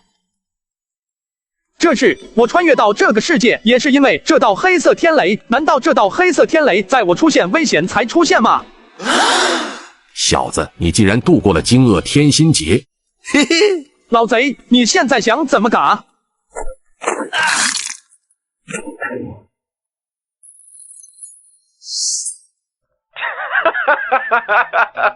贫道谋划数万年的局，万万没想到会栽在你的手中。贫道知晓今日必死无疑，但小友能否看在得了贫道全部传承的份上，给贫道留下一点真灵，让贫道转世投胎而去？你觉得可能吗？小友之资旷古难寻，仅仅是结阴便引来999道雷劫，更度过了十死无生的惊愕天心劫。可惜呀，可惜，这方苍兰玉天地法则残缺，你最多也只能修到化神期。若你能走这出4级之地，未来飞升成仙也并非没有可能的。贫道栽在你这种人物手中也不算冤枉，那你就给贫道一个痛快吧。老贼，我何时说过要嘎你了？你不嘎我？当然不嘎你。其实你我之间也并非不死不休。虾某道是觉得你活下来对我来说比你死更有价值。虾仁觉得只要能给他重新找到一具合适的肉身，古玄真人就是他最好的开路灵犬，并且古玄真人的修炼经验，还有他对苍兰域4级之地的了解，乃至对于整个人间界的情况，没有人比古玄真人更了解了。老贼，你也是个聪明人，别说虾某不给你机会，现在我给你2条路，要么被我种下禁制，从今以后听从我的命令，要么形神俱灭而亡，你自己选一个吧。这好，我愿意听你的命令，从今以后我就跟你混了。果然，古玄真人选择活下来，并且放开元神，让虾仁种下极其歹毒的禁制。做完这一切，虾仁直接将古玄真人的元神收入一只玉瓶当中，等待来日有机会为其寻到一具合适的肉身，让其在世为人，成为他的狗腿子。嘿嘿，结鹰成功了，现在也该回古玄宗了。宗主您真的结鹰成功了？托上苍之福，结鹰成功，这些年也辛苦你了。元婴期，我古玄宗也终于有元婴期大修士了。对了，旺财兄呢？怎么没有看见他呢？哼，宗主你别提了，自从你失踪以后，他就再也没有管理过古玄宗，现在整天泡在修仙方式的风月场所中。半年前有个弟子去找他，还被他打断了一条腿。我靠，这死狗现在是越来越无法无天了，等他回来看本宗怎么教训他。虾仁这么说也是说给古瑶姬听的，他不会去教训狗旺财的，因为旺财兄从凡尘到修仙都是一步步陪他走过来的，而虾仁把他当做了家人。本宗刚刚结鹰成功，还需要巩固一番自身修为。50年后你再来此地见我，到时本宗有事交代于你。是宗主。虾仁回到洞府就开始修炼古玄真人的那3本大神通术玄古罗天真经。他内视自身，观察他丹田中的元婴，却发现自己的元婴是玄金色的，并且还是那种神秘灰蒙蒙的玄色金。这便是混沌无极元婴啊！老贼，以我如今的修为，能否与元婴中期一战？元婴中期，道友说笑了。以你如今的修为，嘎个元婴初期如杀鸡一般，纵然是那所谓的元婴中期，也绝对不会是你的对手。不过你这一身法力距离元婴后期还有些差距，但若与元婴后期一战，按照贫道的推测，你也不会落入下风。嘿嘿，原来我现在这么强啊！虾仁明确了自己的修为如何，他也终于可以在苍兰域展露自己的头角了。要知道，虾仁从朱蒙之地走出，从来就没在苍兰域中展露出过自己的身份，没有人知道他是谁，也没有任何人知道他虾仁的存在。玄天宗是时候兑现当年的承诺了。本宗有2件事要宣布。第一件事，自今日起，古玄宗不再叫做古玄宗，而是叫做古玄仙宗。第二件事，举宗迁移，重回苍兰域中心。突然有一些金丹期的修士站了出来，开始质疑虾仁的决断，并且有心试探虾仁到底是不是元婴期大修士。不过接下来发生的事情却让所有古玄弟子亡魂皆冒。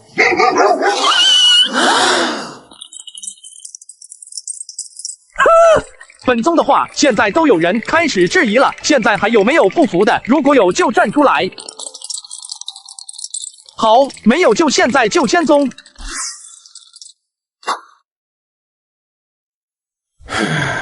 没想到5万年的时间过去，贫道开辟的古玄仙门竟然跌落至如此之境。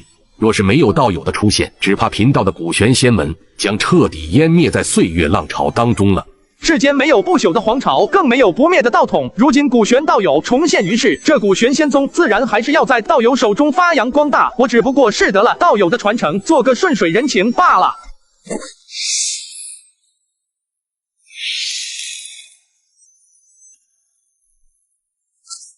道友，我现在还有一件事要去做，等我将这件事完成后，我就给你找一具肉身。那就谢谢道友了。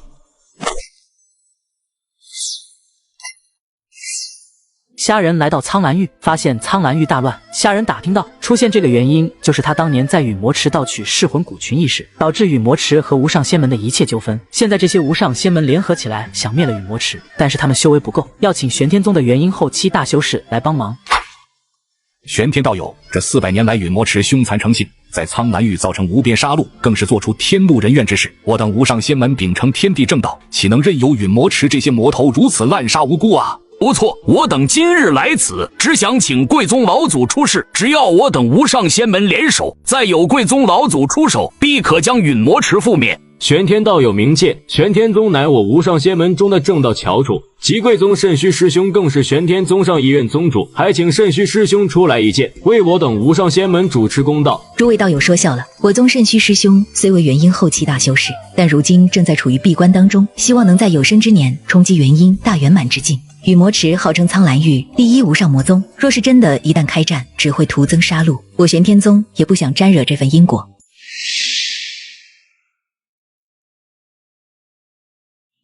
一帮小辈竟然妄想联合灭我陨魔池，真当我陨魔池是你捏的不成？